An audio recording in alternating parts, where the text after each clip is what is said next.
Just when I thought I couldn't find my way out, yeah, I searched the God in me to find my way out. I know it can seem way out, but the Creator flows to and through me from way out. I'm talking way out, yeah, yeah, yeah. See, if you believe in the God in you, it's a better place. Creating the force and the power to live a better. Just know that love and joy and peace is one in all of the same space. That you were chosen just like God.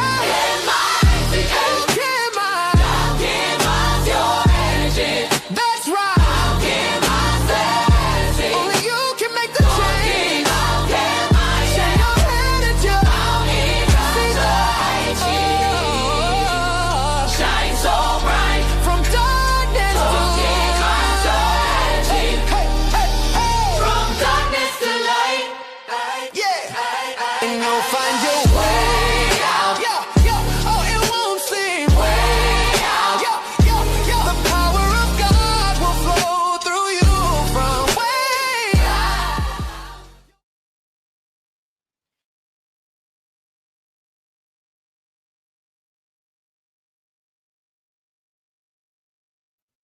Welcome. This is Alchemizing Energy. And let me just tell you guys this. Ever since the 1800s, right? Honey, I got a cold my damn self. I got a regular cold, but I'm gonna just tell you this. The scientists have been working on different like diseases and everything. They have locations in China, all over the world, that are working on these very, very, very dangerous diseases. They're like putting them in the ferrets and different animals and this, that, the other. And I don't know whether these suckers are escaping. I mean, it's all type of wild things going on. You have like ticks being put on the crops, like all kind of wild things are happening right now. And so now there's this hantavirus that somehow has gotten onto this cruise ship, and people are extremely concerned about it. Let's hear some of the new story about what is happening with this hantavirus, because this is crazy. Let's go. After being hit by a rare hantavirus outbreak, a Dutch-based cruise ship is now on its way to Spain to drop off passengers. Now, all this comes as a new theory emerges about what triggered the person-to-person transmission on board. Fox senior foreign affairs correspondent Greg Palkett reports. The cruise ship at the center of a deadly hantavirus outbreak can continue its journey to Spain's Canary Islands after evacuating 3 people for medical treatment. After arriving, the remaining passengers on board are expected to return to their home countries. Spanish health officials say they are asymptomatic, but some local leaders have concerns. We still do not have a clear understanding of the passenger's condition, the contagion, or the strain itself. So far, 3 people who were on the MV Hondias have died, including a husband and wife. Argentinian investigators tell the Associated Press the leading theory is the couple contracted the virus while bird watching before boarding. They say the pair visited a landfill during their tour and may have been exposed to rodents. It usually is someone who is cleaning out an area where there are rodents. It is a rodent to human disease, not something that ordinarily spreads between persons. Man, what the hell? Between the bats and the rodents and stuff, why what is going on? One thing, people eating bats. Other thing, people in the area like with rodent poop and piss and smelling this, and they're just trying to go, what are we doing here? You know, and now they done went down there and now that this come on now, this is crazy. Space vessel departed South America more than a month ago for stops in Antarctica and remote Atlantic islands. The World Health Organization says contact tracing has started in Europe and Africa in search of potential infections in people who earlier left the ship. Initially, it's very severe flu-like symptoms, headaches, high fever, GI symptoms, but the pulmonary part of this is what's killing people. The WHO says the strain of this virus can be spread from person to person, but the risk to the public remains low. In London, Greg Palkott, Fox 26 News. Can this be the next outbreak, you guys? I've been waiting. I thought it was going to, we didn't have the bird flu, the COVID, then now we got this.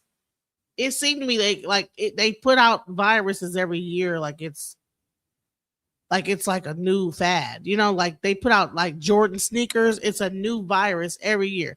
Oh, the new flu is coming out. The Jordans are coming out. The next, you know what I'm saying?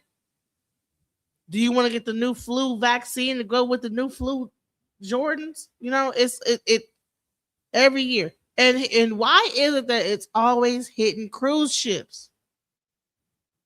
During the Coco, I ain't gonna say the word. During Coco, everybody was getting it on the cruise ships and couldn't come into town.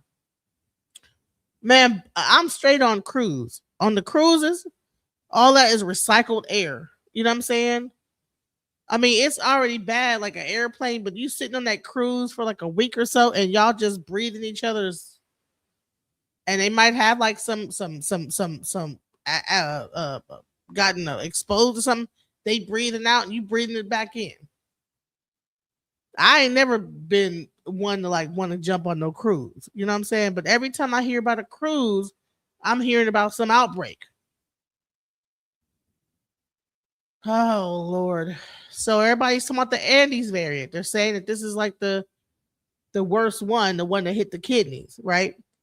Or a pulmonary thing. They're saying that that's the one that be jacking people up. Let's hear about what's happened. The Andes variants of this outbreak. Officials have confirmed that the Hantavirus that is aboard that ship in the sea is the Andes variant, which means that this deadly virus that has a 40% mortality rate is transmissible person to person. This has been confirmed today, May 6, 2026. Let's go ahead and take a look at the latest headlines so that way you can see it for yourself. WHO confirms the dangerous Andes variant in the cruise ship outbreak.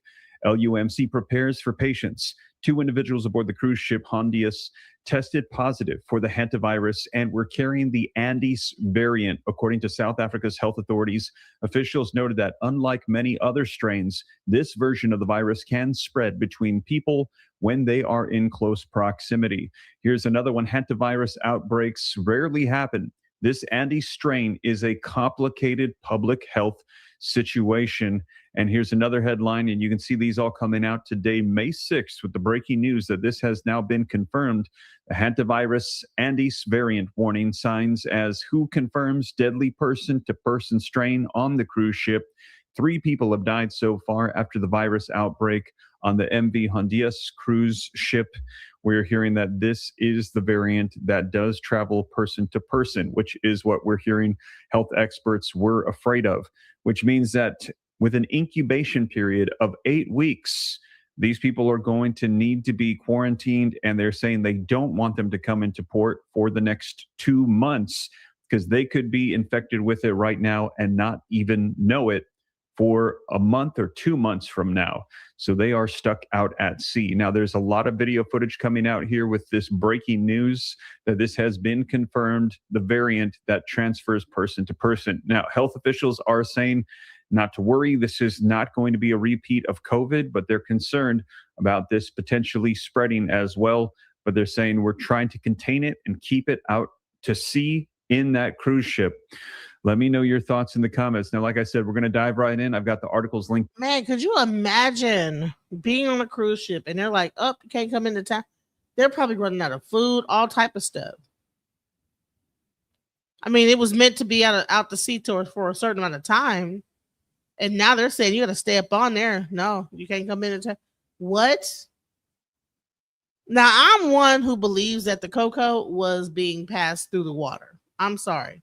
Because if we're recycling our water, you know what I'm saying, and people might are quarantined still getting it, I believe that it was the water was a thing. You know what I'm saying? Because they're whenever you go to the bathroom, they're recycling that bathroom water and like cleaning it out and putting it back into the system in certain situations. So I don't know. This whole thing is frightening to me, but let's hear some other thoughts. Well, first, before I even go into that one, let's hear what this doctor has. Now he got something. I don't know. He done went through some things, but let's go. I'm very concerned because is this going to be like the classical sort of infections you get on cruise liners are norovirus, which causes projectile vomiting. Well, this is totally different from that, and it's highly unlikely to spread in the same way as norovirus, which really, once it gets its teeth into a cruise liner, half the passengers and many of the staff will get infected. This outbreak on the cruise liner, it may be that people who suffered from it were infected in South America by coming into contact with. So people are known to get viruses from cruise lines. That's why I never was like, people let's go on a cruise. I'm like, I'm straight. But they have a whole thing called a neurovisor, projectile virus, vomit. Like there's already things with cruises anyway, getting on them cruises. There's a thing called a norovirus that will have you throwing up and this, that, the other. But now there's the hantavirus. And I remember when the cocoa was going on, people were on cruises and catching that and getting stuck out to sea. So it's interesting. Like to me, they need to, I don't know, figure out how to like do these cruise liners and how they like get their air, because it's recycled air. That's what the problem is. A person could cough, it goes up into the system and gets recycled. And if there's a virus in that cough, they don't even have the system to be able to like siphon all that. Let's go. With rat feces from the particular rats that cause this virus in South America, which doesn't occur anywhere else except in the Americas. And or it may be that there have been one or two person-to-person spreads. I noticed that 100 husband and wife were infected. Well, clearly they're very close personal. Yes. Well, the World Health Organization now says they believe that 7 people have been affected by the rare hantavirus aboard a cruise ship in the Atlantic Ocean. 3 people have died and a British man has been sent to South Africa for intensive care. Jake Rosemarin, a travel influencer from Boston, is on board the ship called MV Honduras. We're not just a story. We're not just headlines. We're people with families, with lives, with people waiting for us at home. There's a lot of uncertainty, and that's the hardest part. All we want right now is to feel safe, to have clarity, and to get home. Well, Hugh Pennington is Emeritus Professor of Bacteriology at Aberdeen University. You may remember he led 2 public inquiries about outbreaks of E. coli. He joins us now. Good morning. Hi. Shall we start with what hantavirus actually is? Because people may not have heard of it before. What is it and how does it spread? Well, there's a whole family of different hantaviruses, and I suppose clinically they first came to light during the Korean War, where they caused a sort of hemorrhagic fever. But all of them have one thing in common, that they all live naturally in rodents, and in different parts of the world they live in different rodents. And generally speaking, they don't spread to people, or if they do, they don't spread with any particular harm. Can I just say this? All this is a result of people in factories fooling around and trying to figure out how they can transmit it to humans. Like everything that they're doing in the factories are figuring out how viruses can transmit to humans. There's a whole thing about the H1N1 about how they like use a ferret to make it like transmit to humans. The whole bird flu was a virus that they actually injected into a ferret and then it became transmittable to humans. Like just crazy. Like, what are these people doing? Why? Why are you? What is the purpose of this? Let's go. But there are 2 syndromes, sort of clinical patterns associated with hantaviruses. One is a hemorrhagic fever, like the one that was discovered in Korea, but the virus wasn't discovered for a long time after that. Never mind. And that is basically treatable with an antiviral drug called ribavirin. The other one, and the more serious syndrome, which is I think the one we're talking about today, is the hantavirus pneumonia syndrome, where the patient suddenly develops, well, they get a lot of water on their lungs, and the lungs sort of fill up, and they in a sense, they drown in their own, the liquids that are built up right around the lungs. And these patients need to be in intensive care, and many of them require ventilation and so on. There are also abnormalities in the blood. So clinically, it's a fairly straightforward diagnosis if you're aware that there's hantavirus about. Because making a diagnosis of pneumonia is actually quite difficult in the sense of trying to find out what the cause is. And even in the UK, we don't manage it in a very large, quite a big minority of cases. We never find out what the cause of the pneumonia was. However, this virus is an American one. And it came to light about 20 years ago in the United States, in the Western United States. And it's also been found in South America, which is particularly relevant to this outbreak on this cruise liner, because I think its last port of call was in southern Argentina. And there have been outbreaks of hantavirus in southern Argentina. And the particular hantavirus that causes these problems is called the Andes virus, for obvious reasons. And interestingly enough, well, perhaps that's too mild a word, there have been there has been evidence of human-to-human spread of this virus in Argentina and in Chile. The evidence is quite hard to get, and the outbreaks have not been very big, but there is evidence, good scientific evidence, that people have infected other people. This has been on a very small scale. These outbreaks have not been enormous outbreaks and so on. Man, listen. It don't have to be an enormous outbreak of a hantavirus that is airborne. All it takes for a few people to have that within their system and not be finished, like whatever it is, come over to America, get the coffin, and boom, now they affect other people. You know what I'm saying? You're saying, what is this old British guy? You know, it doesn't. He's talking about this virus that's going on. Let's go into it, like for real. Let's really talk about this. Let's go. Sorry.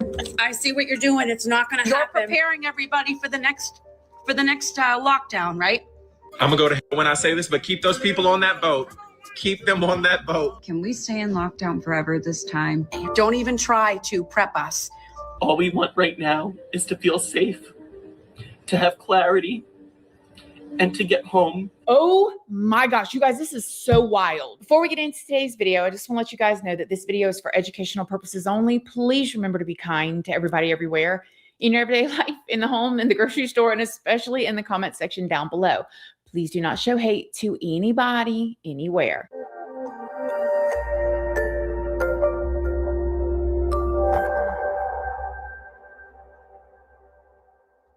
Shouts to Chrissy. So good morning. How is everybody doing today? I hope you all are having an amazing day. I hope you all are having a wonderful week so far. I hope everybody is feeling good. You guys, just this morning, I was literally in the ER with my son. Again, does anybody out there have sons or daughters that play sports? For the love of God, it is not for the faint of heart. They're getting ready for football conditioning for his JV year. He's going to be a sophomore next year in high school. And he's the last one in our home. He's our 14-year-old. He's the last one in the home. He literally was getting his hand x-ray, thought he broke his finger yesterday at football practice, right as conditioning is starting. Last year, literally, he went through all his football conditioning. All summer, he trained. 3 weeks before the first game, he broke his foot. I'm like, help, send help. He's good, though. He's having a great childhood. I will say that. But for the love of God, y'all, I need... Pray for me. Pray for me. I'll pray for y'all. Anyways, y'all, we have to talk about this cruise ship situation. It is a lot going on. Before we get into it, though, I did want to let you guys know, if you don't already know, hi, my name is Christina. I do have a second channel, which is Casually Christina. We just do things more casually over there. Please support I also our have channel. a Patreon. My Patreon's for 18 and up. And over there, we talk about more personal stuff. We go live over there. There is a $2 tier for all the true crime stuff that cannot go onto YouTube due to their terms and policies. That goes over on my Patreon under the $2 tier. I'm also on Facebook, Instagram, Snapchat, and Like to Know It. And Like to Know It is a platform where you can find links to a lot of things that I use and that I love or that y'all ask about. Everything from skincare, makeup, clothing items, jewelry. This necklace is linked over there. It says Mama. I love this necklace. You guys have probably seen me wearing this for about 2 years now. I love it.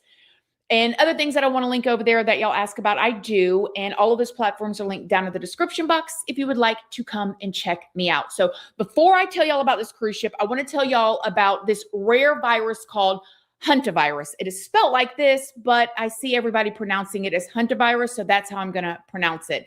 And this Hantavirus has one specific strain. It can spread from person to person. Now, that version of this virus is mostly found in places like Chile and Argentina. Okay, so keep that in mind. As of right now, the WHO believes that it is this strain of the Hantavirus that is on this ship right now, infecting people, ending people's lives, and possibly spreading. Assumption is that it is the Andes virus. It could not be, but we're assuming that it is until we determined otherwise. Check out a video from this guy that is stuck on the ship. I am currently on board the MV Hondius, and what's happening right now is very real for all of us here. We're not just a story. We're not just headlines.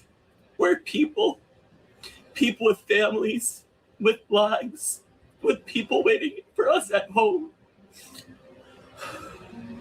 There's a lot of uncertainty, and that's the hardest part. All we want right now is to feel safe, to have clarity, and to get home. And as touching as that video is, a lot of people online, they do not want the people that are on that ship to come off. Keep those people on that boat. Keep them on that boat. Listen, people ain't playing. They like, keep up, man, bump that. We're not trying to be locked down again. What are we doing? Authorities are urgently tracing passengers and crew from a flight between St. Helena and Johannesburg after a woman on board later died of hantavirus. There were 82 passengers and 6 crew members on the April 25th flight, and concerns raised by the World Health Organization about possible human-to-human transmission have increased the urgency of locating them. They said the overall threat still remains low, but concerns about potential transmission are growing. Y'all hear this? I mean, sound like another lockdown to me. And just a reminder that Donald Trump pulled the United States out of the World Health Organization in January 2026. There are 17 Americans aboard that ship with hantavirus, and he laid off over 33% of the CDC, the Center for Disease Control. The Center for Disease Control, there was there was a part of the agency that actually checked cruise ships. And that's really what the World Health Organization fears as the number of cases in the past 24 hours rises from 6 to 7. Health workers wearing PPE have been boarding the MV Hondius, treating the 2 people requiring urgent medical care and examining others with symptoms. Of the 147 passengers, there are 4 Australians who aren't reported to be feeling ill, and a British national who's in a critical condition in a Johannesburg hospital. The questions are now being asked of the 35-day transatlantic cruise path and whether passengers could have contracted the animal-borne hantavirus on their journey. In addition, they found that it is the very rare kind that spreads from human to human. And one of the ladies whose husband died actually got on a flight and died at the airport. If we have another pandemic 2.0, you can thank number 47. What the hell? Died at the airport, got on the plane. This is for humor, education. None of this is real. My video keeps getting taken down about this. The hantavirus came from Argentina. It came from Patagonia.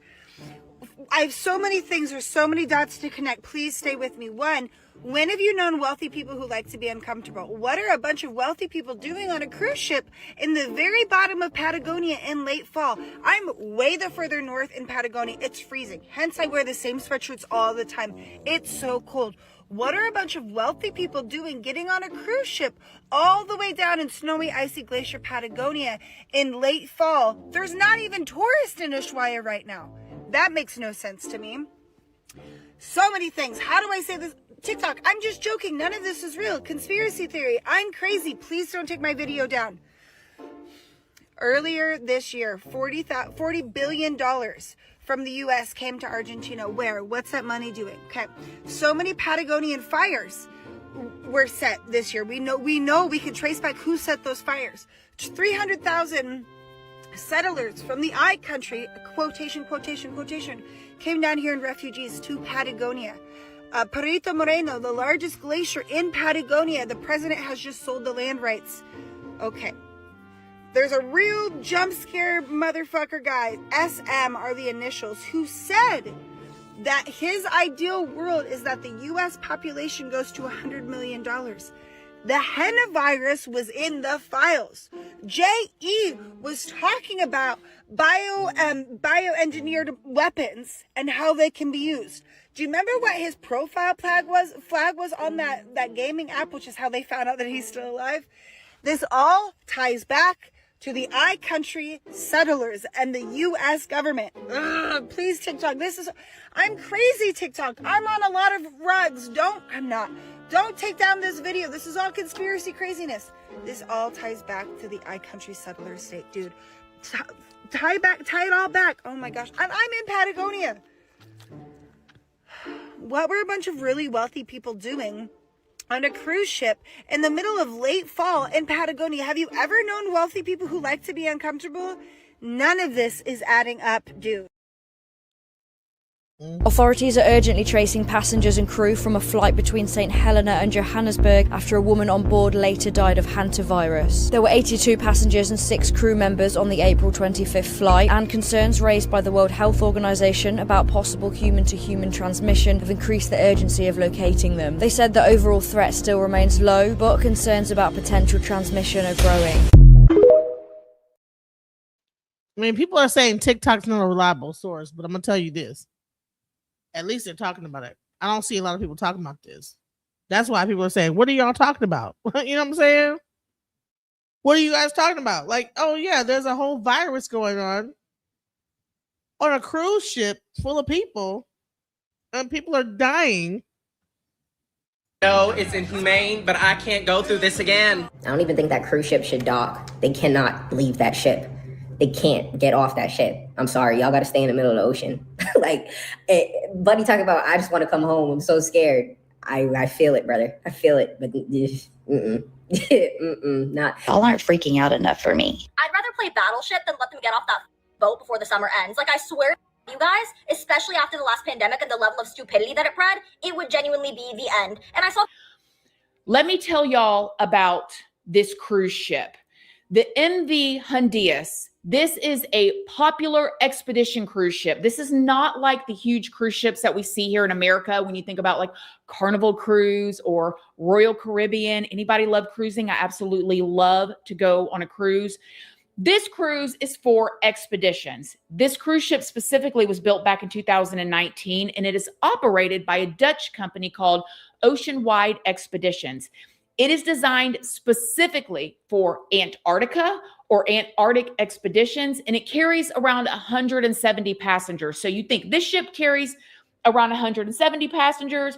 Royal Caribbean, with all the slides and all the stuff, carries around 6,500 passengers. So this is definitely a much smaller ship, but it's also meant to go on longer trips, and it's more like a floating expedition base camp for rich people.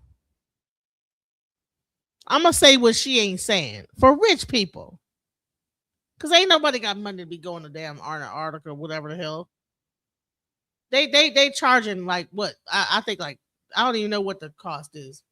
Like $12,000 to go to Antarctica or something like that. Like $20,000. This is for rich people. Versus a floating resort. Again, like Carnival Cruise or Royal Caribbean.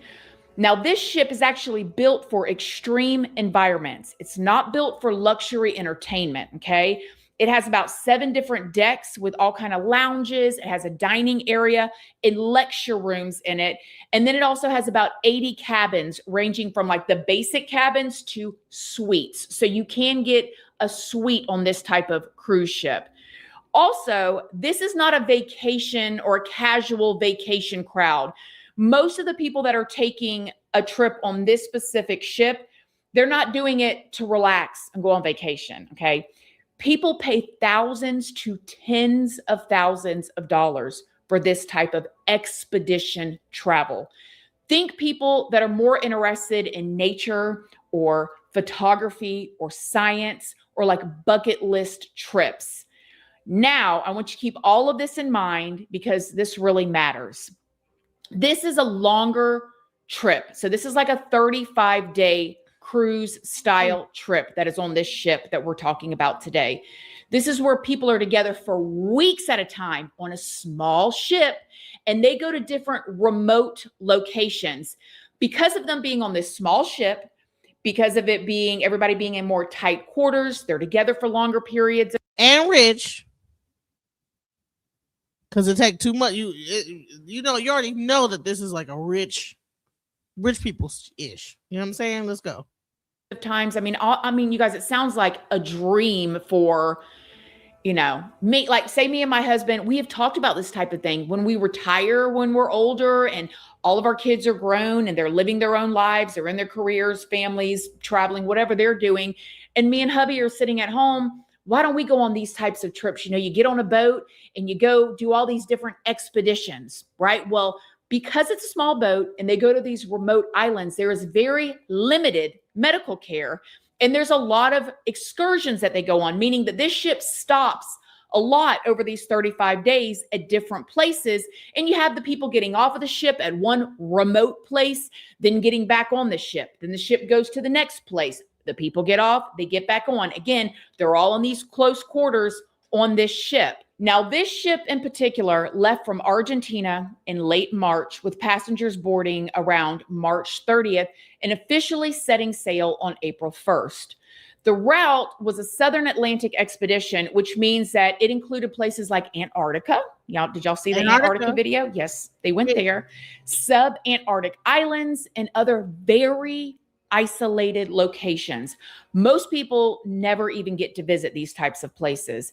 If you're an adventurous person, again, this type of thing sounds like a dream. You get to get on this cruise ship with your friends or your family, your loved ones, your coworkers, whoever you're going on this cruise with for 35 days, and you get to go to these types of places that no one really gets to go to. You can't just drive to. But here is where things seem to take a turn, okay? Everybody gets on this cruise ship at the end of March. They leave on the first day of April. They start going on their excursions. They're going to these different islands. They're getting off. They're getting on. They're exploring. They're going to an island and they're meeting people. They're meeting the locals. They're getting back on the ship. They're getting off. They're getting back on the ship. Living the dream. Normal cruise stuff.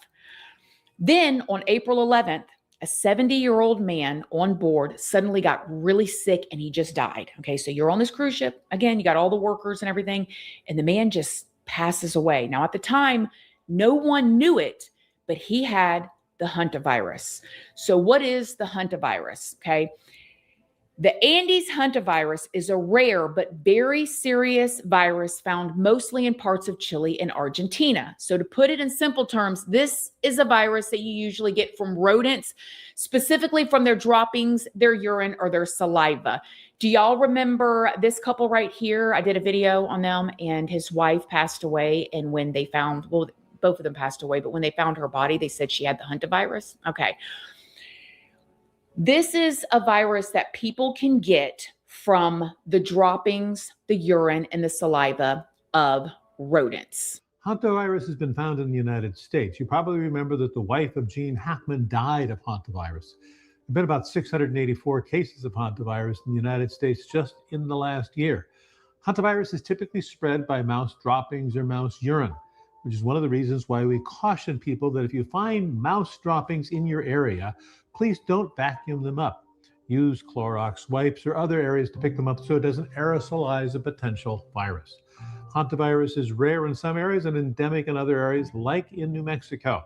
So it's worth checking with your local health authorities to see if you are at risk for it. But this specific type of Andes hantavirus is unusual because it can also spread from person to person and it mainly attacks your lungs. So again, the hantavirus, think about what his wife had, right? Probably from the droppings, breathing things in like that video I just showed you. But this specific strand, a person can contract it and then they can spread it to other people. Again, think about this cruise ship. Think about these close quarters, getting off on islands, back on islands, off on islands, back on islands. Now, once a person has contracted this virus, you guys, they can feel totally fine for 1 to 5 weeks, not even know that they have it. Up to 5 weeks. Hello. And the symptoms can just completely hit a person out of nowhere, and their lungs start to fill up with fluid. Their breathing becomes harder, super hard, super hard, super hard, and it turns very serious very quickly. The fatality rate of this is typically over 40%. Yeah. Now, early symptoms can feel like a flu. So a person could have got on that cruise ship. They feel like they got the flu, they got fever, body aches, fatigue, but then it can progress to shortness of breath, chest tightening, rapid breathing. Now, most versions of this virus do not spread from person to person. It has to actually be contracted from the droppings of rodents, but this particular strand can spread from person to person. So you're thinking if a person contracted this virus in Argentina, gets on the cruise ship, they don't know they got it. 1 to 5 weeks, they're sitting at these bars on this cruise ship, in the lounges, and then they're sitting there talking to people, People could be contracting it. They don't know it because it doesn't show up. Then they're getting off on all these islands, all these different remote places too. Places that never even had an issue with COVID before because they're so remote.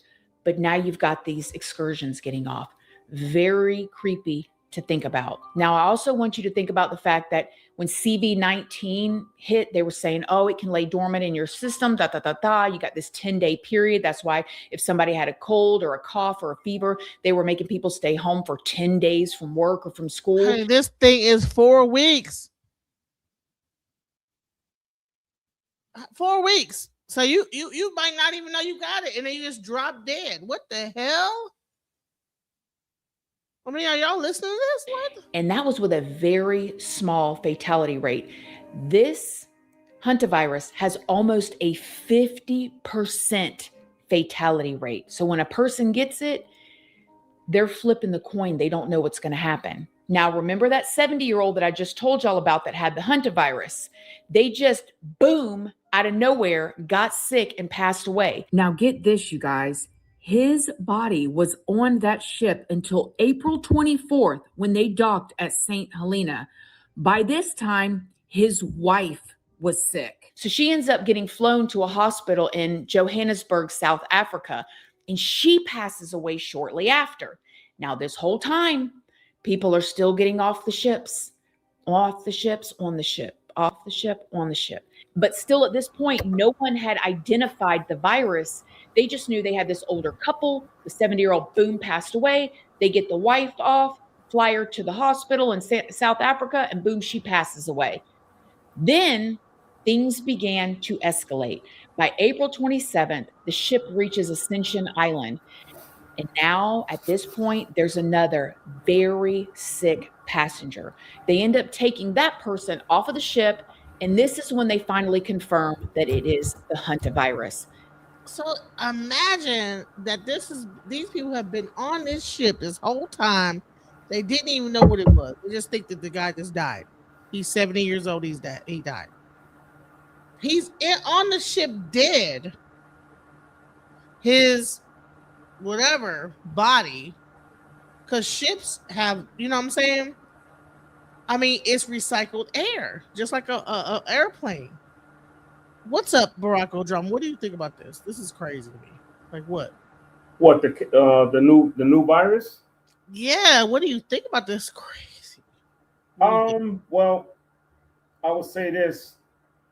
You know, people that travel, they bring a lot of stuff back with them, and this is what could happen. I'm not surprised. It's not a news flash. Well, this is the same thing that happened with the cocoa. You know, I'm in love with the cocoa. The cocoa did the same thing. Like people were traveling and was past went on cruises, and I remember like during cocoa cruises were like stuck out to sea. Yeah, but all viruses react the same. I mean, if I was on that boat, I would have recommended the strongest antivirals or herbs they got and just went at it. That's all you can do. Do you think that a cruise ship got herbs on it? No, I'm talking about once they know that they're sick, wherever they took them. Because I unless I misunderstood, I heard they got airlifted. No, they didn't even know he had it. They just now figured it out. Well, listen to this. They just now figured it out in April, late April. So the guy passed away on April 15th. The body was sitting on the boat, the whole time. So that means his whatever is just flowing through the air. Another person dies at sea on May 2nd. Let's go. That person also then passes away. So now you've got multiple deaths. And up until this point, passengers had been, again, freely getting on the ship and off the ship, on the ship and off the ship at different stops. And again, this is the really scary part, because this specific strain of hantavirus can sit in a person's system for weeks before they ever feel sick. They could be walking around totally fine, not knowing that they're infected. That makes it really hard to control because people do not even realize that they have it yet. Now, meanwhile, people have already been on the ship for over a month. I mean, they may have been exposed without even knowing it. And right now, the ship is docked and there are people that are on the ship and they don't know what to do.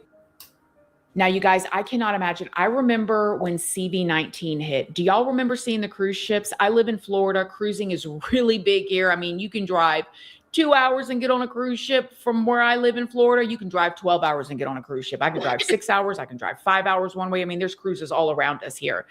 And I remember still specifically watching the news of the people that were stuck on cruise ships with the CV-19 situation, because you'd have one person that would test positive and then they'd be stuck out in the water. And DeSantis, the governor, is like trying to get them back in, and they're going back and forth of if they should let the people off the cruise ship.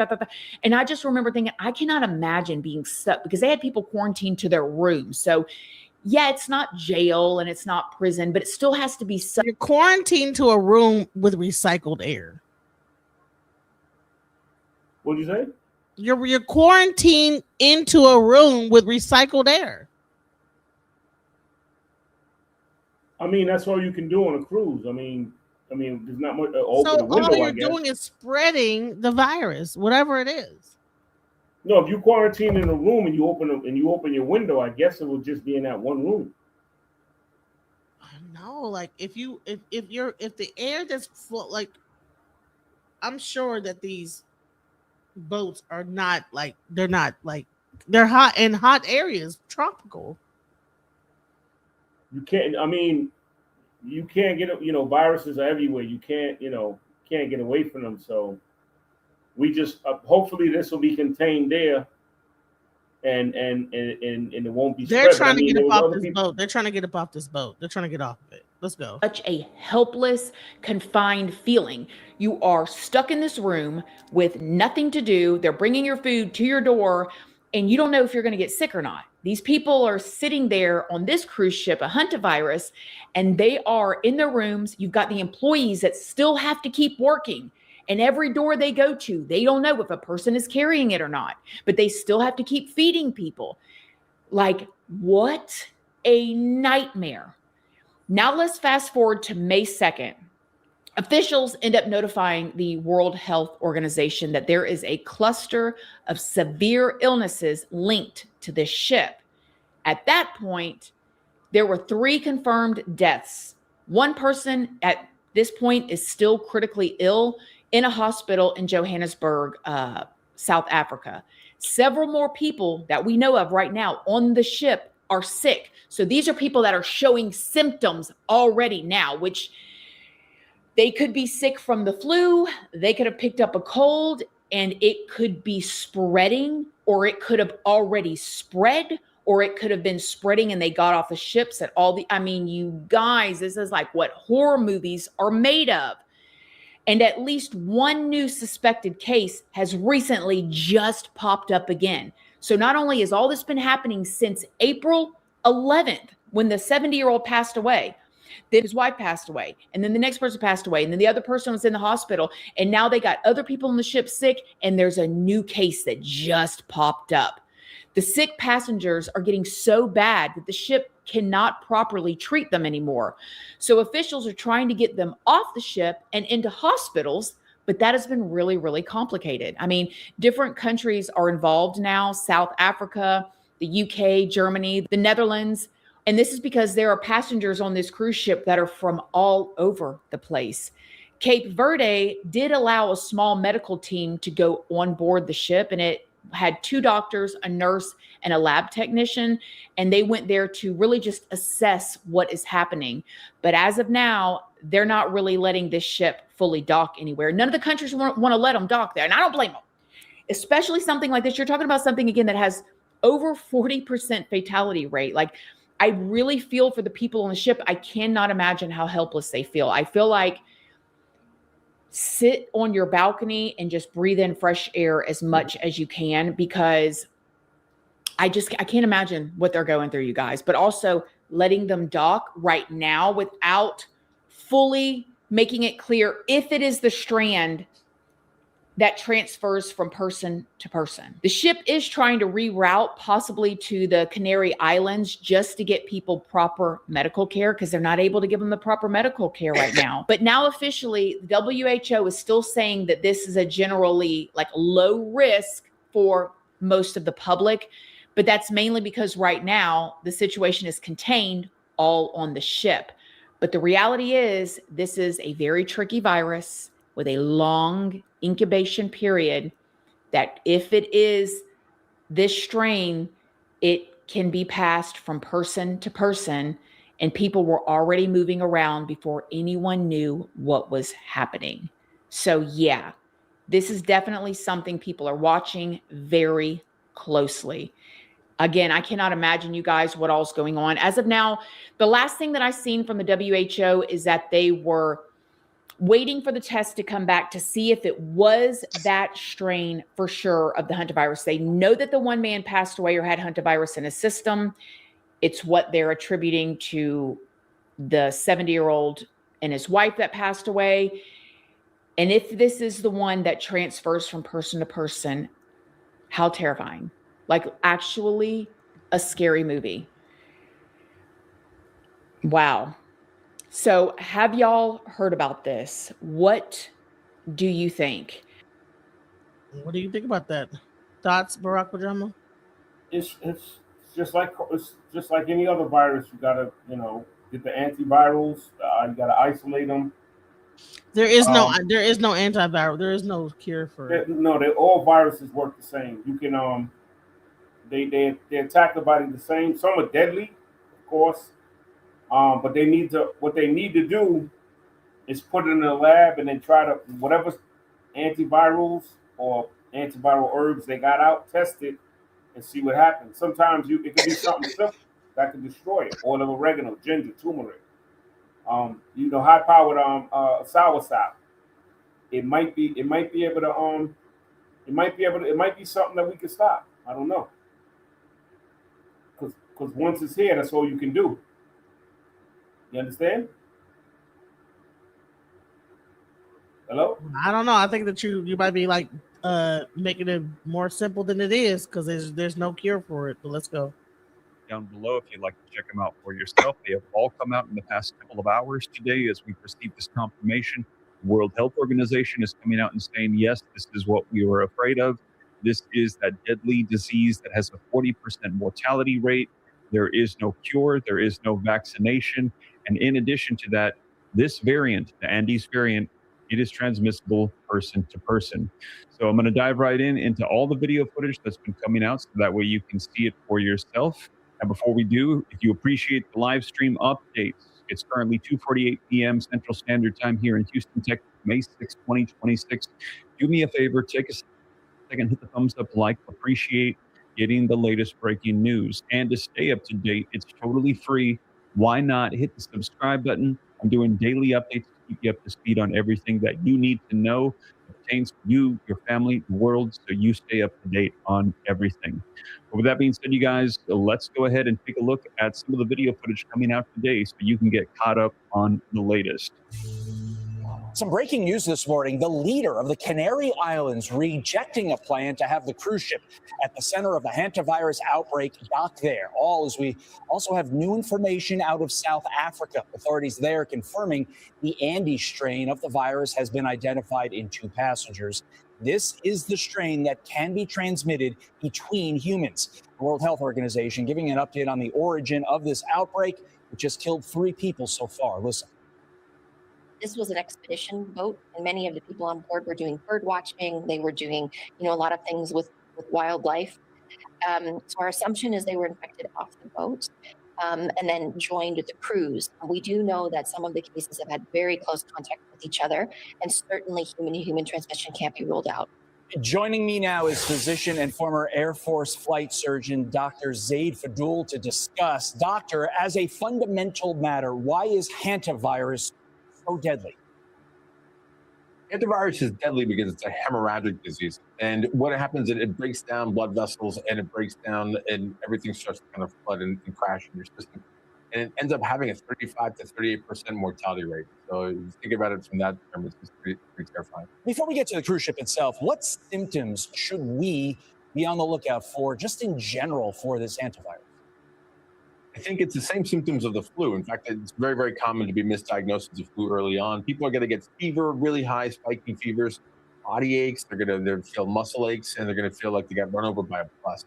All that happens in the span of a day, so it can feel pretty overwhelming pretty quickly.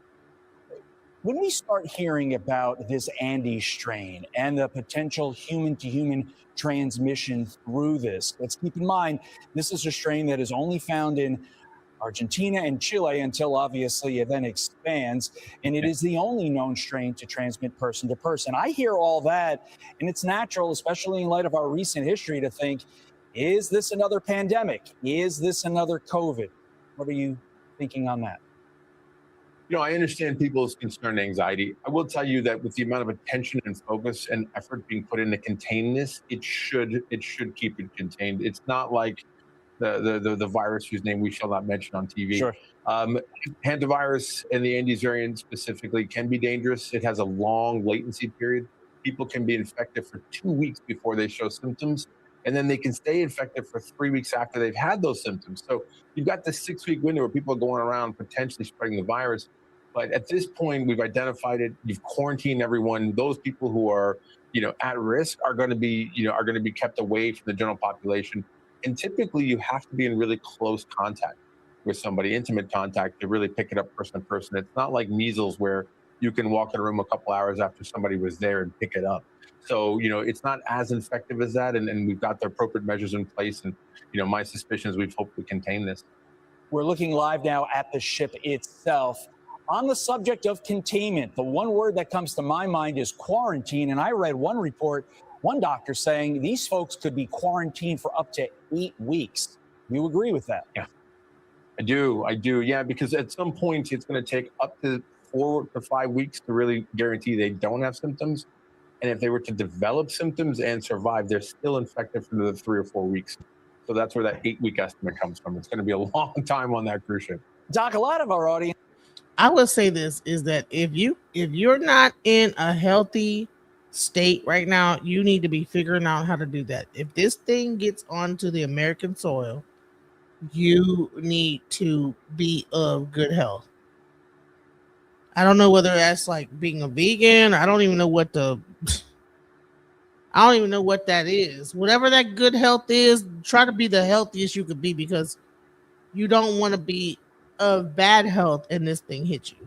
If it does come onto shore, which it probably will, because they're gonna have to get off that boat at some point. They're not there. People are gonna be like complaining about, like, my loved one is on the boat, so they're gonna want to get them off, and then that means that people are gonna be treating them, and then it'll spread. Likes to cruise. What's your message to them? Is cruising safe?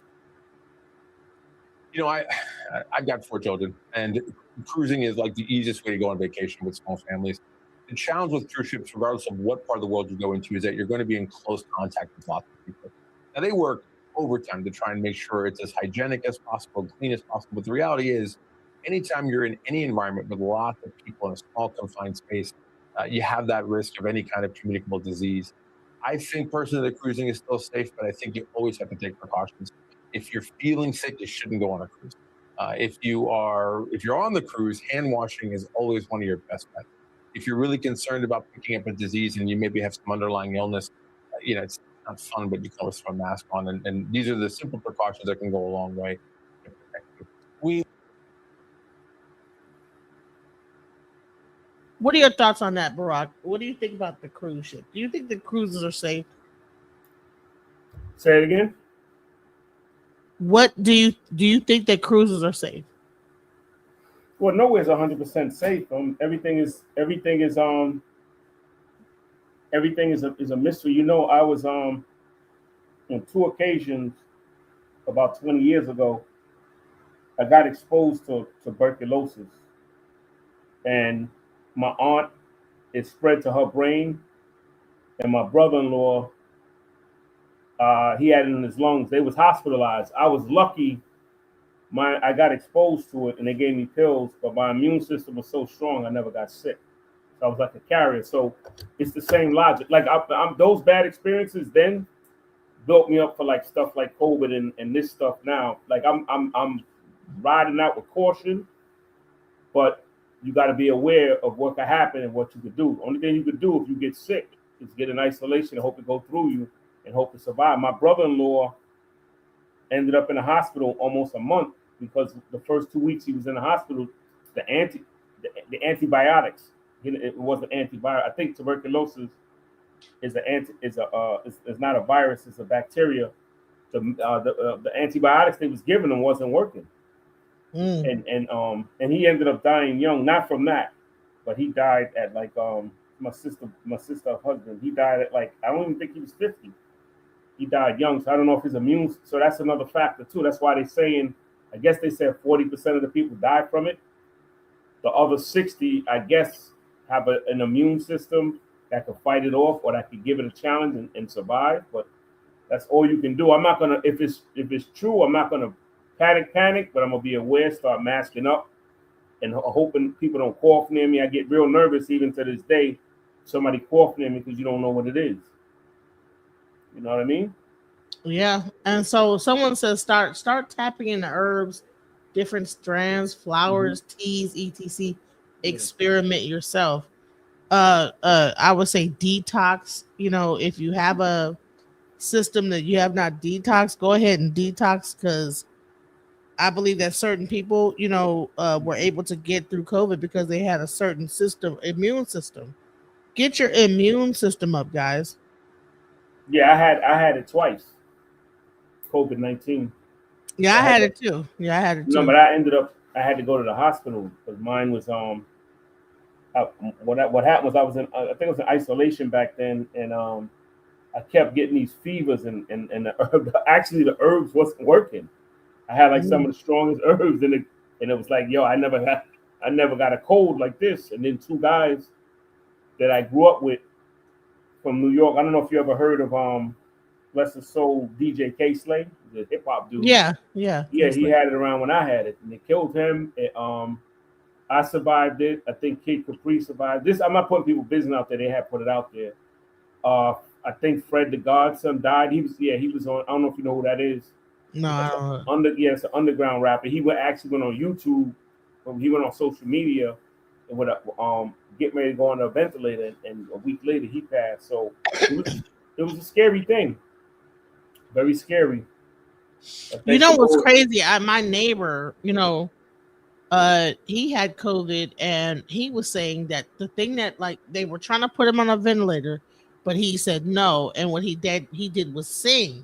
He just kept singing, and the singing really loud, like cleared his lungs, and that's what he felt like kept him alive. Because you know what gave me confidence though. I ain't gonna lie to you.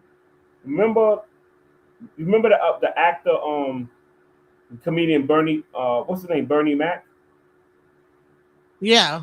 Well, he had what killed him was something COPD. Sarcoidosis. Yeah, my cousin has that, and she had COVID. And when she went to the matter of fact, I was speaking to her sister today. Ironically, she had that, And then she caught COVID, and her family, because it's all girls with them, they was crying because she went into the hospital, and we didn't think she was going to make it. They told us her breathing was so bad that they was going to put her on a ventilator. But she was in the hospital for about a month, but about a day or two after that, her breathing picked up and she recovered. That's what gave me a little bit of confidence, because she was in bad health. Like she walked 3 blocks even before COVID, and she had a breath. She walked up the stairs. She survived that. We didn't think she was going to survive it, because I told her sisters, I said, cuz, say a prayer, because she might not come out of that. Because at that time they were saying people that had, pre-existing issues might not make it. But she caught it before me and survived. And I said, well, my cousin named Michelle. I said, if little cuz could make it, I might be able to survive that. Right. She gave me, because she had what she still got what our burning, sarcoidosis, whatever you just said. Sarcoidosis, yeah. Yeah, that's like I think it's like scarring of the lungs. Yeah.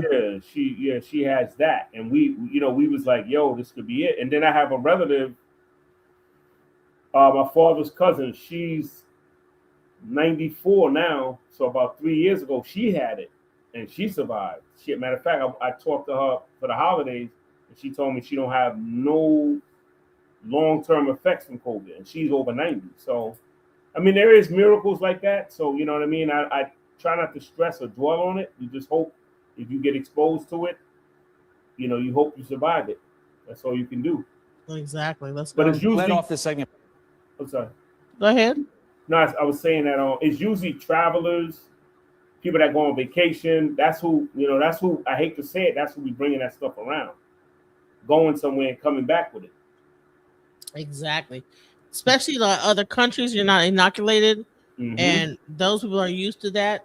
Maybe they've been smelling that rat poop and rat pee the whole time, and they don't have no problem. But we go there and then we catch it, and then we bring it around, and that get passed around.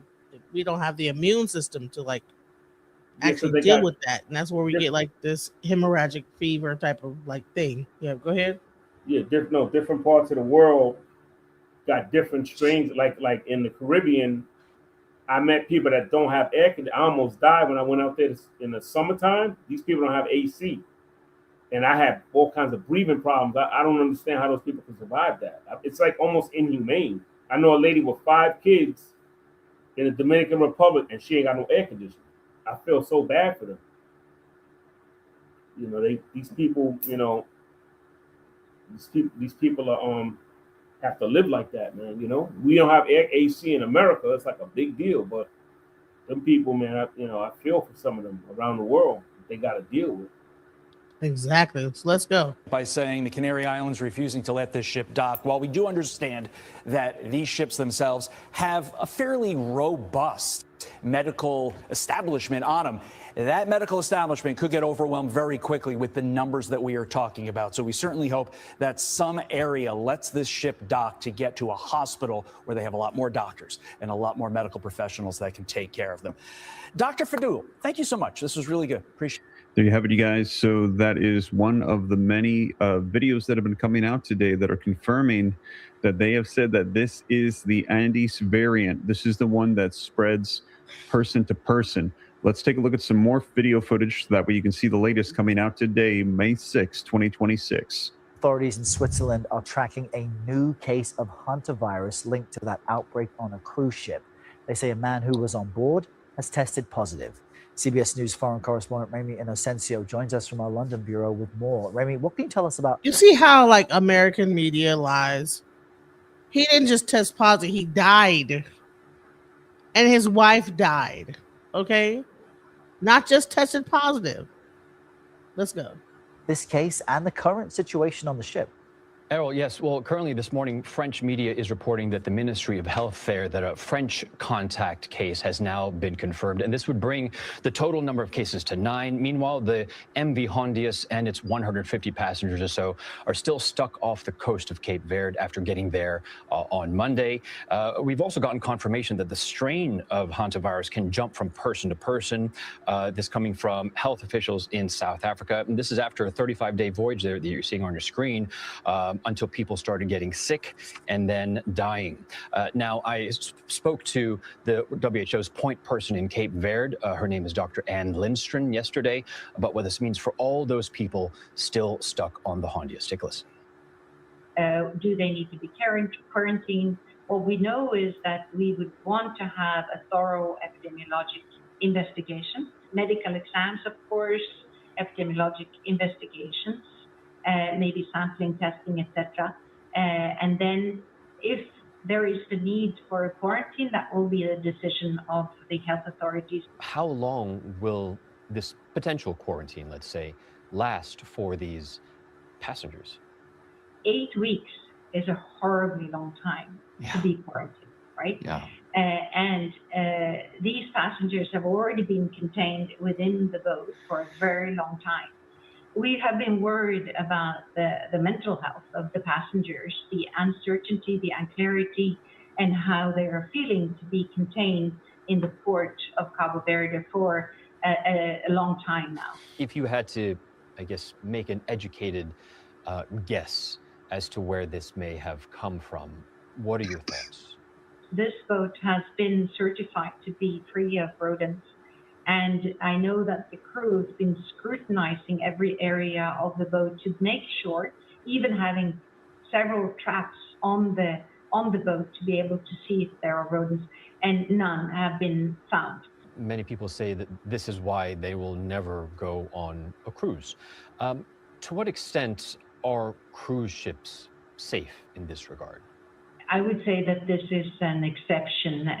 We know that this boat had a specific profile of people who are very interested in wildlife, zoonotic, and so on. So this is, and they had been exposed to bird washing and navy areas where this aerosol dust of rodent urine or excreta could have been an exposure for them. So I would say this is a very much of an exception, but I wouldn't discourage people from going on a cruise because of this very rare and specific. Hell, fuck that. I'm not fixing to go on no damn cruise. What the hell? Thoughts in the She like, oh no, you still go on cruises. Like what? I would. That wouldn't stop me. I would still go. I traveled when COVID first happened. I was traveling out of the country and I wasn't even vaccinated. Wow. Okay. Yeah, I wouldn't let that.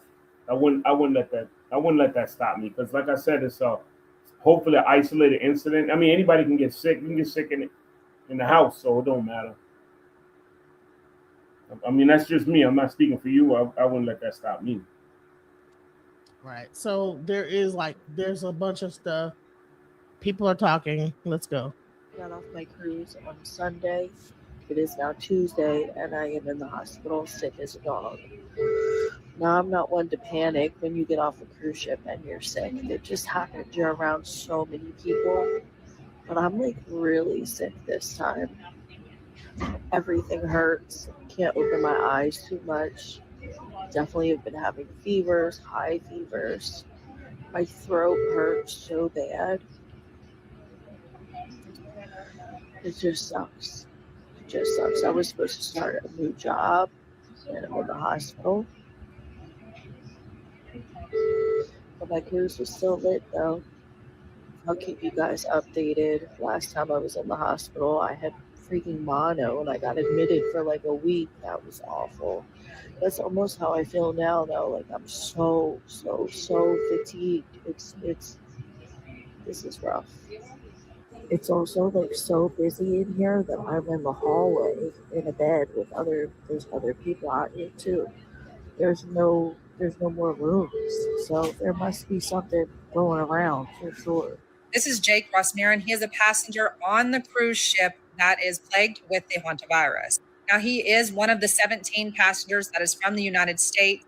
Actually has a travel blog on IG, and he had released a very tearful statement. If you haven't heard yet, the MV Honduras cruise ship was working its way up to the African coast, has been plagued with the Hantavirus. 3 people have died. 1 is in critical condition, and 2 other crew members are now showing signs of respiratory failure.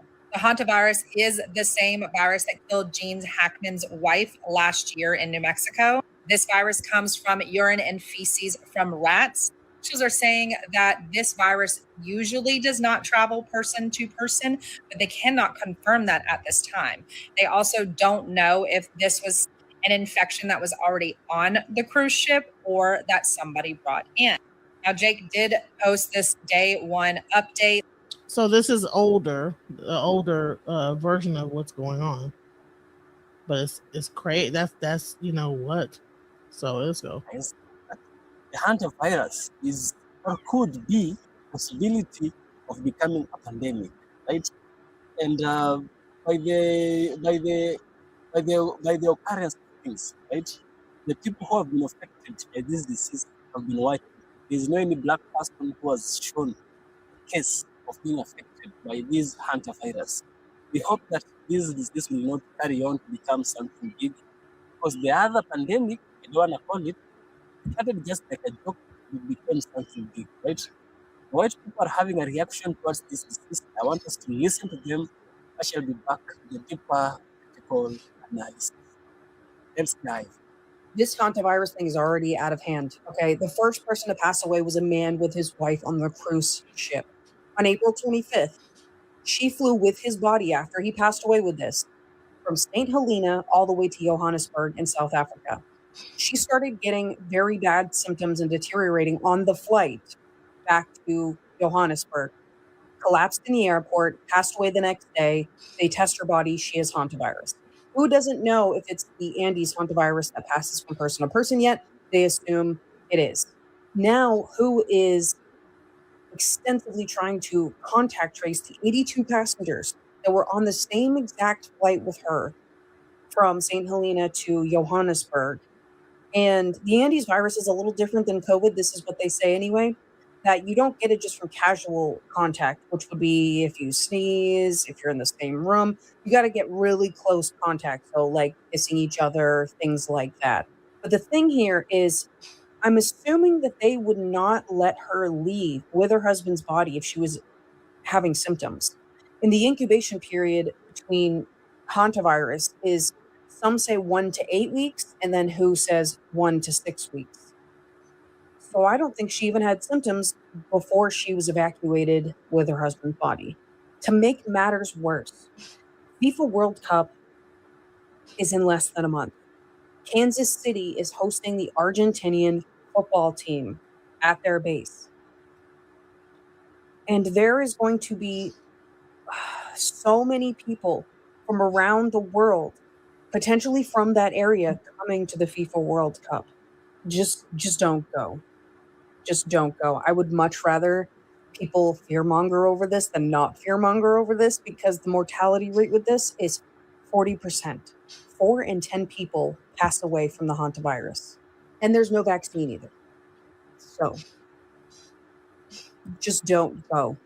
I would not travel to South America right now, specifically Argentina. I would wait it out, see what happens, because this is already out of hand. I'm sorry, you said what was on a cruise ship and 3 people died from it? What we know about the virus spreading on a cruise ship in the Atlantic where 3 people have died. It's called hantavirus. It's spread via rodents, but occasionally can go from human to human, according to the World Health Organization. Well, slap me on the ass and call me Sally. Looks like I'm not going on any cruise ships anytime soon. So the WHO says 1 case of hantavirus has been confirmed on the ship, and there are 5 additional suspected cases so far. Like, could you imagine going on a cruise where you're supposed to have no worries, and next thing you know, you got to worry about a fucking virus that is killing people on the same ship as you? 1 person's currently in intensive care in South Africa. So people with symptoms are being evacuated while the rest are stuck on board, it seems. Imagine what it's like to be there. That's what I'm saying. Why the fuck is there still people on board of a cruise ship where there's a deadly virus going around? Yeah, the people that have the virus, yeah, take them off of the ship. Let's bring them on land where they could potentially spread this virus. But the other people that don't have the virus, fuck them. Keep them on board. Like, make that shit make sense. Hantaviruses are spread by rodent urine or feces. So this lets me know two. Go ahead. I mean, like I said, what did you hear? Is did the boat dock? Did they let the people off? I didn't follow that. They have the boat. The boat has docked. The woman with the husband was on a plane to Johannesburg with her husband. When he died, she jumped on a plane and she died soon after. So whoever was on that plane might have gotten it. So yeah. Oh, I didn't follow it, so I don't. Yeah. Know what's going So on. yeah, it's Lord. I don't even know what to think about this. This is crazy. Like what? Things. One, either the ship has rodents on board, or two, somebody has rodents inside of their fucking house not realizing this shit. And no, it came from them going and seeing certain parts of Argentina. It might have been from Antarctica. Who knows? You know? Eastern time on May 5th, and we just got the official news that Spain is accepting them at the Canary Islands. Now, experts are also confirming that after sending medical teams to the ship, no rodents were found, which means experts believe this is indeed the Andes virus, which is the substrate of the Hantavirus that originates from Argentina and can travel from person to person. That's why he's saying that the one girl said a bunch of people from Argentina fixing to come to America for the FIFA Cup, and Lord knows if they got it. You know what I'm saying? Lord. They might. I mean, if it gets out of hand, they might have to cancel it. It's gonna be a lot of people because money's gonna be lost or made depending on if they let it. But like I said, this world is so money hungry. They might knowing that they got it and still let them come here. Man, listen, I want to show you something that's going to really blow your mind, because during this whole time that all this is going on, a bunch of scientists that probably could have come up with a solution or whatever have just disappeared. This is another thing. Watch this. Well, the twists just keep coming. 2 more people are linked to the mysterious web of dead or missing American scientists and researchers, bringing the total number to 13. The FBI is now reviewing the death of... It may actually be 15 and not 13, but we'll talk about the other 2 in a second. NASA nuclear engineer Joshua LeBlanc was killed in a fiery car crash last July after he went missing without his phone and wallet. Also under review and new scrutiny tonight is the death of David Wilcock, a paranormal UFO researcher and writer whose death was ruled a suicide. We're also learning that several scientists from China have also turned up dead too. Joining me now is NewsNation national security contributor Tracy Walder. Great to see you, Tracy. So let's start with the 13 American cases. Joshua LeBlanc didn't have a phone and a wallet. Very strange, like some of the others who have gone missing. On top of that fact, all 13 worked in related fields. A lot of people watching these maybe obvious connections, government work, maybe secret clearances, but no agency that any of them worked for has definitively said that they are connected. So from an investigative perspective, what are we missing here? Somebody said they may be hiding out. That might answer a lot of questions too, because if I was a scientist and all of my colleagues are showing up dead everywhere, I definitely would try to go into hiding. So yeah, somebody said that in the chat, and that makes a lot of sense, because I don't know what I would do, where I would go, but I would possibly go into hiding. So yes, some of these people are probably just hiding out somewhere that nobody knows where they are. So that makes a lot of sense. Well, thank you. Make sure to hit the like button, and drop your city in the chat. Drop your city in the chat. Drop your city in the chat. Let me know where you at. Thank you so much for having me, Katie. I think the key in this case is what they didn't leave their home with, right? You mentioned before that really all of them, particularly the ones that are still, I guess, considered to be missing, all left home without their essential personal effects. So things like keys, wallets, that kind of thing. And so I think that's key. It is true, agencies have said that none of them were working on that exact same project. But I think they don't have a choice in this investigation to go to all of these agencies and figure out exactly what it was that each of them are doing. And unfortunately, that's going to take some time, which isn't great when you have some people who are still missing. So on that point, the people on the list there's a range of what they did and where they worked. Retired Air Force general, NASA lab director. Is it normal for the government not to know what's happening with such high profile people, or there are enough people working inside these agencies with these types of jobs and security clearances that maybe they wouldn't think twice about something happening to them just in the realm of life after they either left their job or maybe just went out for a walk? I think it's the latter. Went out for a walk and don't come back. In these agencies, and even at the CIA when I worked there, we don't necessarily know always what the other person is doing, simply because clearances we have are all compartmentalized, right? And so I think that's part of the problem too, is that they don't all know what they were doing. And the government, quite frankly, doesn't know. The FBI doesn't even have clearance to what some of these individuals are doing. They're going to have to be read into that. And I think. Thank you, Tamara. That's going to be problematic. So China, of course, is no stranger to having their scientists go missing or disappear or end up dead. Wait, what? So it's just normal over there for their scientists to go missing? The Wuhan lab researcher who was labeled patient 0 after the COVID-19 outbreak disappeared, was never found, typical of China's Communist Party behavior. But is it possible, we've heard this from a number of congressmen, that there's could be a national security implication here, that this could be some kind of tit for tat between the US and China, or is that taking it a step too far? All right, so let's go here. Number 13, and Joshua LeBlanc was Hold on, let me start right here. another person who was connected to nuclear propulsion has been found dead. This makes it number 13. And Joshua LeBlanc was found dead in a burnt up Tesla in Alabama, of all places. And is it? And let me say something about Teslas. I think they are unaliving people using Teslas.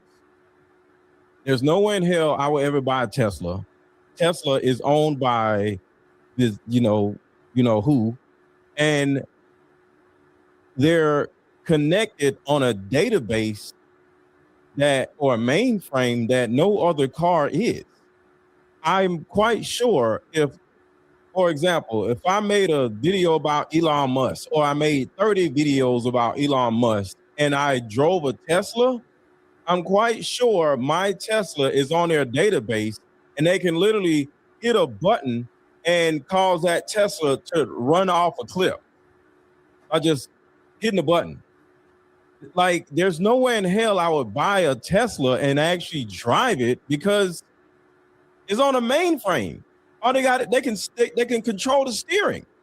They can make it like catch on fire. Like, it's so many times where I've heard that the Tesla won't even let you out of the car. Like, you can't open the door because everything is computerized. There's no way in hell.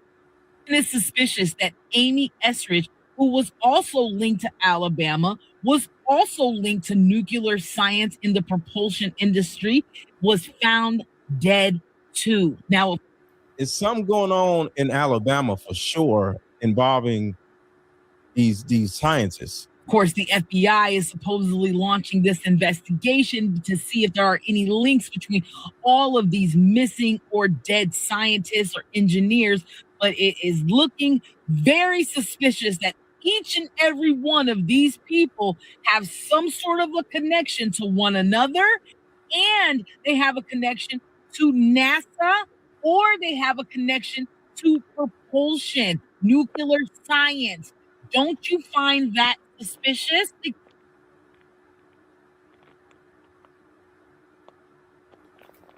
I'm sorry. All right. So what are y'all thoughts on that? I mean, we talked about the whole thing with the, that, but what do you think about these missing scientists coming up missing? Dying. He's talking crazy. I don't know if I agree with that, what he said. He's talking crazy. You think that he's talking crazy? Yeah, about them making you go off the cliff and all that. Yeah, I don't know. You don't think that they could control a Tesla and make it go off a cliff? No, I don't believe that. Oh man. You? Yeah, man. I mean, I've heard a lot of different stories like with it. You know what? You need to go on the CIA website and look at their archives. They have like ways to make a person have a heart attack. They have like a bunch of different stuff that they know how to do. So I would not think that they would be able to control.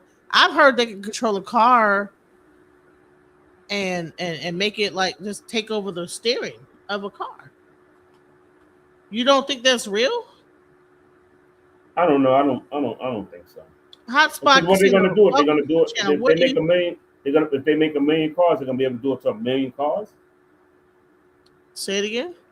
If there's a million cars out there, they're gonna be able to do it to a million cars. I kind of find that hard to believe. I mean, if they focus it on one car, I might believe it. But I'm saying to do that to any car, to every car, I don't know if I agree with that. Well, you know, Tesla has an IP address. Yes. Yes, I've heard that. Hotspot Casino, what are your thoughts? Yes, they can do it. That's why you remember Cash for Cars? Yeah. That's a huge reason why. I mean, the whole point is the futuristic stuff in order to be able to control it. I mean, the whole purpose that they're going to eventually do is to basically create like smart cities. And they'll be able to tell you, hey, you can drive this far, you can drive that far, or eventually it'll get to where they'll have vehicles that are autonomous that run and you can only go wherever, you know, you asked it to go.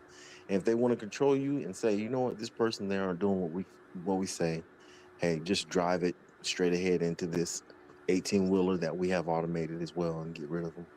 I mean, this stuff is no joke. This stuff is real. It's unfortunately it's real. It sounds crazy, something like out of Barack, I don't understand why you are not. You need to get up with the program, like about what's going on. I'm not saying it can't be done, but I'm saying I don't see them investing that when they could do that with every car. If they sell, they can't do it with every car. Only like the electronic cars. That's why. But there are certain cars that are a combination of electronic and gas. And if they have like that Siri, that not Siri, but like that, you know, like the thing where because there are certain cars that are even still gas that they can still take control of your car. You mean like a hybrid? Well, yeah, that and then other cars as well. No, but I'm saying I don't know if they would do that with every electronic car that came out. I don't see them doing it. I'd see them if they focus on one, but to do that with the whole fleet, I just find that hard to believe. Have you ever seen the movie? What was it called? It was all the boats were coming in, and then all the Teslas were like hit, slashing, smashing. With Julia Roberts? Yeah, huh? yeah. No, it was called Leave the World Behind or some shit like that. Yeah. But all like the Teslas were like just smashing. You don't think that could be a real thing? It could be. I doubt it. But...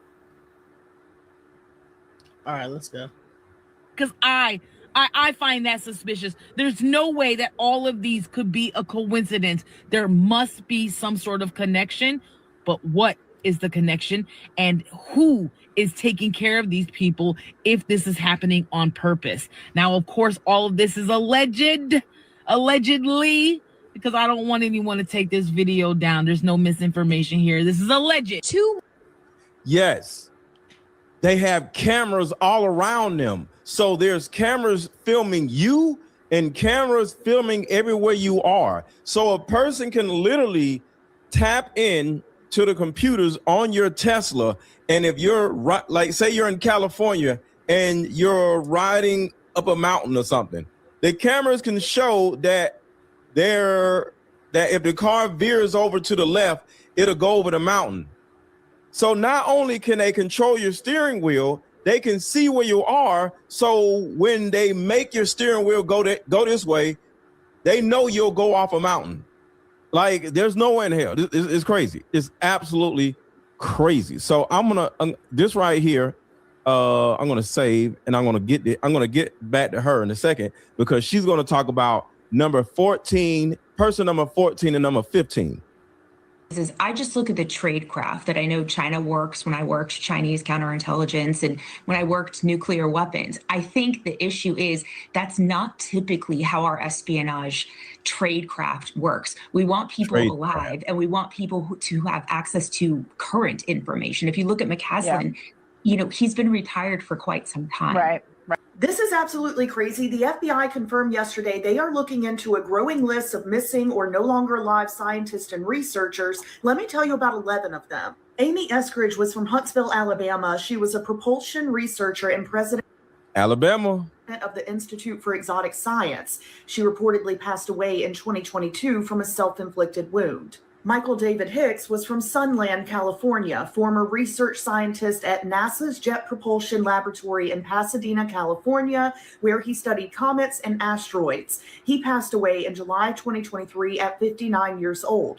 Public memorials confirm his long JPL career, but I have not found a confirmed cause of his passing. Frank Mywald was from Los Angeles, California. He was a principal researcher at NASA's Jet Propulsion Laboratory in Pasadena, California. He passed away in July 2024. I have not seen a publicly confirmed cause of his passing. Anthony Chavez was from Los Alamos, New Mexico. He was a former Los Alamos National Laboratory employee. He was reported missing in May 2025 after vanishing from his home. Reports say that he left his wallet, keys, and personal items, and his car was still in the driveway. Monica Reza was from Pasadena, California. She was the director of materials. You know what's even crazier? Have you heard that people going into New York subways are hearing a voice telling them to push people off the subway? No surprise they can do that with certain frequencies.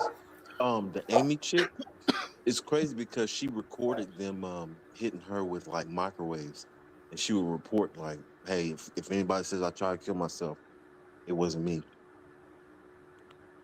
Man, that's crazy. Like, listen, people are. I saw a thing on TikTok where people were on Instagram, and they were like, "Listen, if you go to a subway, stand back. Don't stand close to the actual where the train is about to board, because there are people getting messages and then I heard that there's like hundreds of people getting pushed in front of trains." Yeah, but that's very rare. It's not often. No, like not lately. Yeah, I take the train every day. I'm in New York. It's not every day. Just wait till Starlink is fully hooked up. Oh, you thought you saw? Matter of fact, I don't even think any happened this year. I can't think of one right now. We had a guy that at Grand Central last month. He took a knife and started stabbing people, but the cops shot him down. But as far as pushed off the train, I haven't heard nothing. I don't remember hearing nothing for the new year. You heard me? Okay. Yeah, I'm saying it has happened, but I don't know what you mean because I haven't heard nothing lately. I don't know if you heard something. I mean, I'm in New York, literally. I wish I had like the video of the person that said this. She was saying that there's like it's not being reported, but there's a bunch of people getting pushed out in front of trains. I don't know. It might not be, you know what? It might be some TikTok shit or social media shit that people are saying, but it's interesting to me. Yeah, you got to remember when you hear stuff on social media, a lot of times it's not true. People just say stuff sometimes for what that clout chasing. Because I'm in New York right now, and I live out here, and I would know about it. You know what I mean? That's so. Like I said, people just say stuff. I guess they clout chasers. They'll say anything to get clout. Because it hasn't been too many this year. The biggest thing that happened was the matter of fact, the guy that was I forget his name, Fox 5. That was his. He was a battle rapper, I think from the Bronx. They said his mother died or something like that. That's what the press is saying. So I ain't verified, and he just went crazy. And he went in the train station with a machete and was cutting people, and the cops shot him down. His rapper name was Fox 5. He used to be a battle rapper or something like that. I don't know if you heard about that. No, I haven't heard that. Yeah, that's true news though. That happened in the train. But as far as the shoving, nothing lately that I've heard of. I wish I could like find the actual video. Like it's weird. Like so many weird things come on my timeline. Let's go. Processing at NASA's Jet Propulsion Laboratory. Okay, let's stop right here. The other woman said that a lot of these scientists are leaving their keys, their ID, their passports, and their cars behind. It almost sounds like an adult version of the Weapons movie, where, because I'm never leaving my house without my wallet, my money, and my keys. Like, how do I leave my house without my keys? I need my keys to drive the car or lock the door or whatever. So when you just think about somebody leaving the house without the normal things that an adult will leave the house with, even if you're going for a walk or you're jogging, you're going to carry either your keys or your wallet, or your keys and your wallet. So what if, well, first, how many of you, put a 1 in the chat if you watched the movie Weapons? Put a 1 in the chat if you watched the movie Weapons. Because what if there's something embedded in their necks, their brains, or something that would go off that would cause them to just simply just get up and just walk out the house? And I don't know. But this is sounding like an episode of the Weapons movie, because they're leaving. I don't even think that they need to like embed anything. If they know how to listen, I heard that when Trump did his whole attack in Venezuela, they used a technology that made everybody like ears and stuff bleed and all type of stuff. So they understand frequencies. See, here's the thing: is that listen. That's why I push EFI so much, because it teaches you about frequency and sound. The majority of like the understanding of EFI is understanding science, not just like religion, like, okay, there's God, whatever, but just science behind sound, science behind nature. These people know nature. They know how to bounce signals off of things. They know how to possibly even get into your mind and make you think to do something. I don't understand why a person would hear a voice saying, hey, go do this, enough to the voice they do it. But it might be like something so loud and so crazy that they have like, okay. I don't know, but like, let's get into it. Like, I think that there's things that exist like this without their wallets and keys. Put a 1 in the chat if you watched the movie Weapons.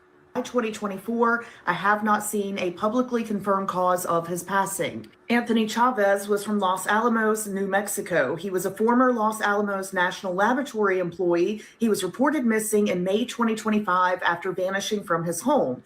Reports say that he left his wallet, keys, and personal items, and his car was still in the driveway. See? It's multiple people who leave all of their belongings behind. Like, adults don't do that. So the only thing that I can think of is something is controlling them that's making them go somewhere. And but have y'all seen the movie Weapons? Because I think I got the movie Weapons. Let's see if I can find it. Did y'all ever see the movie Weapons? Yes or no? I'll worry about that in a second, but there's a conversation to be had about the movie Weapons then, if that's the case.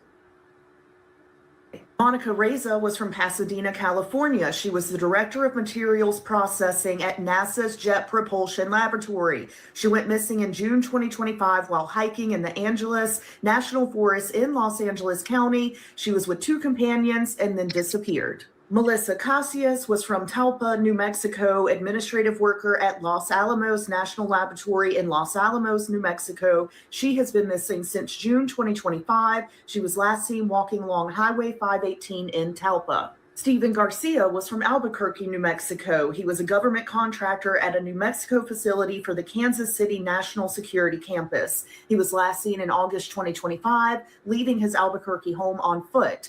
Reports say that he had a weapon and police warned he may have been a danger to himself.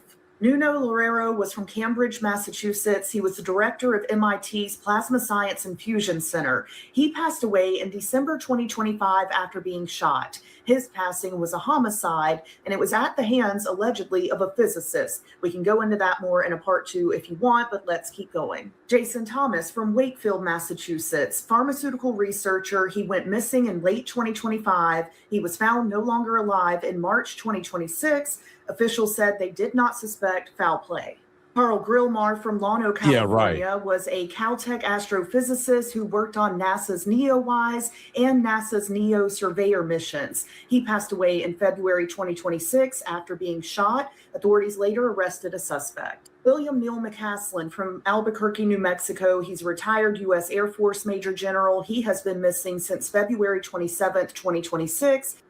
So a lot of these situations are different. So they're not the same, but some of you said you never heard of the movie Weapons. Let me see if I can show you where the hell is it? I've never heard of it either. Check this out. And y'all let me know if I'm crazy.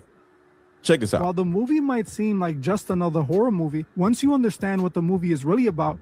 So this is a movie, Weapons.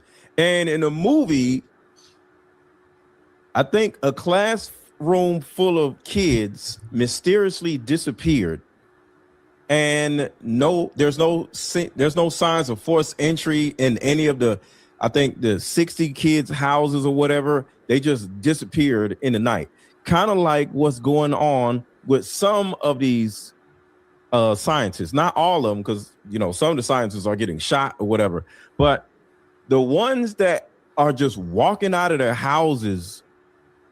Listen to this. This is kind of like a kid's version of what some of the scientists are going through. Listen, and y'all let me know if I'm crazy. While the movie might seem like just another horror movie, once you understand what the movie is really about, you will see why it's much deeper than that. On the surface, the movie is about the witch Aunt Gladys, who goes to Alex's family's house to do a soul harvesting ritual on the parents to steal their youth. But since they're full-grown adults, it doesn't work. So instead, she uses Alex to put all the students in his class under that harvesting spell. She then uses an occult ritual to steal the youth from the children. What the movie is actually about is the truth on why so many children go missing every year and how it's all connected to witchcraft rituals. The movie is also deeply connected to Trevor Moore's death, and I will explain why in just a moment. But first, let's unpack everything the movie was revealing. At the beginning of the movie, the child who is narrating the story tells us that this story is based on a true story. While she was referring to the story that takes place inside of the world of the movie, I saw this as being a literal message, telling us that this movie is based on real situations that are happening in real life. We will see more examples of this throughout this breakdown. We also need to talk about the ritual Aunt Gladys uses to control people and steal their youth. In the movie, she is seen doing a strange ritual using a stick and this bell with this inverted triangle symbol on it, along with the number 6. Clearly, this is a reference to the magical system of alchemy. And as you can see, she's able to control adults along with children. So you may not believe in this, and that's okay. I'm just theorizing and pontificating right now. So this little bell and this stick. So I'm not into this stuff, but I'm just sharing information because I don't want y'all thinking I'm crazy.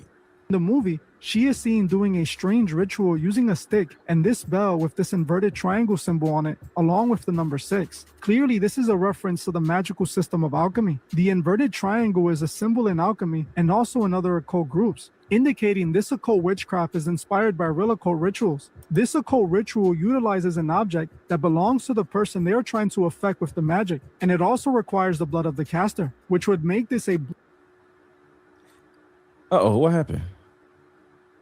Why did it stop? Okay, we can keep going. I got more on this. I don't know why it stopped. Okay. But that gives you an understanding of what may possibly be happening. I'm gonna find the rest of it because I did a whole live stream about this, but I'll come back to that in a second. I didn't know it was gonna stop abruptly like that. He left his home in Albuquerque on foot. He left without his phone, and a silver alert has been issued. Probably just a silver alert is for old people. So a silver alert is an older person has lost their mental function and they have Alzheimer's or dementia or something. That's what a silver alert is. coincidences, right? But what do y'all think about the weapons movie? Do y'all think that could be a part of this? Yes or no in the chat. Say yes or no in the comments. Right.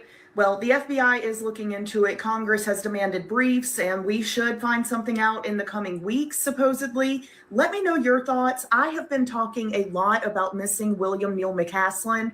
My mind is now blown. If you want a part 2 going into deeper details of these people, things that they said in interviews, let me know. I would be more than happy to do that. I was so excited to make this video. I woke up early this morning, which is not something I do. This is highly interesting. Let me know what you think. And I'm going to break down the story and give you my point of view on it. All right. So as of April 2026, 11 or 12 scientists linked to nuclear, aerospace, or defense work have died or disappeared.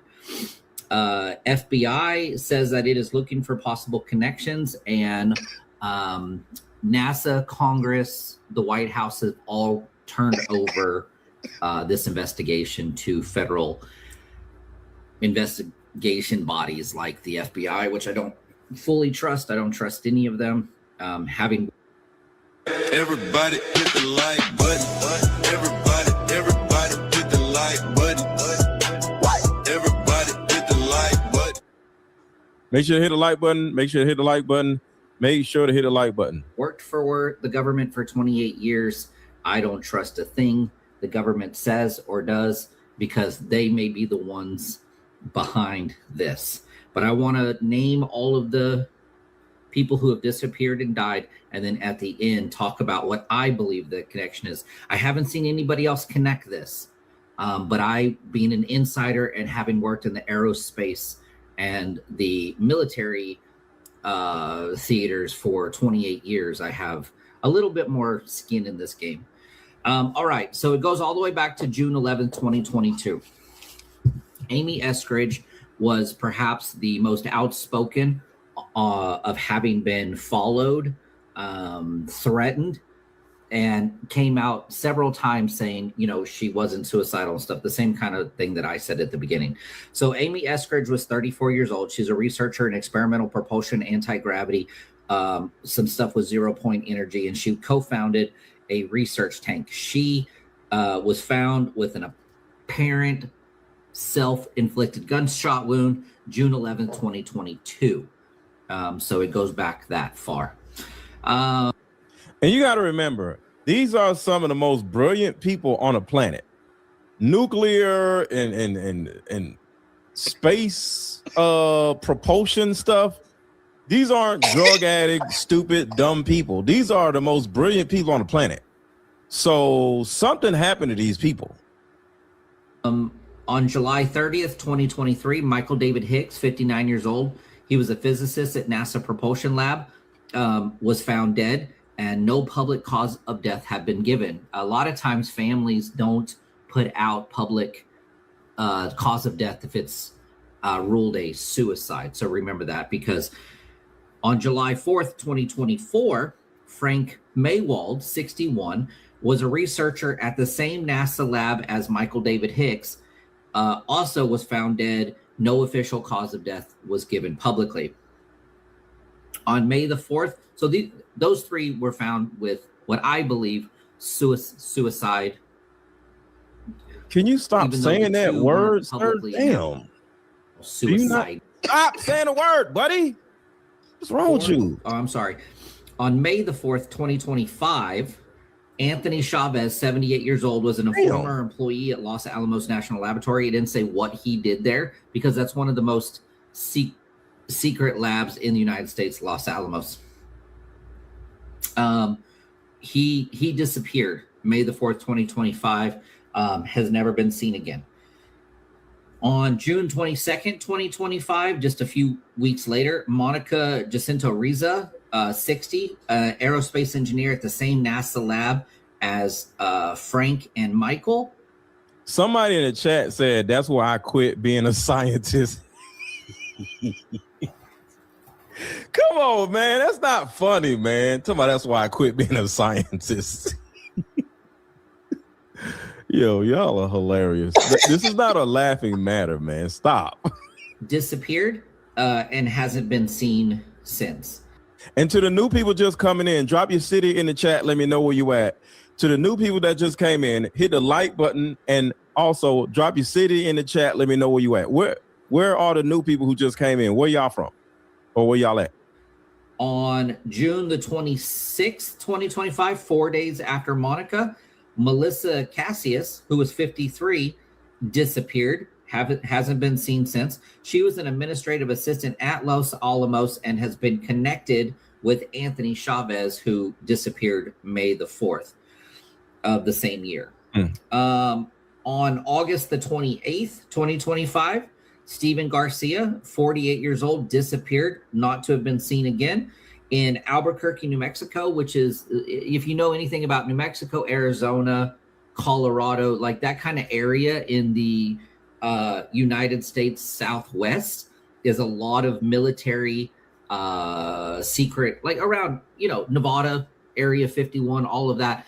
A lot of the labs, the old nuclear test sites, the aerospace stuff, because there's not a lot of people in that area, and so it's very dry air. There's some elevation. It's like a perfect place to test, like create, build, test aerospace assets. Like all of the spy planes that we know about now, like SR-71 and stuff, were tested there.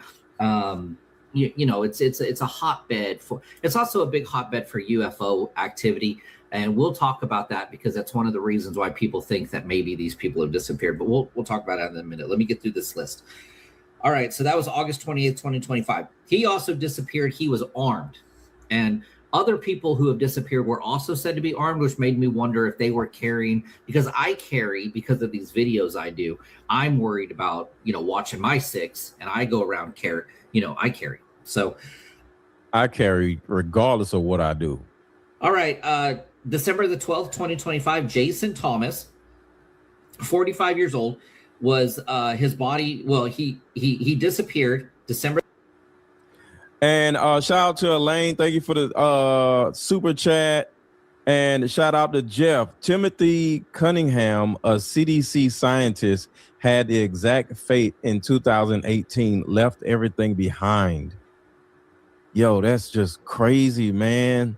Like, is something wrong with this stuff with the people just leaving everything behind? So I think I found the other video pertaining to weapons. Let me see if I can find it.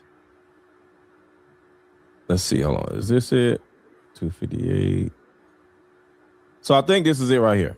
Talk about the ritual Aunt Gladys uses to control people and steal their youth. In the movie, she is seen doing a strange ritual using a stick and this bell with this inverted triangle symbol on it, along with the number 6. Clearly, this is a reference to the magical system of alchemy. The inverted triangle is a symbol in alchemy and also in other occult groups, indicating this occult witchcraft is inspired by real occult rituals. This occult ritual utilizes an object that belongs to the person they are trying to affect with the magic, and it also requires the blood of the caster, which would make this a blood ritual just like we saw them utilizing in the Him movie. If you haven't seen the video I made on Him, make sure you watch it after this one. You're not.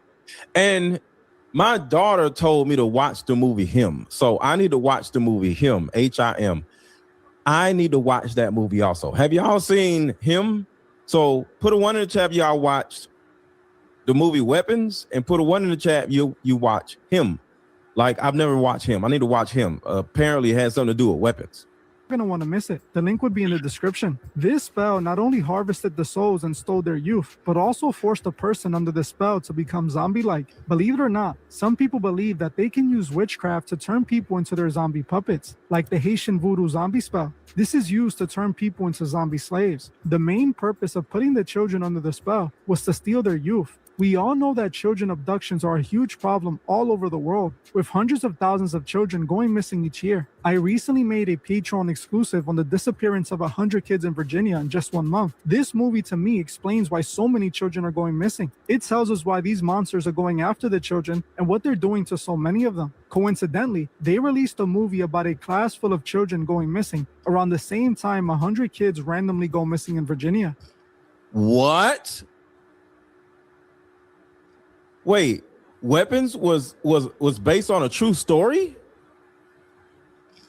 Hold on, quick commercial break. We're going to talk about this. I didn't know it was based on a true story.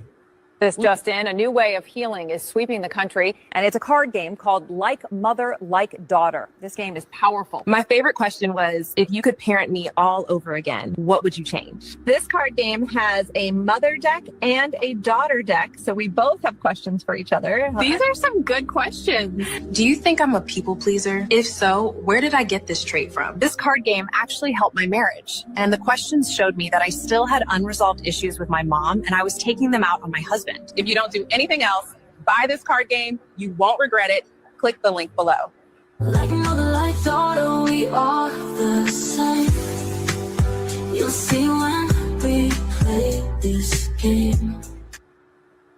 Just reminding everybody, or for the people who don't know, I have an amazing card game called the mother-daughter card game. It's like mother, like daughter. A lot of women don't necessarily realize, or they try to run from the fact that to a certain degree, they are in some type of way just like their mother. They came from their mother. And that's what this card game is for, to give women an understanding of like what their mother went through when they were young. So a lot of these questions in this card game, in the mother deck, and I got a daughter deck also, is helping the woman that's the mother, helping the mother kind of like open up about how she felt or what she went through when she herself was a single mom or was a mother, or, you know, why her and her father, her husband divorced, or, you know, stuff like that, right? So this card game gives a lot of daughters an understanding of what their mother was going through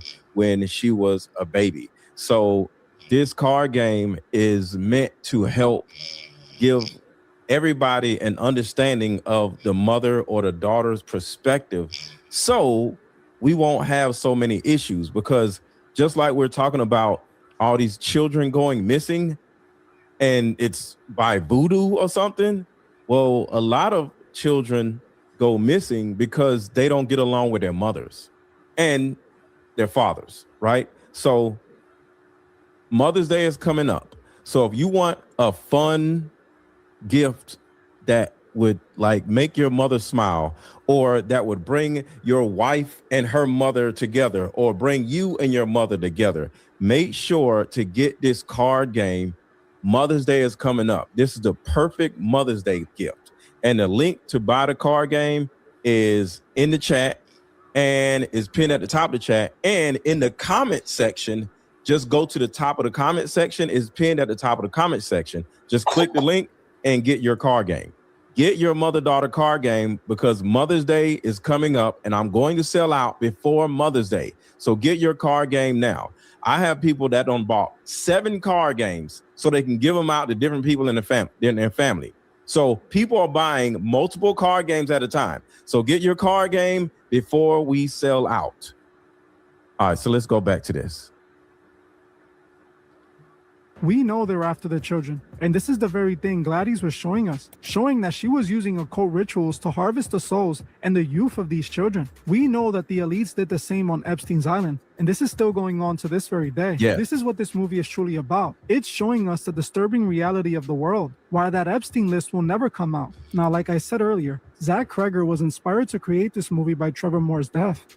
You may be wondering in which way though. For starters, Zach admitted this himself during an interview. On top of this, he also released a movie on August 7th, the same day Trevor Moore died. August 7th, 2025 would have been the 4th year anniversary of his death. Zach also hit some Easter egg tributes that were directly intended to allude to the death of his good friend Trevor Moore. For instance, the scene that showed the principal and his partner eating 7 hot dogs was in reference to Trevor Moore. In this scene, Ann Gladys shows up and uses a ritual to force the principal to kill his partner. There's also another scene that's connected to Trevor. It's believed Trevor Moore died around 2:30 a.m. after mysteriously falling off his balcony. In the movie, Alex wakes up at 2:15 a.m. to find Ann Gladys doing a ritual to bring all the kids to the house. This is around the same time it's believed Trevor Moore mysteriously fell off his balcony. Now you may be wondering what was the connection between these scenes and Trevor Moore's death. So what he's saying is Trevor Moore died in some type of conjunction to this type of stuff also. Why would Zach Kreger dedicate a movie about witchcraft and child abductions to his friend Trevor Moore? He released the movie on the 4th year anniversary of his death. Well, this is where things start to get eerie. If any of you have seen my Patreon exclusive video on Trevor Moore, you know exactly. It stopped again. So it must be a part 3. I'll find that part 3, but let's keep going. More scientists. Hold on, let's back this up a little bit. Allegedly, because I don't want anyone to take this video down. There's no misinformation here. This is alleged. 2 more scientists that worked with NASA have just died in a private plane crash.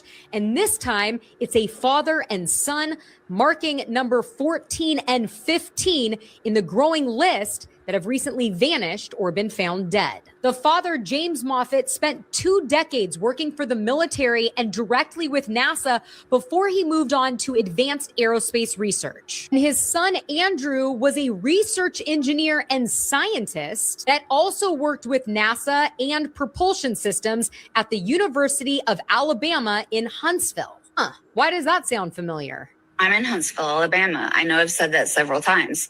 We're the Rocket City. We're the biggest steal you've never heard of. We won the space race here in Alabama, whether you've heard of it or not. The whole Huntsville family was on board when the plane crashed for reasons unknown. And authorities are saying that the investigation is going to take about a year. If you're wondering how we went from number 12 on the list, David Wilcock, number 14 and number 15, Joshua LeBlanc, a NASA scientist that vanished last June, was found burned in his Tesla, marking number 13. Well, I don't know what's going on or why these scientists are being taken out, but what I do know is that it's not, I don't know, coincidence, if you whatever you want to call it. But as always, I want to hear what you think about all of this down below. So if you guys thought the missing and or deceased scientist fiasco was over, well, it's not. It's happening again. This is 29-year-old Joshua LeBlanc, who just last summer died in a car crash when his Tesla went off the road and burst into flames. And yes, you guessed it, he was a NASA nuclear engineer and scientist. Don't forget that the CIA can take over your car's steering at any moment. Yeah, look at Vault 7. These are released CIA. Look up this. Take a screenshot of this that is at the top of the screen and look this up for yourself. You see this at the top of the screen? Look this up yourself. It is a fact that the CIA can take over not all cars, but Teslas and BMWs, certain cars. DJ. CIA documents. Now, this all went down in Huntsville, Alabama, aka Rocket City, which is the same place that this anti-gravity researcher, Amy Eskridge, was based, who was also on this list, and they said she unalived herself. Wait, hold up. A Tesla that burst into flames with somebody related to the government. I think I've seen this movie before. Remember that one time last year where that U.S. Army Green Beret goes to the Trump Tower in Las Vegas in a Cybertruck and blows himself up? Well, this can't be related, right? Actually, yeah, it is. The Cybertruck bomber Matthew Livelsberger's manifesto was actually disclosed on the Sean Ryan show. And I quote, "What we've been seeing with drones is the operational use of gravitic propulsion systems powered by aircraft by most recently China in the East Coast." China, huh? Well, this isn't just an American problem. This is also happening in China, where scientists are mysteriously dying as well. What? Now their list is up to 9 people who all have a background in military AI tech, hypersonics, space defense, and drones. Very interesting. Now get this, out of these cases, 3 are car accidents, 3 are illness related, and the others are unexplained incidences. It really makes you wonder, has national security been breached with a long list of scientists? And now this. Andrew Hugg, who is the branch chief at the Nuclear and Chemical Surety in the U.S. Army, was just fired for disclosing classified information on a date. Damn, not on a date. Hey, DJ, can you Damn. I do find it pretty interesting that his background is nuclear and chemicals, like some of the scientists on the list, like Nuno Loureiro, who was a nuclear fusion scientist who was unalived during the Brown University incident. Now, this whole thing was an undercover sting operation conducted by James O'Keefe. Then right after, he posts this, where he says, "The police just came to my office and confiscated." All right, go ahead. I'm thinking what's going on is they're not complicit with whatever that these companies are trying to do. And if so, because they're not complicit, they're trying to get rid of them. And they are getting rid of them. So, I mean, and if you think about it, these companies like NASA, there's more than likely that they have biometric type situations where they have DNA scans, eye retina scans, stuff like that in order to really track them and stuff like that. So, especially cards, you know, like in the military, you get a RFID chip type situation with your card. If you want to go to the commissary or No, it has to be something more than that, because that's all like out in the open. right, but what I'm saying is because the technology that they're trying to release. Does that make sense? So, for instance, if I told you, I've already told you about Blue Beam Project, right? Yeah. So yeah, when it comes to top secret stuff like that, that's what they're not complicit with, and then that because of that, all it takes is the littlest. But everybody's talking about Black Project, but it's something that we listen. I believe that the things that we're talking about, that's not the stuff that they're hiding. You know what I'm saying? Like Project Blue Beam and all this other bullshit. Like that's like what we know. I think there's something going on that we don't know. And that is why, like nuclear propulsion. Because see, if you guys have been watching my page, I have put on the Babalao that talks about E5. He talks about nuclear being based in plasma. That nuclear is a plasma cloud, and that the whole thing is everything that we're in is based on plasma. But see, you look at it as religious mumbo jumbo, and you don't listen to what he's saying. He's talking about the Merkabah.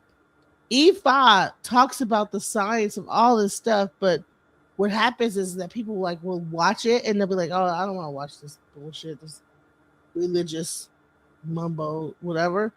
But I mean, E5, Go ahead. I haven't paid attention to the religious stuff lately, so I mean, it's to me, I look at it from a just ground level,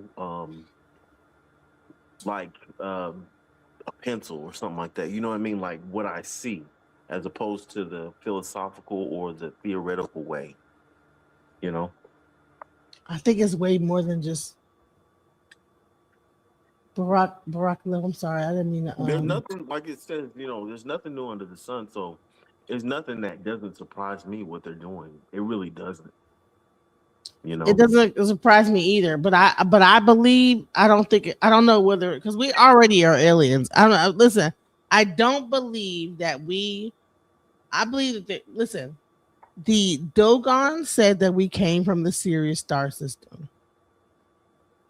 Okay. I believe that we are not the first iteration of humans to do this. Now I'm gonna say this. You do know that the people who are so-called African Americans are related to the Dogon. They are. Most of us, yes. And you know that they know it. Not the Africans, but the people who sent us over here through the transatlantic slave trade. That's why I keep telling Black people, you are not FBA. Like, what are you talking about? It's weird. It's weirdo stuff that they keep coming out with. It's weird. Many of us were not already here in America. We traveled over here through that slave ship, unfortunately. Some of us are already here, like Moors, stuff like that, who traveled over. We got shipwrecked and all that crap and procreated. But many of us came through the transatlantic. And so a lot of us are related to like Kemet, Dogon, stuff like that. And we have the bloodline to prove it. Thank you. And that's why when I have people come up here, like that one dude, I'm not gonna say his name, he might show up. But when you have people like that try to like say, we were here, it's like, well, no, but before we were here, we were there. And like our bloodline does come from not of before like whatever the Caucasian came. Mm-hmm, mm-hmm. I believe that we came from somewhere. I don't know I don't think that we were original. We were from this. I don't know. Something happened. That happened in the black. Here's what I believe happened. We had a celestial electromagnetic shift in the universe.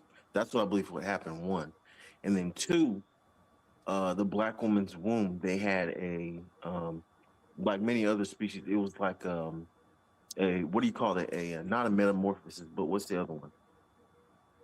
It was like a change in the womb where some kind of way y'all have a gene that causes things to become like albinism type situation. That's what it is. Y'all have something in y'all's DNA. Well, but whatever it is, but I'm going to say this is that there's there's something more. Listen, and y'all can quote me on this or not. I believe that one, time is illusion. There's no such thing. Exactly. So you think that we are living in 2026, but we really time is I think everything has happened simultaneously. You know what I'm saying? Mm-hmm. That time that we believe that things, but everything's happening at the same time. So that's the first illusion. The second one is that there are multiple timelines happening simultaneously, and that we are going in and out of timelines. I know I sound like a lunatic. I know. No, you don't sound like a lunatic because energy is transferable. So yes, we created time as a measurement because of we didn't have a clear understanding of the forever. You know what I mean? When it comes to the most high created. Case says America is the center of the universe. How do you explain that all the other folks on the planet want to come to America? What? Have you been to another country? Have you been anywhere other than America? If you haven't, then stop. What are you talking about? The universe. What the hell? Man, go to another country. It seems like it's the exact same thing. I'm sorry. I've been to Belgium. It's nothing different. There's not. It's the same shit no matter where you go. It might be cobblestones here. It might be some bricks over there, but the whole thing is the same. The layout's the same. Everything, how they live is the same. There might be slight little difference in culture, but really everybody's doing the same shit no matter where you go. You know, anywhere around the equator can be the center of the universe. Okay, all you gotta do is use a ball and a pen. Everyone wants to come here because of an illusion. Right. Because people were able to create the illusion that America is the center. But the bottom line is that, when it really boils down to it, I think that we are living in multiple timelines and we skip timelines as time goes on. Certain things happen and you'll be on one timeline and you'll skip one and things will be slightly different on one, and then you probably have died on another one. You know what I'm saying? You never know. That energy could be going somewhere like that. You just never know. You never know. You've lived in other countries, right? So I wish we could remember if we had another lives. You know what I mean? I just don't know. But if I could remember I another think that life, we are listen, and then listen. I've been initiated, right?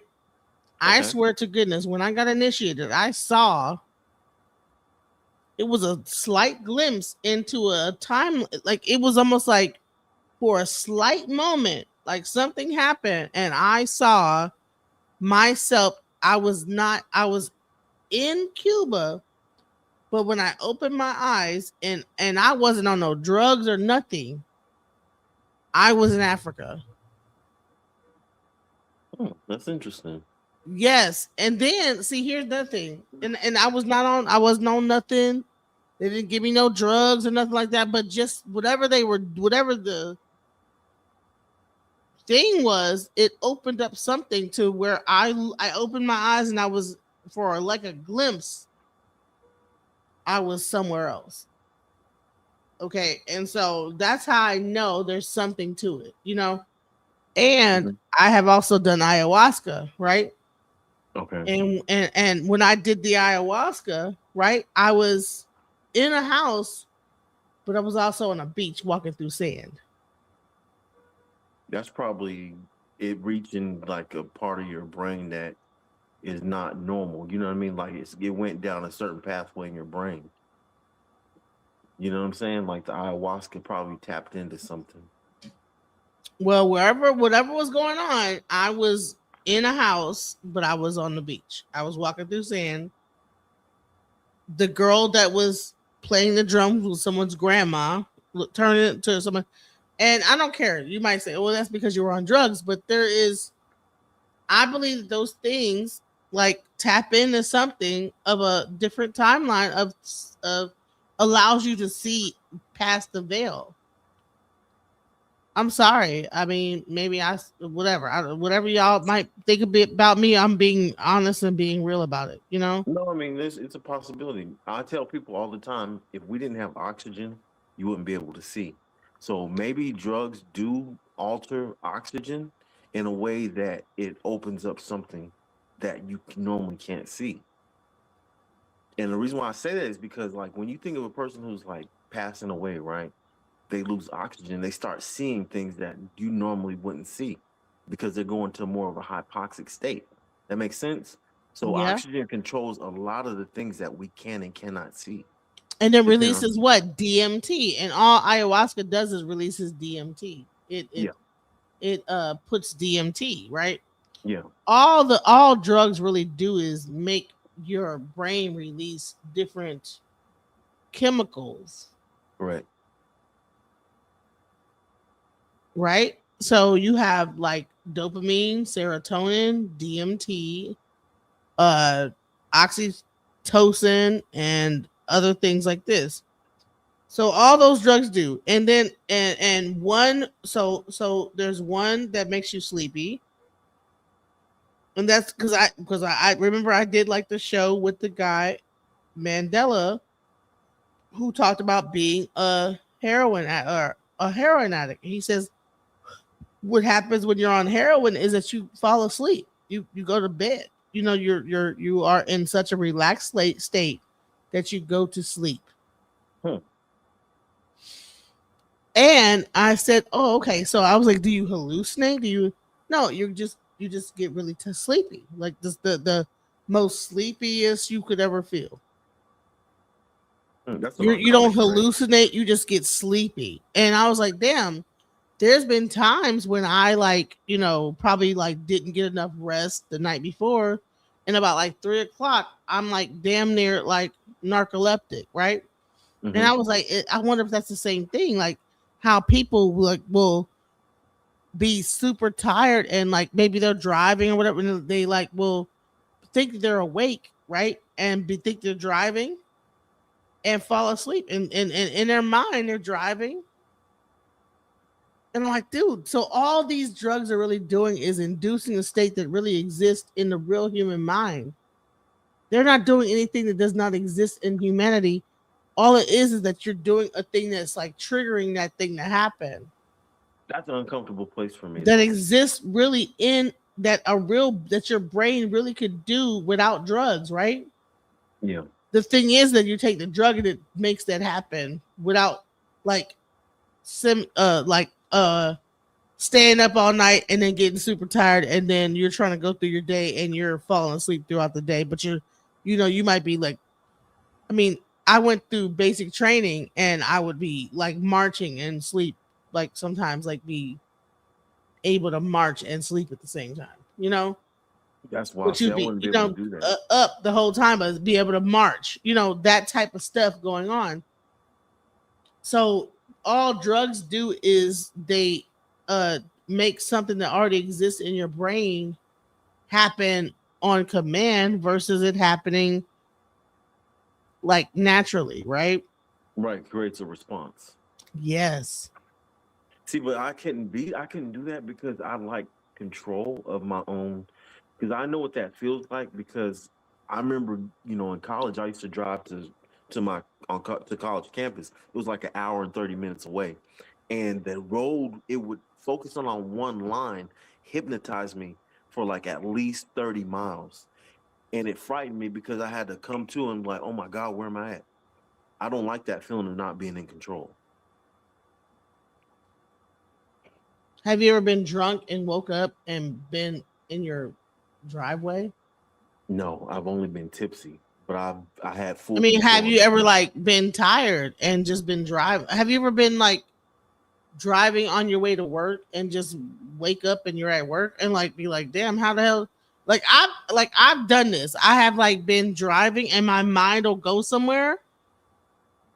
I'll be having a whole daydream, like in a whole other place, and be like, oh shit, I'm driving.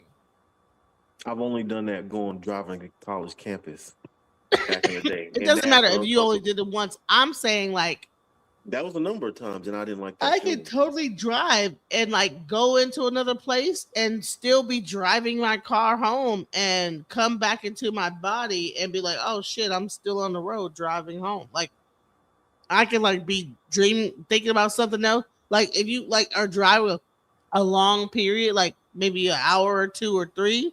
That's what it does to me. Just be able to like kind of like be able to be thinking about some shit and then thinking really deep, really intensely. Your mind, your eyes are not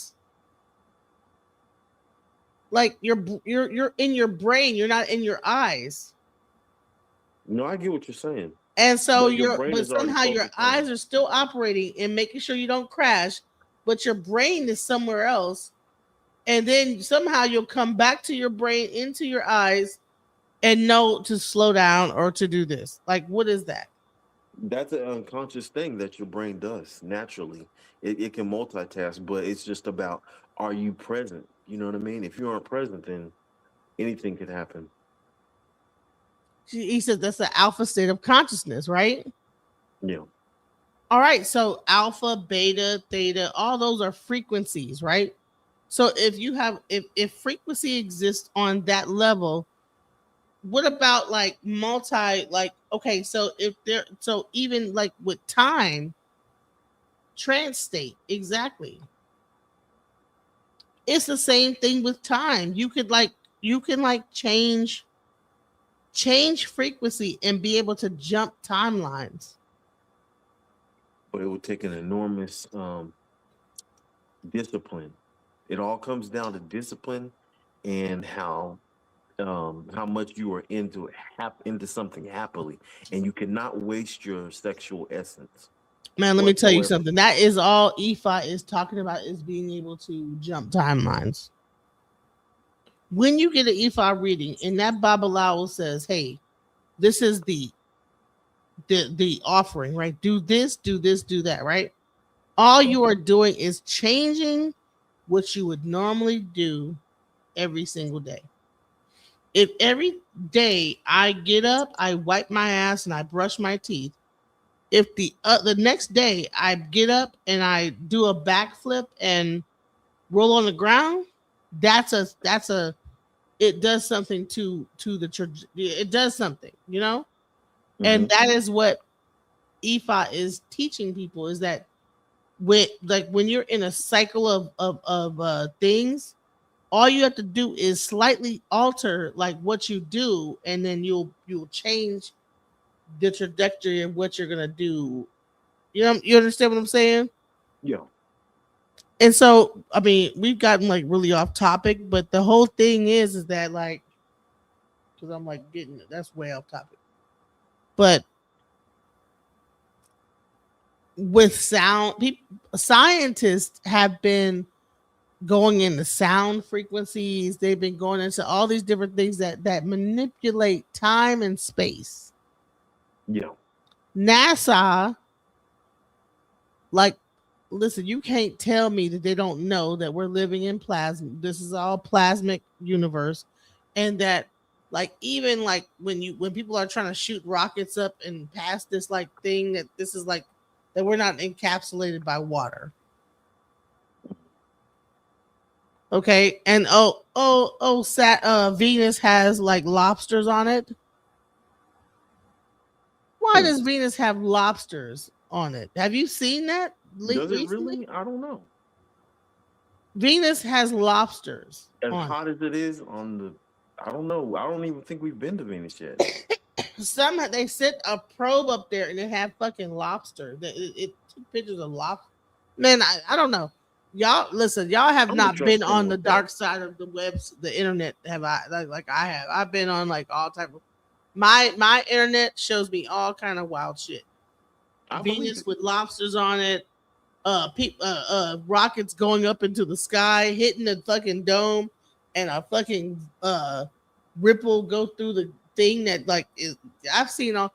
I don't know what internet y'all are on, but the shit I see, I'm like, what the fuck is going on? You want me to tell you something? I stopped practicing spirituality because a lot of weird stuff would happen to me when I would sleep and be in my dream state. Like when I opened my eyes one night, there was a portal that was trying to suck me in, and it creeped me out. And I hurried up and closed my eyes back because it felt like it was gonna pull me all the way in had I moved forward and opened my eyes fully. And that's this kind of stuff I don't like experiencing, practicing spirituality, because when I'm in something, I am in something. So it's stuff like that I just stay away from it because it's too much. A lot of good comes, but there's a lot of evil that comes towards you as well. Well, the whole thing is to be protected from that, you know, not to like get away from it, but like to figure out, okay, there's a reason why a portal opened up. Maybe you need to like this to figure out what that was. But let's hear the rest of this. Let's go. Did all my firearms. He even posted this video where it shows his lawyer escorting law enforcement to show where the firearms were. These scientists that have been unalived suspiciously, they knew they were being hunted. They knew the shit they were exposing would get them unalived. I started it as a public-facing persona to disclose anti-gravity technology through, because I told Mark this. If you stick your neck out in public, at least someone notices if your head gets chopped off. And what did David Wilcock say 2 days before he was unalived? Right after finding out his biographer was suspiciously unalived. Scientists are going missing. Now they're saying they're going to investigate this. The president himself is saying they're going to look into this to see if anything's going on. It's a little bit scary, I got to say. Anyway, it's a very exciting time to be alive, man. It's a very exciting time to be here on Earth. Wait, K Krishna says you jump timelines when you sleep. Yes. And you jump timelines if you have a near-death experience. I've experienced this. I've jumped entire a world that doesn't even, I'm like, this is not even the same world I was in before I almost died. Like, I'm like, dude, this shit, the sun ain't the same. Everything, stuff ain't the same. I'm like, what the hell? And people aren't the same. Things aren't the same. Like, I'm like, what the fuck is going on? You know? Out-of-body experiences are jumping timelines. Wow. You know what? Man. And so I believe like these scientists know about this type of stuff. And that's why, but they want to hide it from us. And I believe that even the ancient Egyptians, we think that they existed a long time ago. I believe that they exist now. on a different frequency. I know I don't want to go too deep. I'm gonna sound crazy. Does that sound like a guy who's going to end his own life 2 days later? Damn. I don't think so. He's been saying this will probably happen to him for years. Years. And the Boulder police are saying that he was having mental health issues and turned the weapon on himself. I'm suspicious of that statement. I think it's time people go back and look at all the shit he was exposing before it's scrubbed from the internet. And all these other researchers. At least they're making the truth easier to find. So there's that. And as always, I am of sound mind and will not do that. Very exciting time to be alive. Let's talk about Amy. Oh yes, I'm of sound mind, guys. I would never hurt myself. So yeah, I got children. I would never do that to myself because I'm talking about some wild shit on this channel right now. Please don't think that anybody, if anything happened to me, like I didn't do it. Amy Eskridge, who apparently was found deceased. She's one of the 12 scientists. These 12 scientists, see, there's her right there. There's a 12th one today. But let's review some alleged evidence that might point to her being attacked. She was attacked by Dews, and a former British intelligence officer named Frank Milburn told News Nation that Eskridge claimed that she had been struck by direct energy weapons in fear for her life, and she was being targeted for her work in propulsion technology and provided pictures of her discolored hands as alleged evidence, and you saw the video. My hands have been burned to hell and back as I've been typing, because you can beam me through there and through there, and you can get a 3D image of what I'm typing. Because this computer doesn't have a Wi-Fi card. You can't hack it, but you can maybe get a 3D image of me typing. So like we just did that and did that as an act of pure desperation. And guess what? I feel better immediately. Like my hands still burn because there's damage. But it's like my body relaxed when we barricaded the shit. And it was like, oh, like relief. Some of the Dews that she's mentioning that can burn people would be the active denial system, ADS, using millimeter waves to cause intense heat sensation on skin, what you just saw. Havana syndrome is also a result allegedly from Dews, direct energy weapons, often directional, hitting one side of the room, causing to have hearing loss, vertigo, cognitive impairment, and head pressure. And it's also attacking intelligence officers, not civilians or tourists, like CIA, FBI, NSC, and here are the locations: Vienna, Austria, Washington, D.C., and the White House, China, Cuba, Russia. And they've used other Dews, such as the LRAD, on BLM protesters, and it's actually testing on the public isn't even a conspiracy, it's a documented fact. It can cause pain, disorientation, hearing, and damages at high settings, just like they just claimed. Now, the 12 scientists that are missing, there's a 12th one as of today, Joshua LeBlanc. Here's the connection. He was a 29-year-old also working in propulsion energy. His family reported him missing the same morning before his crash, where the car, the Tesla, was burned beyond recognition.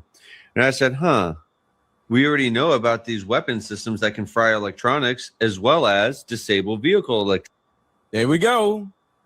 That's it. Electronics. And if you fry electronics, could that cause a fire? Yep. And guess what? I'm not buying EVs ever. But what's weird about his death is, look, they're going to investigate the FBI is going to work with Department of Energy and Department of War. Why would the Department of Energy be involved? And maybe they're trying to cause this problem with the Strait of Hormuz in order to make us think that gas is just going to continue to be too much and I might as well buy an electric car. What if the war in Iran and the Strait of Hormuz being closed down is meant to trick us into just buying an EV so we ain't got to worry about gas prices being high anymore, so they can turn around and control us? What if all of these oil facilities are blowing up mysteriously in order to cause us to have no choice but to buy an electric vehicle so they can do this to us if they need to? Never buy an electric vehicle unless it's your side vehicle or your extra vehicle, because there could be a day where something happens to all the gas pumps where you can't get gas, right? Then you can have an electric bike or electric car to get out of the city. But just remember, they have control over that electric car. So you're probably in more danger than not having gas and being stuck at the house. Because that car, just like he's saying, can just turn around and just catch on fire and then lock you inside of the car. I think I'd rather just deal with my gas vehicle and have to pay too much money in gas. Tesla was burned beyond recognition. And I said, we already know about these weapon systems that can fry electronics as well as disable vehicle electronics. And if you fry electronics, could that cause a fire? And guess what? I'm not buying EVs ever. But what's weird about his death is, look, they're going to investigate the FBI is going to work with Department of Energy and Department of War. Why would the Department of Energy be involved? Right. So you guys tell me, you think there's anything correlating between her claims and the video you just saw and all the information we just learned? Do they think we're really that fucking stupid? I found out that I was being physically surveilled by the following method. My ex-boyfriend and I realized that people had been breaking into our apartment while we were gone together in the same vehicle. And so like I'm in the apartment, I'm about to go to work, and I'm like, why don't you take out the trash and scope out the parking lot and make sure it's okay before I go to work? So he goes out there and he's like, there's this weird fucking Lexus. It's like a silver Lexus. This is a shitty apartment. Like, why is there really nice Lexus in the parking lot? And it has tinted windows that are not street legal. Wait, why is a scientist living in a shitty apartment? They don't get paid a lot of money? They don't. I just heard her say that. So I just want to stop for a second. She said they live in a shitty apartment. You're a nuclear scientist. You don't make a lot of money? It depends. I'm not going to college for umpteen amount of years to become a nuclear scientist, astronaut, or whatever, and I got to live in a shitty apartment. Am I wrong for bringing that up? It just hit me when she said that. What? Why do you live in a shitty apartment? Do they not make any money? I'm not going through all this shit to live in a shitty apartment. I never went to prison. I mean, not prison. I never went to prison either, but I never went to college. And I live in a big ass house. Like, what? Yeah, see, I never went to prison. I mean, prison. I never went to college, and I never will go to college. And I live in a big ass house. And she's a nuclear physicist or a nuclear whatever the hell. And she lives in a shitty apartment. Man, let me show you all this. If y'all never seen this movie, it's called Leave the World Behind. Check this out. Hello.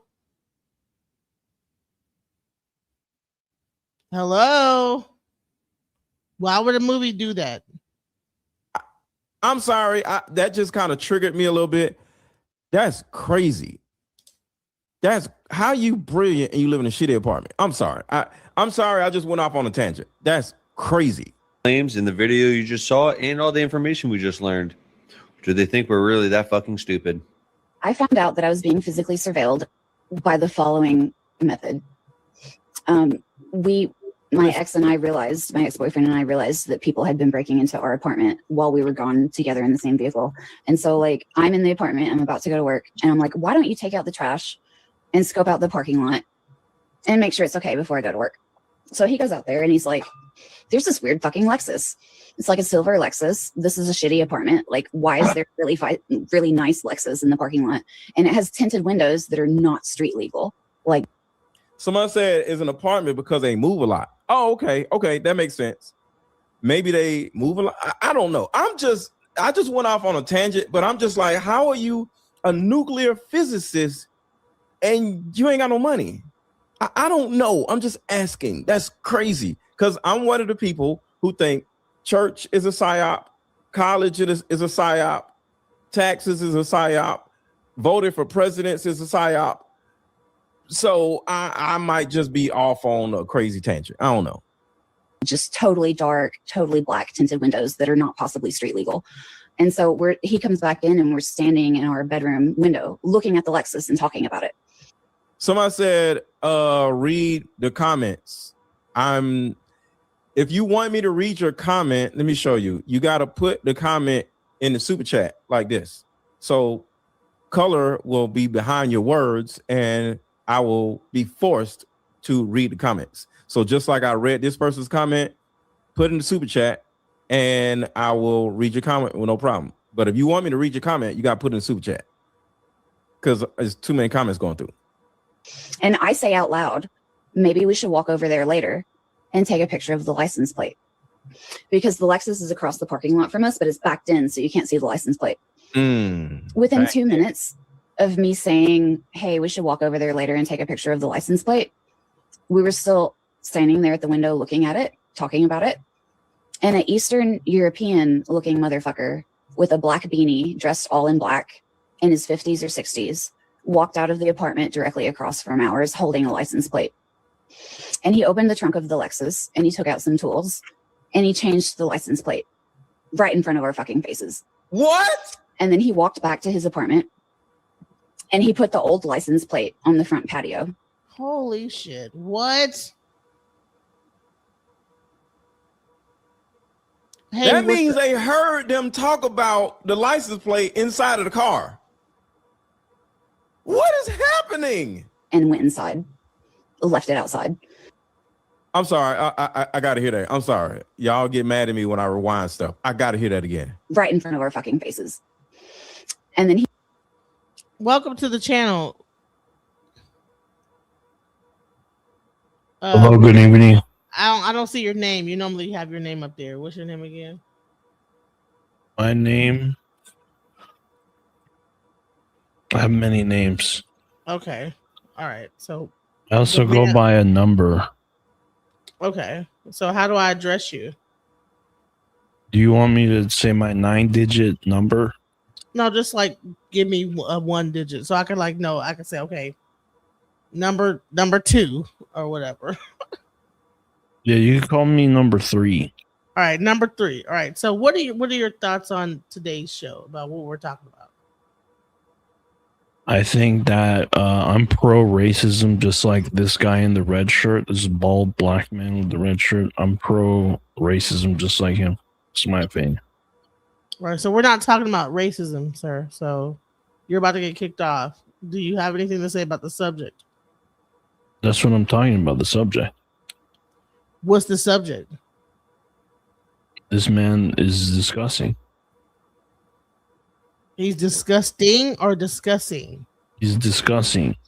Excuse me, I have an accent. I'm from Maryland.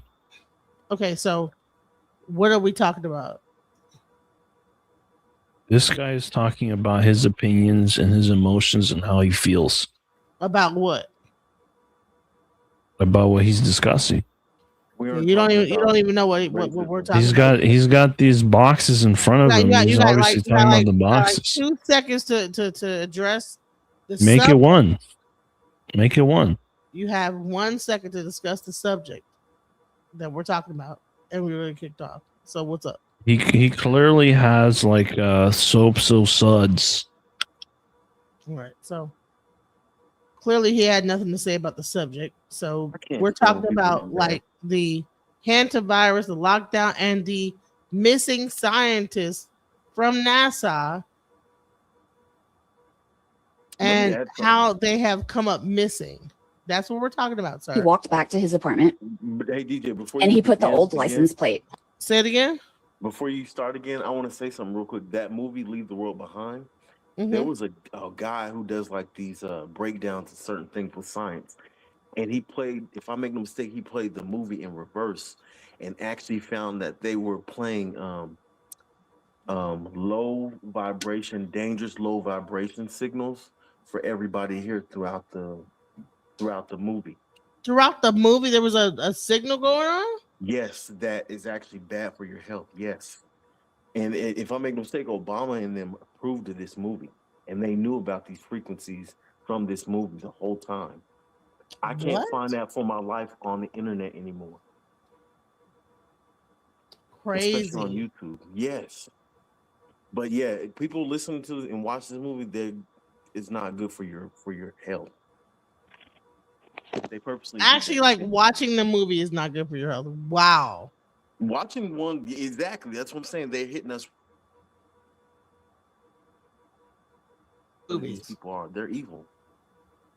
But I That's wanted to mention that real crazy. quick. Yeah. That's insane. Wow. On the front patio and went inside, left it outside. And it was literally like, come get the license plate. I have more where this came from. Come get the license plate. And then after that, the Lexus started tailing me. And every time I saw the Lexus, it had a different license plate. It would be like Alabama plates, a different state plate. It would be random dealer plates, none of which were local, just like cardboard temporary dealer plates, none of which were any local dealers. Every time I saw it, it was different plates. Oh my God. It would follow me to the gas station to go get beer. I would go get beer at the gas station and that Lexus follows me. And even my ex called an Uber once. He called an Uber. The Lexus pulled out from the spot across the parking lot from our apartment, drove over to our apartment and said, "Hey, I'm your Uber here to pick you up." What? No, come on, man. And for any of you who may say, why didn't her boyfriend just beat up the dude? No, the answer is no. The reason why is the man was able to hear their conversations from inside of the house while he was sitting in his Lexus when he changed license plates. So you don't think that man didn't have a firearm or the ability to do something? I would have broke up with her. I would have been like, you know, you on your own. I'm out of here. What? He pulls around and says, "I'm your Uber driver," and he knocked on the door. The man knocked on the door. Tailing me. And every time I saw the Lexus, it had a different license plate.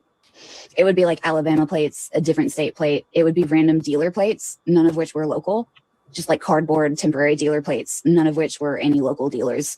Every time I saw it, it was different plates. It would follow me to the gas station to go get beer. I would go get beer at the gas station and that Lexus follows me. Just on a weird side note, my daughter used to call Uber drivers the Oogle Dobbles. So just when she was a kid, she was like, the Oogle Dobble? Never mind. Anyways, let's get back to it. Sorry. And even my ex called an Uber once. He called an Uber. The Lexus pulled out from the spot across the parking lot from our apartment, drove over to our apartment and said, "Hey, I'm your Uber here to pick you up." Okay, wouldn't you have a conversation with him and say, "Who are you? Why are you following us? Why are you doing this? Why didn't they call the police?"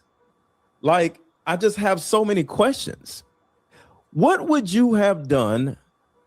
Comment in the comments. What would you have done if this Lexus was sitting across from you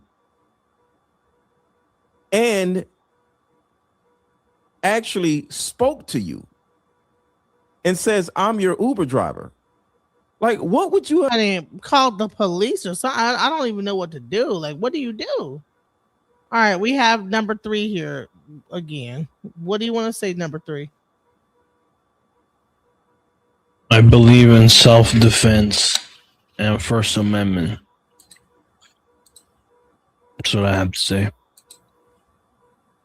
All right. Do you disagree with that? So you do disagree with that? I agree with it. So going back to we're talking about this, which is a weird thing. These scientists are dying. Almost like I think 15 scientists. Why don't they have switches? They're scientists. These are the most fucking important people in the fucking, not even in the country. These scientists are the most important people in the fucking world. Why don't they have a security detail?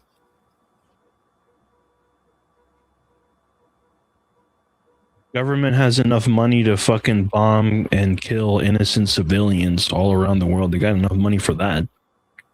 Why can't these invaluable, intangible assets, national security assets, why don't they have their own security detail? Well, if the government is the thing that's like going against, like attacking them, then why would they give them a security detail?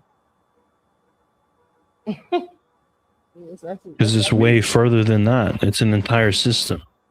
It's like that's the systemic racism that every black retard that goes to a liberal arts college complains about. It's real. It makes sense. It's real. So why are you making It's it not in this, not in the same race? way, not in the same way that they see it. It's real. It's real. It's just not real in the same way that they see it. Why do you think it's about These people? These. Okay. If you would allow me to finish kindly. Well, okay. These people are being allowed to die. These invaluable scientists. These are individuals that have their assets and the very definition of the word asset. Why are they being allowed to die? Because, you know, if it's really an asset, if it's really something that the system, the powers that be, however you want to call it, they want to make sure that they're alive, they make sure that they stay alive. Why is it that these people are being allowed to die?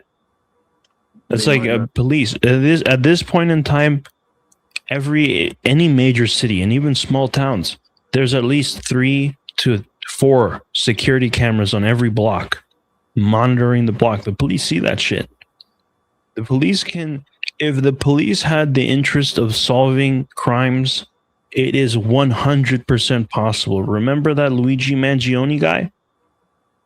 You guys remember that? You guys know who I'm talking about? Yes, he shot the insurance CEO. The police, here's the thing, regardless, right? That's a different equation. That's a different equation. What I'm saying is this man committed a murder. He committed a murder, period.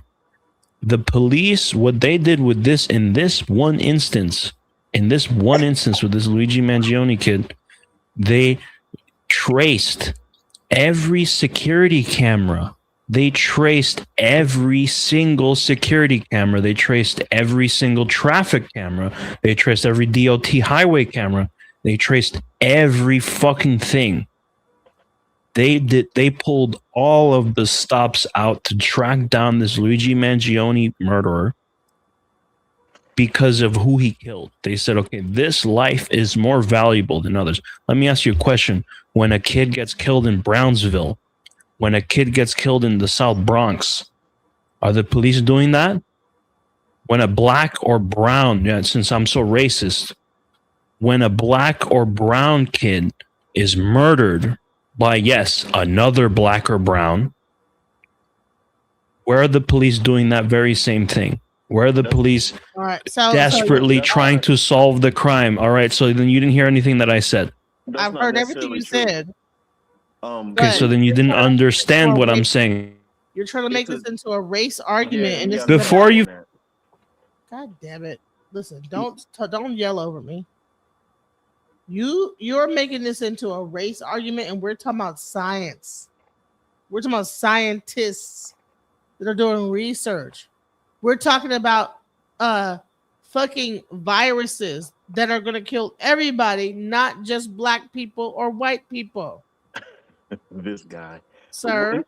So you came in here and you said that with black liberal, what was the word he said? Black liberal, whatever he said. Whatever he said. With these black liberal, well, honey, whatever like political belief they have, they're talking about the scientists that are getting killed. And let me address something real quick, DJ. It's a known documented fact that police forces, FBI and CIA are complicit in taking the life of many black members of communities. And this is not even about the black members of the community. He's trying to switch up the argument, right? And trying to change the subject, and he might be CIA. You never know exactly. He might be goddamn CIA because we're not even fucking talking about black and white. This is a white woman that's a scientist on the thing talking about she is being attacked by some guy, Lithuanian, with whoever, with a beanie on You his got a head. good point. Just now, I'm thinking about that now. You might be right. He This might is be one of them people. he might be. I think he might be a damn agent. Yeah. Because why Yeah. is he trying to change the subject into racism, trying to dumb down my conversation that's discussing these deceased scientists and make it about racism because he wants the fucking algorithm of YouTube to then hear what his rhetoric is based on the AI that is listening to what he's saying and then change the audience of what I'm talking about. Yep. Ding, ding, ding, ding, ding. Because he knows if he says certain words and certain key things, He'll hit it. Yep. then YouTube is going to change the algorithm of what I'm talking about. He'll suppress it too. Who Suppress it as well. Sir, no thank you. We're talking about the scientists. We're talking about the Hantavirus, the lockdown. Should we be worried?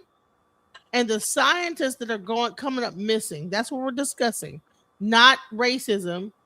So you're not going to divert the conversation, CIA agent, person, whoever you are. Let's go. I've said, like, I would say something. I'm just so. This is a black man that is identifying with a white female scientist and her husband that ended up dead. So what the fuck are you talking about? Shut up. Don't come up on my channel with that bullshit. Trying to divert the conversation into racism and talking about racism when that's not the subject, because you know that that's going to get my shit flagged. Stop it. The license matched in the Uber app, but they didn't have an Uber sticker or a Lyft sticker. What? The license matched the Uber? Yo, what the hell? Hell, is Uber in with the damn CIA and the FBI and the blah, blah, blah?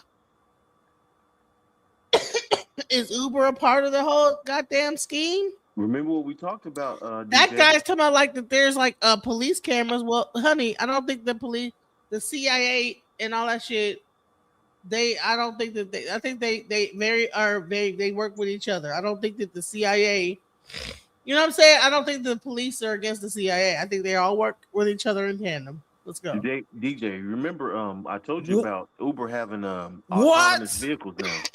Say it again. Somebody said I would have ran. Uber has autonomous vehicles now. And not only that, but they're hiring people to basically collect data, sit in the vehicle while it's driving and collect data and just create like this memorization map of where it goes and what it does while it's driving. So yeah, that's what's going on too. Oh, on your phone, from your phone. No. Right. They're hiring literally right now people just to sit in the vehicle while it's driving and just collect data for these Ubers, these new Uber vehicles that are autonomous now. Yeah. Interesting. Crazy. Mm-hmm. So he's not leaving the back. So what do you want to say? Do you want to like talk on subject now, or are you going to still talk about racism? Because if you come back here with a racism and whatever and not be on subject, you're going to get kicked 100%. I like to be fair. I like to let people like speak their mind. Well, he's not there anyway. So you there? All right. No mind. All right, let's go. Where? You're at home. Where you running to? And all they're gonna do is find you wherever you go. Bro.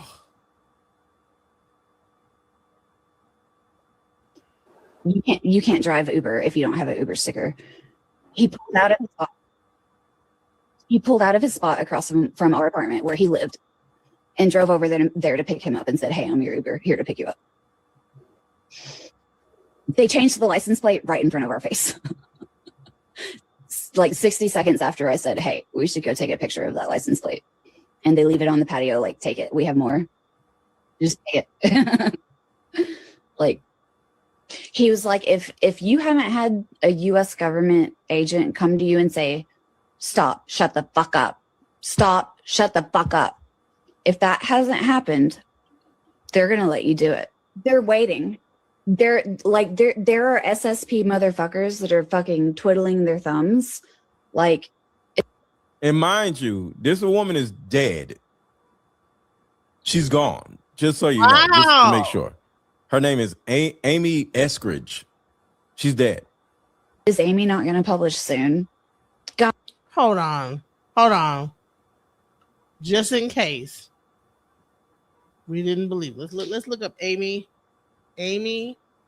Eskridge. Death. She's dead. Yeah. They claim that she supposedly self-wounded herself. It's foolishness. It's nonsense. So she actually died. Oh my God. Pentagon confirms existence of energy weapon. What? Why is that the same? Miss Amy Catherine Eskridge obituary. What? And why does the Pentagon know about it like that? Very odd. Why is the Pentagon like on top of the whole? She claimed she was hit by a DEW attacking her home. New York Post. Which she was. What the fuck? She showed her burns on the video. Like, are you fucking serious? Like, what in the hell is going on? Yeah, you can't see it clear from the view that you have it on, but when you watch it on like a Instagram or something like that, you can see her burns and how her skin is darkened and stuff. At that time. What? Wow, this is insane. Like, I didn't even know that. That's her. With military, she's an army. She got military. Well, no, that's a jean jacket on. I thought it was an army thing. Army fatigues. She knew that they're gonna use satellite technology for the weapons to create certain things. That's what it was. That's why they got rid of her. And all this stuff with what's that thing that what's his name has Elon Musk, Stargate, and with this announcement, the Department of War seemingly, this is on the New York Post, guys. With this announcement, the Department of War seemingly confirmed years of so-called rumors that claimed the government was developing this science fiction-esque weapon. Perhaps one of the most notable figures sounding the alarm was deceased scientist Amy Eskridge, 34, who was involved in extensive research into anti-gravity technology, UFOs, and extraterrestrial life. The researcher who allegedly died of self-inflicted gunshot wound in 2022 had claimed she was hit by a DEW attack in her own home in Huntsville, Alabama, not too long before her death, the Daily Mail reported. What? Yeah. Her theory was seconded by retired British intelligence officer Frank Milburn, who she had enlisted to investigate harassment she received after she threatened to disclose information about the subject of her research. She claimed she was targeted by a direct energy weapon that burned her body with microwaves. Milburn even shared pictures of blisters, skin lesions, and other wounds that Eskridge had allegedly sustained in said attack. The retired paratrooper, so she's ex-military, added that she messaged him in May to say, my ex-CIA weapons guy on my team saw my hands that when they were burned really bad a couple of months ago. Milburn, who submitted his findings to Congress in 2023, concluded that Eskridge did not commit suicide. His authorities ruled, but was killed by a private aerospace company that wanted to stop her from probing sensitive security issues. Per Milburn's testimony, Eskridge claimed that one of the firm's operatives had used the RF K-band emitter run by 5-car batteries strung together from inside a SUV. The K-band is a specific set of radio waves that can be converted into rays and directed at enemy targets. And she shot herself in the head. Gilder stuff. Baloney. Eskridge is one of the 11 top U.S. scientists and researchers who have either died or vanished following their research into unidentified anomalous phenomenon, UAPs, and other matters of national security. You want to tell you something? Do you think this is the U.S. doing this, or do you yeah, think of this course. is like other countries doing it to U.S. scientists? What do you think about that? Think about it, DJ. When we had CV-19, what were they doing a few years before that? They were getting rid of all the naturopathic doctors and healers. They Trying to get were, rid of them. yes, including Dr. So- Sebi. He died, you know? So think about it. If they're getting rid of these scientists, they're about to do something that's never been seen before in the skies with the technology. I'm telling you, that's why they're getting rid of these scientists, because they don't want them to reveal what they're doing. Wow. So the scientists will probably be able to say, "Oh no, that technology already existed. We already did that. That's not a alien. That's America. That's China." You know what I'm saying? Exactly. Crazy, guys. Wow, guys. Like, oh my goodness. We've been influencing this bitch forever. Doesn't she know we want her? Say it again. It's all linked to smart cities that they want to build as well. Man, this is insane. Did y'all know this? Did my audience know this? Put a one in the chat. Did you know this? That this young lady had passed on. Sorry, I have a cold right now. My daughter gave me some shit. She gave me a cold, and you know the best way to get rid of a cold is to get her some. So she's good, and I'm sick. But did y'all know that this lady had passed on, and it was set before Congress? I didn't know Her the to Congress Polish. part. Jeez. Say it again. I didn't know the Congress part, but I knew she had passed. Yeah, this thing was before Congress. That everything. Yeah. Wow. Like, there's multiple people doing that right now. And on the other side of the fence, there's multiple parties looking at each other like, didn't we tell this bitch 3 years ago that we kill people for this? Is she not listening? What is she doing? She's still doing it? What? We told her we were going to kill her 3 years ago. So I have these two different scenarios floating constantly in my life where I have people being like, do it. You're the one, do it.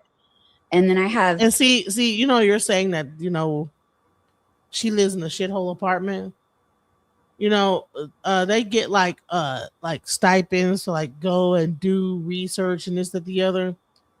Who knows whether or not, you know, she, you know what? The thing is that I'm not sure where she lives at, but where was she living at? Alabama, shithole apartment. Why was she living in a shithole apartment in Alabama and she was a scientist? Probably trying to be inconspicuous, you know. Probably trying to hide, right? Like, Yeah, exactly. shit, you know, like multiple people being like, yeah, that's crazy. they're going to kill you. Don't do it. They're going to kill you. People don't know what Huntsville is. Huntsville is the biggest fucking deal on the planet that you have never heard of. No, it is. No. Huntsville, Alabama, right? Like, Huntsville is the Silicon Valley of government national security technology and intelligence community technology and aerospace technology. Huntsville is like the hub. Like, we are number 3 on the first strike launch list. If first strike happens, 3 targets, Huntsville will be one of them. Alabama. This is Alabama, dude, in the deep south. We're in the top 3 first strike. But And you're it's because outside you the haven't class. heard of us. We're in the top 3 first strike because you haven't heard of us. Everybody watching, make sure to hit the thumbs up button right here. I mean, right now. Yeah, hit the thumbs up, y'all. Hit the thumbs up, because I'm over here, you know what I'm saying, doing my shit too. Shit. Hit the thumbs up. Huntsville, Alabama. Who knew is the first strike on a military target. And that they have all the whatever. Like, I mean, what? What do you think they're building with underneath that hall that Trump is gonna build?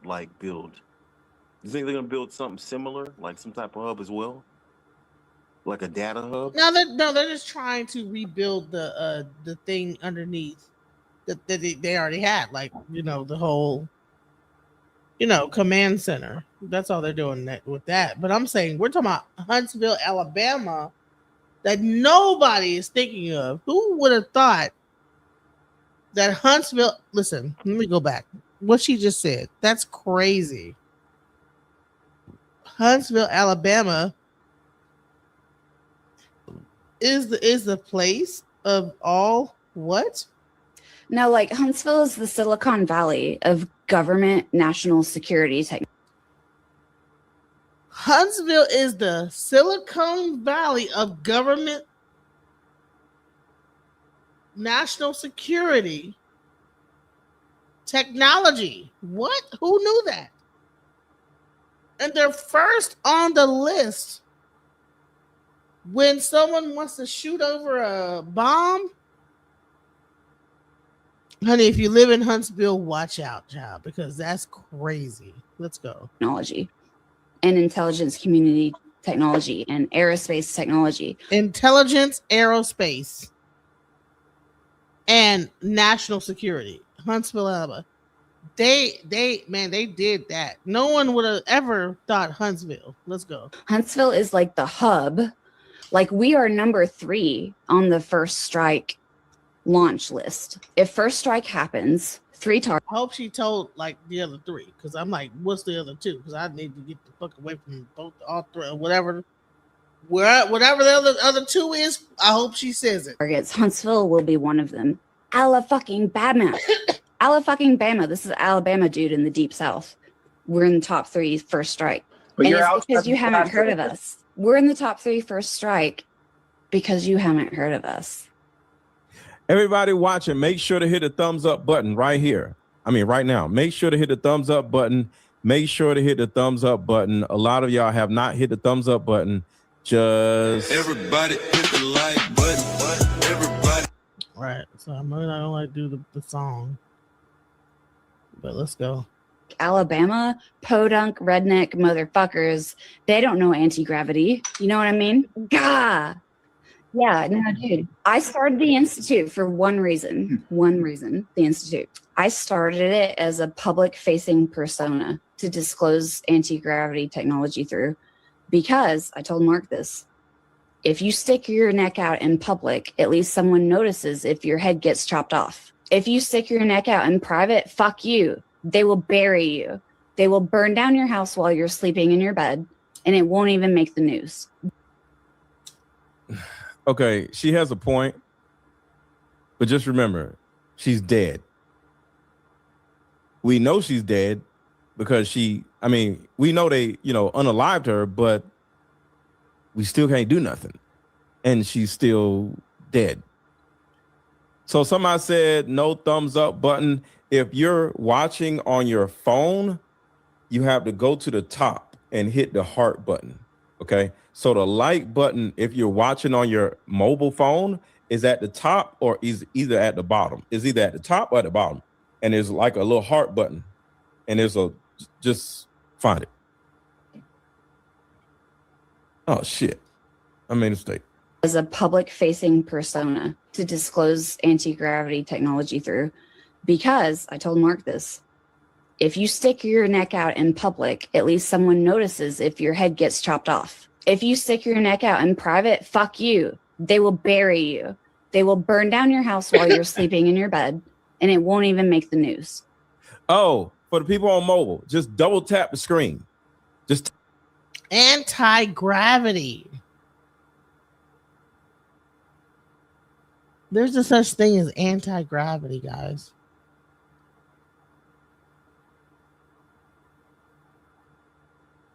Wow. Tap the screen. Tap the screen. So everybody on mobile, just tap the screen on my thing to tap it. If you're on mobile. Please. That's why the Institute exists. Turns out it's not just scientists in the United States that have been dying lately of mysterious deaths. It's happening in China, too. At Damn. least 9 scientists have mysteriously died in China, and the causes of death are recorded as accidents, sickness, or unexplained incidents. Here are some examples. Zhang Daibing, 47, died in January of unexplained causes. He was the expert former deputy director of unmanned systems. Fang Dining, 68, died of an unexpected medical episode in February of 2026. He was a hypersonics expert, studied materials for spacecraft and advanced engines at the Beijing Institute. Man, could you imagine you just wanted to be a scientist, and you know what I'm saying, you get to work for the government and this, that, the other. This is your dream job, and then they kill you for what? Like, why would they kill you? They have what they need already. They don't need you anymore. Now they can put it into some computer system and let it go do what it needs to do. Man, it was something I was watching. Maybe I have it on my Facebook, where it talks about how the government will extract information from people, and then they cancel the whole. They get the information, they cancel the thing, and then you keep working on some new shit. They keep canceling the projects, cancel, like, and then they take that, bring it underground, and they use that. Like in some like underground type of thing, but they canceled your thing and they took the funding away, canceled it, but they're like, they just take the information and just bring it underground, you know? Because they outsource it. They outsource it just as Oh yeah, like, but they'll make it so like, oh, you didn't do good enough. That's not good information. Well, cancel the money for it. When you And find then- out the information, what they do is they add on to it by using other scientists. They take your work, hire out these contracts, whatever they do, and then they outsource it to another company or a different scientist to add on to it. And they don't let you know, but you've already done your part. And you might Right. not be, you know what I'm saying? That's how they do But the then they same thing. cancel your project that you were working on, Yep. your whole blood and tears. They cancel your project, and then they go underground, and then they keep it going, but don't tell you about it. Meanwhile, you're still working on some new shit, right? Yeah, like you remember the atrazine situation, the scientist, the black dude who found out about how it reverses the sexes in frogs. Yeah. And then they canceled him out. Like, nah, we don't need you working on it. And all they did was like take that information and like go Yep. underground with it, and probably using it for like some Corn. thing that to probably kept immediately putting turn. in- yeah, kept putting in different items and things like that. They used it for what they needed them to do. Yeah.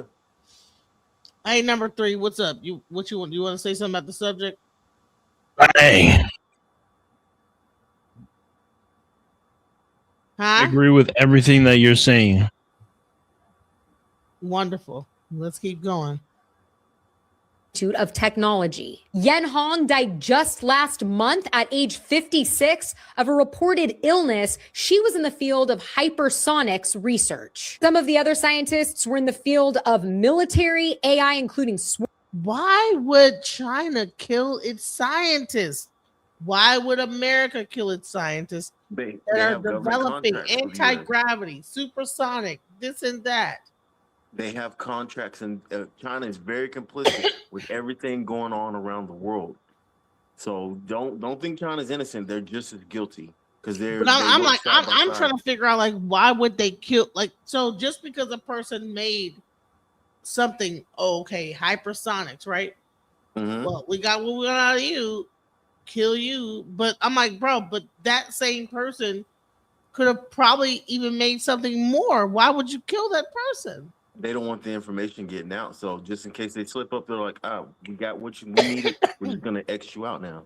That's what they're doing. You know, it sucks.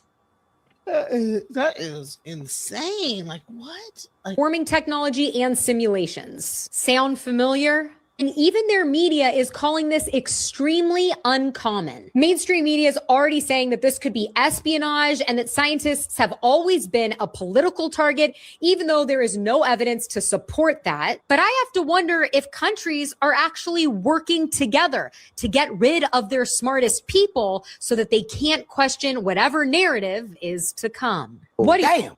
Or do you think that, okay, so do you think it's like that they're trying to off each other's scientists? Or do you think that they're killing their own scientists because they don't want the information to get out? Do you think that America might have, when they killed American scientists, then we went over and killed their scientists? Or do you think that It depends on the relationship. government itself killed its own scientists? Like, what the fuck is that about? I think it depends on the relationship that they have with that scientist. Because if you look at somebody like Dr. Fauci, he's been alive for decades now because he's very complicit with the agendas that they have going. So depending on the type of scientist and relationship that they have will determine how long they let a scientist live. And China, of course. Yo, can I ask, why are you guys anti Kevin Hart though? What? Isn't he a black like you others? Why are you guys against him? What are you talking about? You're drunk. You're drunk, bro. You're drunk. You're being against this guy. He's on your Sir, no, sir. It was just a moment. He was gonna say, like, what's going on? You know what I'm saying? And then back to the subject. So that's what was happening. So you're just trying to change the subject. You're an agent. I'm sorry. Damn. See, that was just like a little blurb. But because you're an agent, you want to make it about something other than what the subject is because you're an agent. And you know what? If you can't say something that has any sense and want to make it about something else and be a troll, kick from the suit. Goodbye. Anyways, let's go back to what we're talking about. Let's go. Oh, damn. Damn, man. This shit is scary, y'all. This shit is scary. It's like we're just living in this weird world where I don't know. I don't even know what to say, man. It's almost like in the movie Get Out.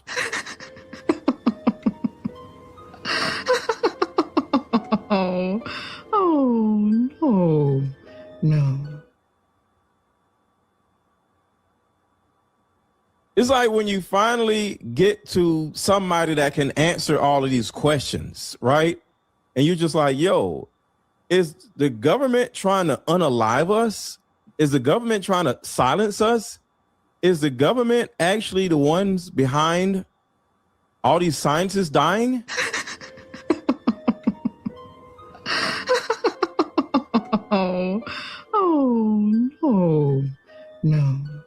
No.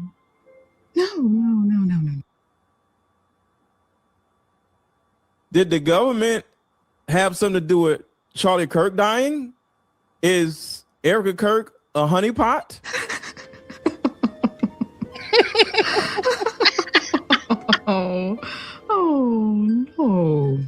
No.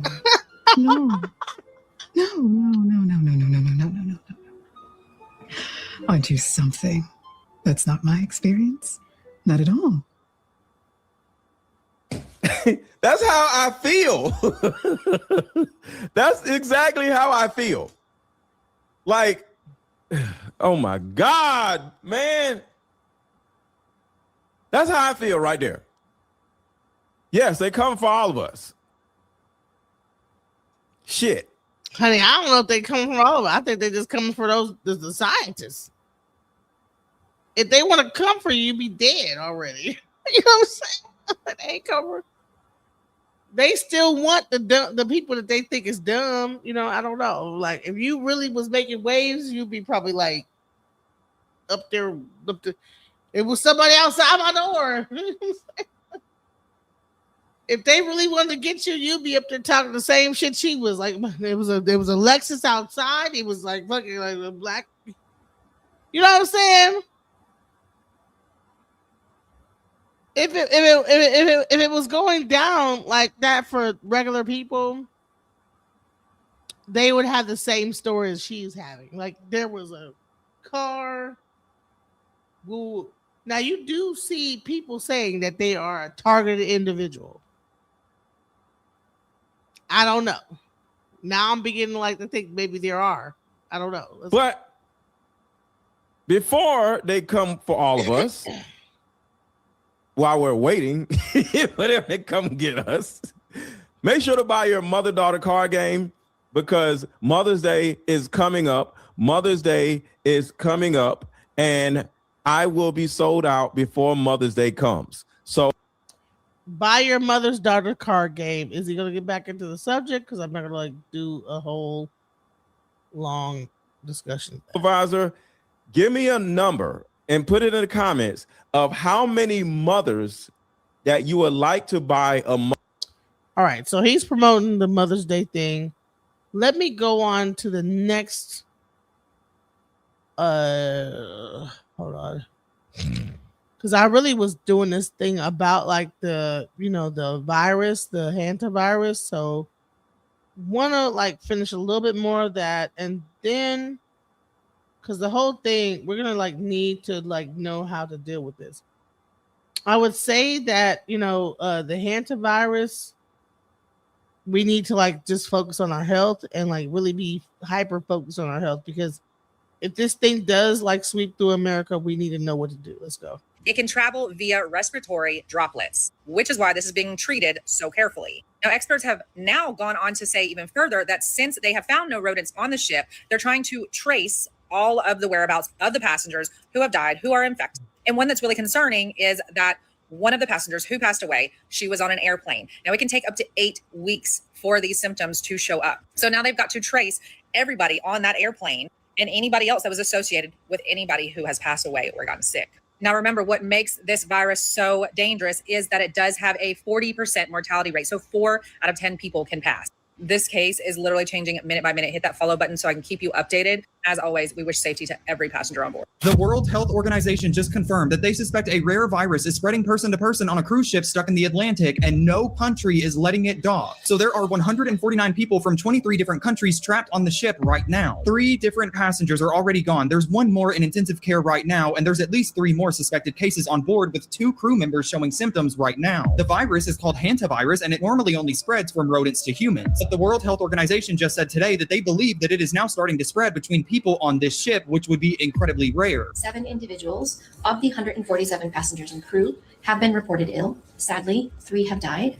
1 patient is in intensive care in South Africa, while 2 patients are still on board the ship and are being prepared for medical evacuation. If that is confirmed, it would mean that the virus is developing the ability to jump person to person, and that changes everything about how dangerous this situation actually is. There is no cure, there is no treatment, and no vaccine for hantavirus. All the doctors are able to do on the ship is put you on oxygen and wait. Every single country that is near the ship has refused to let it dock because they don't want the virus reaching land. Spain actually just offered to take the ship to the Canary Islands for a full investigation, but as of right now, not a single person. Dang. 149 different people. I remember when this nigga got smoked in a pack. Like 300 Globe be doing it. All right, you're done. Bro, go away and stay off of here. I keep, you're banned. You don't want to contribute nothing. Crazy.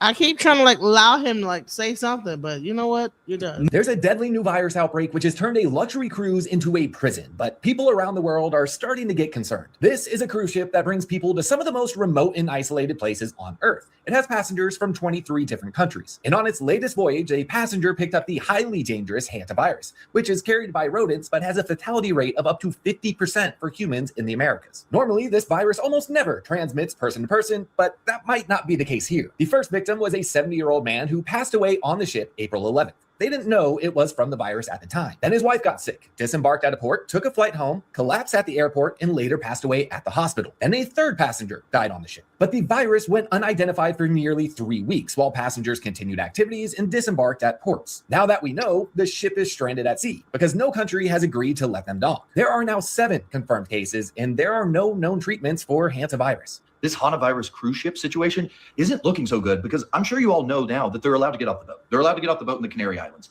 But here's the thing. when investigators got on the boat to try to find the rodents, the rodent droppings, all the things that initially caused the Hantavirus, they didn't find any of that. So now they believe that it's a subvirus called the Andes virus, which isn't any better because the mortality rate of that is every 4 out of 10 people will, and there are already 3 deaths on the boat from this virus. Oh, and one of the ladies that died flew.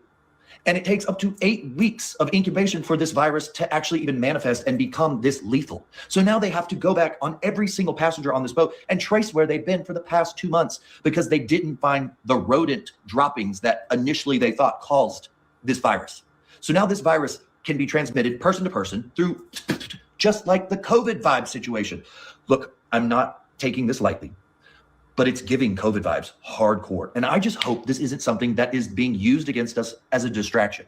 I'm not saying it is, I'm not accusing it of it, but a lot of similarities. This is just, lately things are just throwing spaghetti against the wall and seeing what sticks. And I'm just hoping that this isn't another thing to distract from something else going on. It's heartbreaking that there have been. Go ahead. Why do you think Trump met with Bill Gates a few months back? And he's all about the viruses, ain't he? Ding, ding, ding, ding, ding. Man, listen. So let me, all right. So for those that are out here, let me just show you a different perspective. Herbs. Because I think that I hope he don't pass on, but let's schedule God with the sun and the moon cycle. I didn't create the diet. God created the diet by growing all these vegetation, herbs, and fruits from the ground. I didn't create the H3O2 juice. That's a structured water that God does. All you got to do is squeeze your juice. I didn't create the water. The water been here since the beginning. Only thing I did was did the hard research, and I researched these things, and I just found a map and I put it all together. And that's the reason. That's really what birthed this book right here. Yeah, you know what I'm saying? Seriously. So that's why we call it the Bible of Health. I took what the Creator did and that we've forgotten, that we lost through history, through our biological evolutionary history. And I put it all down on a piece of paper, healed myself with it. Then I just gave it to the world. And through these 15 years of me doing this, I just constantly refined it. That's literally what I did. Man, so let's talk about this book because I always love when I see how people create a book, because I always feel like coming from us, it's easier for me to digest it because I know you've been through it. Yeah, I see myself in you. You know what I mean? So let's talk about this book. It's called Healing the Illusions We Call Disease. That title alone is powerful. Let's start with the title. How did you land on that title? Well, just going throughout my journey, having all of the so-called diseases that I had that I thought were real diseases at the time. And then, really, really listening to elders that came before me and then starting to apply all that knowledge to oneself, I realized I didn't have a disease at all. My body was trying to heal itself. And then it comes to find out that all of these things that we call disease is the body's natural biological detoxification pathways. Your body is trying to detox.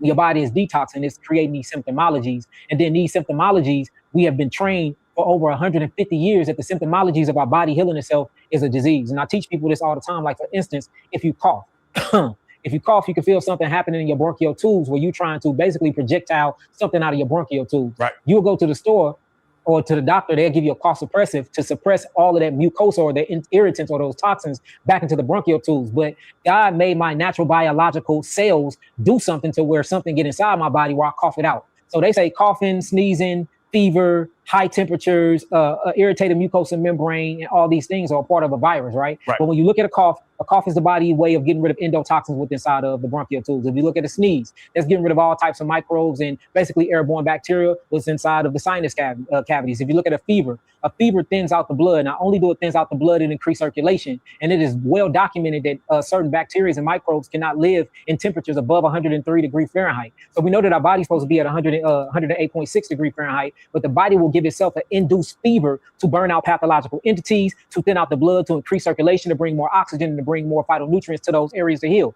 They also say that inflammation is the beginning of all disease. But if you look at the inflammation in the body, inflammation is nothing but the localization of pathology. It's basically when the body blocks off a certain part of itself that's lacking energy to bring all of the energy, bring more blood flow, bring more oxygen, bring more amino acids, bring more phytonutrients, bring more phytochemicals to that area to help rebuild that area. So all of these symptomologies that we call a disease, like skin rashes, again, it's your skin taking a poop. If you look at diarrhea is something inside of your bowels that don't need to be there. So your vagus nerve, which is the 10th cranial nerve of your brain, will relax itself, but you can get rid of all of that congestion that's inside of your stomach, get rid of all those toxicities that's inside of your digestive tract. So whenever you look at all of these different signs and all of these different symptoms, it is your body detoxifying itself. So when I learned to lean into that and help it do its job, which is to detoxify quicker, I noticed that my symptomologies went away quicker. And then when I went back to the doctor, all of those so-called diseases that I was labeled with by the allopathic community, I didn't have them more. They'll have them no more. So all I did from there, I said, well, let me try this on my family members. Let me try this on my community. Then boom, now I'm doing it on the world and they haven't failed yet.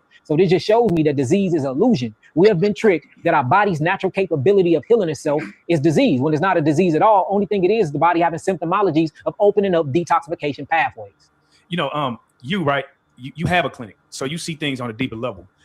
When you talk about that design, how you just laid it out, it almost seems like there's no way you can't say that there was a creator that created this. It seems too perfect. Oh, what do you say to those who lack belief in a creator when you're looking at this as a whole? So I can just give them small examples. The sun rises on you want the to say east at the something, same the time hot every spot. day. It sets on the west at the same that? time every single day. Let me know The if you want seasons to say never fail to something. go in their seasons, ever, never. say, These are biological what he's clocks of saying, the earth inside of your also body, whether you mucus. want. Go ahead. Also mucus too, because I know he learned from Dr. Savy as well. So yeah. Yeah, mucus, right. Like it or not, your body starts releasing melatonin at 9:30, whether you like it or not. When you wake up in the rising, whether you like it or not, around 6 to 7, your body releases serotonin. So we see that we have biological circadian rhythms here on Earth and in our bodies. My question is this: who set the clock? If there is no God, who set the calendar? If there is no God, who set the actual clock? Then you start looking at, things that happens on a micro scale and a macro scale, as above, so below. When we start looking at our internal bodies, it's just too complex. It has to be God. And then about 15 years ago, they started digging around in DNA and they found an actual code inside of our DNA, as if a manufacturing company stamped us before it created us. And y'all can just look this up, that your DNA actually have a written code in it in every cell of your body. Who written that code? Who do we belong to? So when you start looking at, chromosomes, and you start getting into chromophores and benzene rings and the way that we interact with the sun, biological clocks, how each cell in your body have a clock and a circadian rhythm, how the sun go up and set at the same time every single day, the seasons, the way water flow. I mean, you start looking at everything, there would have to be a creator in place. Now we got to start talking about the creator of the Matrix or the creator of the real world, because them two different creators. Right. And you start seeing them when you start reading in different ancient texts and stuff like that. Notice when you see the creator of the Matrix is all around death, it's around sacrifice, you got to give something up to live. But the creator of the entire universe, it's all around love, treating your brother as you treat yourself, loving thy neighbor and things like that. But the creator definitely exists. We did not create ourselves. And that's to bring me to my next point. The last time I was here, I told the young brothers and sisters that they were God. And I noticed that a lot of Christians, man, it's thousands of Christians in our comment board saying, I don't know what I'm talking about and things like that. Right. But the very scripture that they read says that. In Psalms 82 verse 6, ye are gods, but you would die like men, you will fall like princes for your iniquity. So people say, well, that's an old passage and that's talking about fallen angels. No, that was talking about judges. That was talking about people that was over the synagogue. That was talking about Israelites that had high positions. Well, according to the biblical document, Israelites or so-called black people. So that was talking about us. Right. So when he said ye are gods, he was talking about black people in high position. If you look at that word in the Hebrew text, it says Elohim, which is my last name, which means power.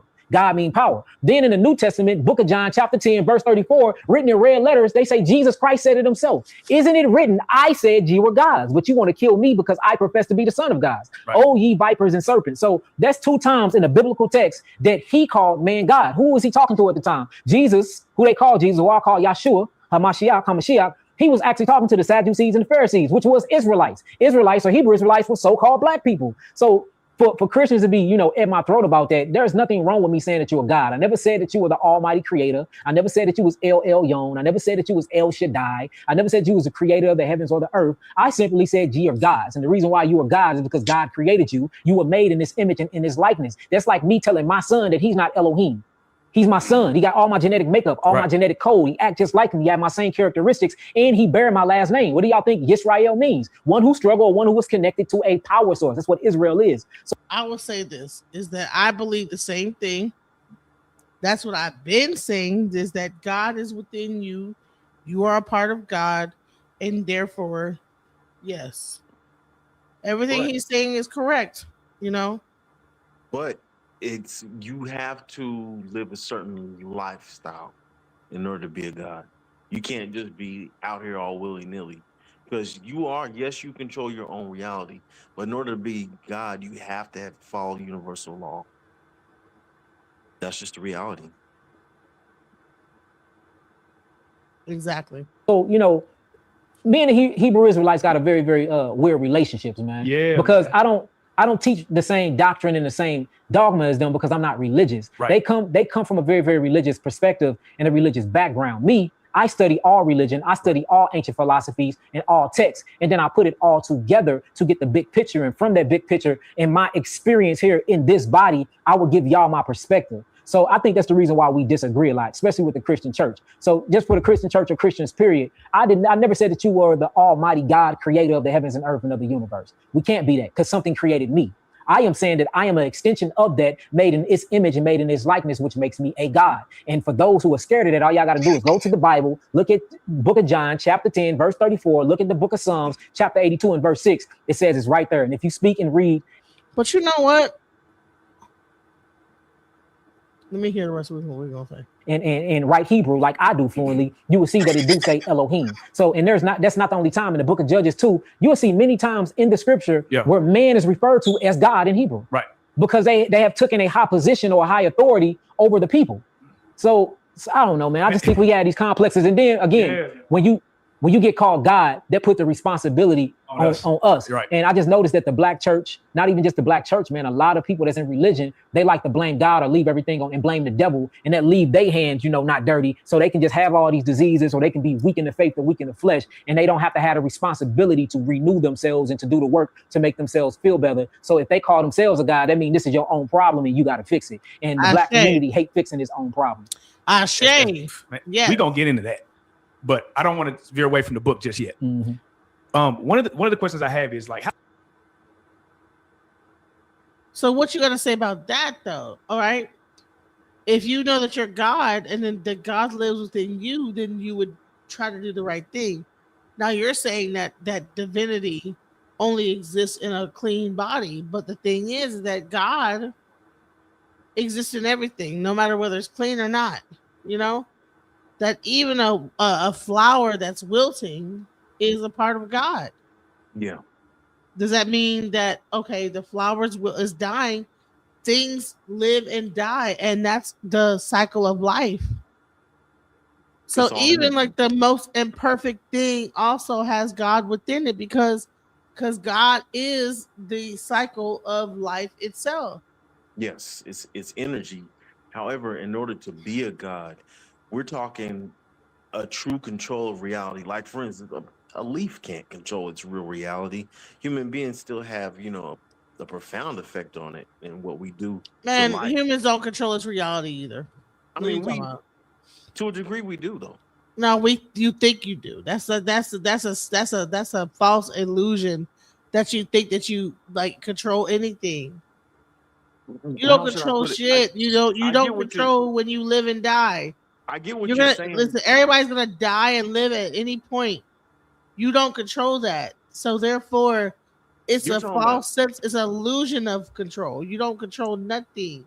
But you do though. Like, for instance, you kind of do.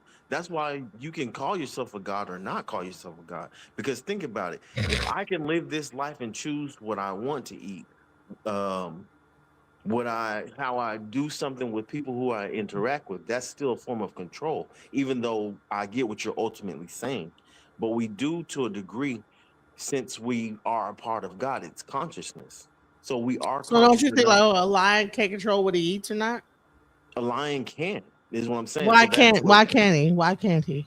I said he can. He can. So a lion God too? There are a form of God within them. It's God is consciousness. So I would say this is that I believe that God is negative and positive. I believe that God actually can have negative aspects as well as positive. Yeah, that's what God is. And the biggest mistake is to think that God is only on one spectrum.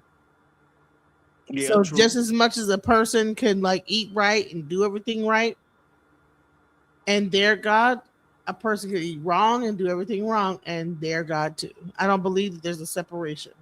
That's the illusion. Because by people doing it one way or the other, it teaches us balance. I'll put it this way. What I'm trying to say is like this. There's a lot of us who fall short of the glory because we aren't being translated like an Enoch. That makes sense? So some of us aren't reaching the God level of an Enoch. And that's what I'm trying to say. Like we have Fall levels short of what glory? Glory of what? of being translated. I believe, in my opinion, there's something we're missing. There's something There might be missing. some people that are meant to just do it all over again. See, here's And the that's what I'm thing: saying. is that Maybe hold we on, but aren't. that does not mean it's not of God. It just means that that person was meant to experience, that chose this experience. See, in E5, we believe that you chose this life. You chose everything. You chose your parents. You chose everything, and then you forgot on the way down, right? Divination provides a roadmap. That's in E5, right? But Okay. the bottom line is that there is a place for everything that is happening on the earth, even murderers, even robbers, even drug dealers, even whatever, right? Now we're supposed to try to live in Iwapile and have the best of character. Oh, but the thing is that character is really based on the individual and what you've chosen to be here and do in your life. So if I chose to come here and be a robber, that's my best character, is a robber. I'm here to shake shit up. You know what I'm saying? Okay. Sorry. No, you're good. Everybody's not here to be saints. Some people are here to disrupt. And they are acting within their character to disrupt. It's not up for me to judge that disruptor. It's only for me to understand that this is what their plot in life is to do. So I have to understand that this is what they're meant to do and what they're here for. And focus on what my plot in life is. Okay. Yeah. So I don't think that one thing is lesser of God or better of God, you know? That's where you get the devil aspect, like the devil made someone do it, or like this evil. Which is baloney. Come on. Come on. There's dark energy too. We know that. There is. But is dark any less than light? Good question. Who knows? We just don't know. I don't think it is. Because if you look at the sky, look up in the clouds at night, darkness is like what we're surrounded by. It's still light though. Is it? Even in the dark, it's still light. There's still like twinkles of light, but the majority of it is darkness. So not like darkness as in evil, but you know, when you look at it all, like everything has its place. You know, darkness, light, negative, positive, it all works together in a synchronistic way. Yeah. You have yin, yang, all those different things. Like, so it all, like, sometimes darkness will overcome and then light overtakes it. Each thing has its place. It has its time. It has a space. So therefore, it's not for us to judge whether it's bad or good. It's just for us to try to do the best we can within it and try to overcome it, whatever it is, you know. So let's go. How long? Because that's a really thick book. Yeah, it's That ain't- 820 pages, man. Yeah, that's a thick book. 820 pages, man. Healing Illusion We Call Disease, the Bible of Health. 820 pages. It took me 6 years altogether to get this book completely done. 6 years. 6 years. Yeah. What was the hardest part?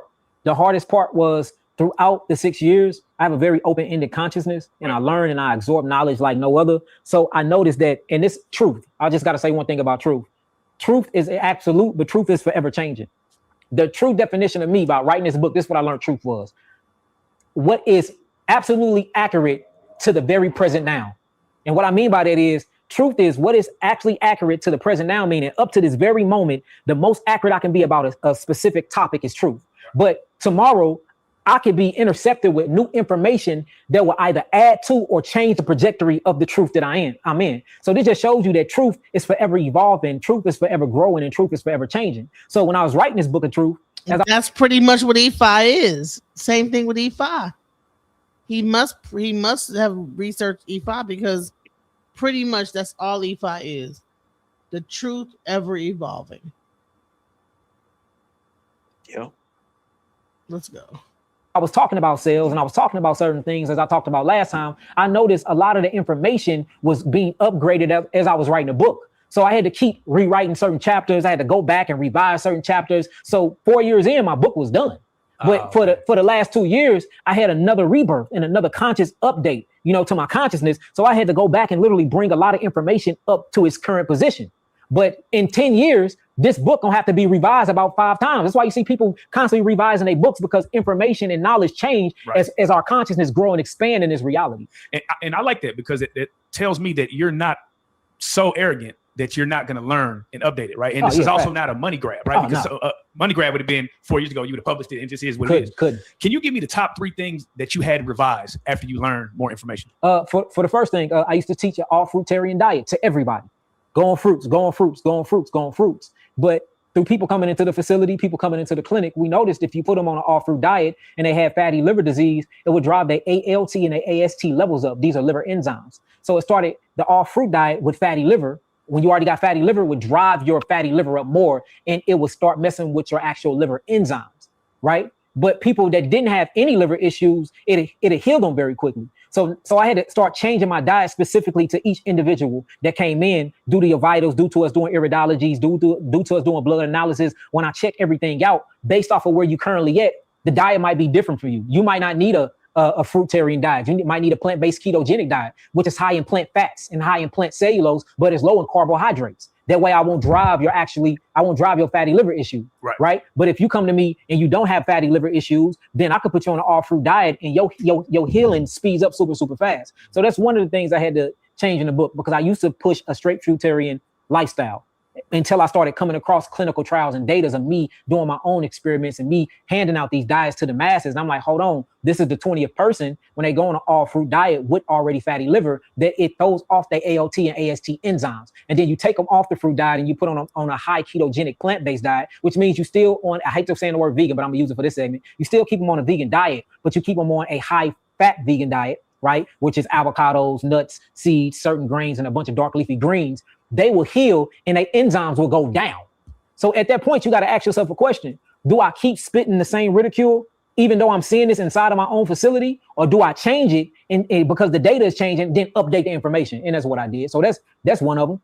And there's plenty of more, man. There's plenty of more, but that's one of them. That's the beautiful part about being hands-on with your work and having facilities and going and traveling the world and getting this data back for yourself. You know what to change, when to change it. It's all based on blood type. You can't give different blood types the same diet, period. And especially if they have a propensity towards high blood pressure and diabetes and things like that are innate and inherited. That's why I always tell people it's an art to healing. Everybody have a unique biological fingerprint. So everybody will have to be treated different. Everybody have to have a diet that's kind of different. Everybody have to have herbs different. You might have a allergy to nuts. Right. I can't give you certain herbs. So you can't get the 3 bitters. Or I got to make a 3 bitters specifically just for you. You might have an allergy to certain plants. All your plants can't be the same. You see what I'm saying? Right. You might have cancer in this area and a tumor. If you got tumor in this area and I give you chaparral, and I know chaparral increases blood flow, I kind of don't want to increase blood flow to that tumor. Say if you have an aneurysm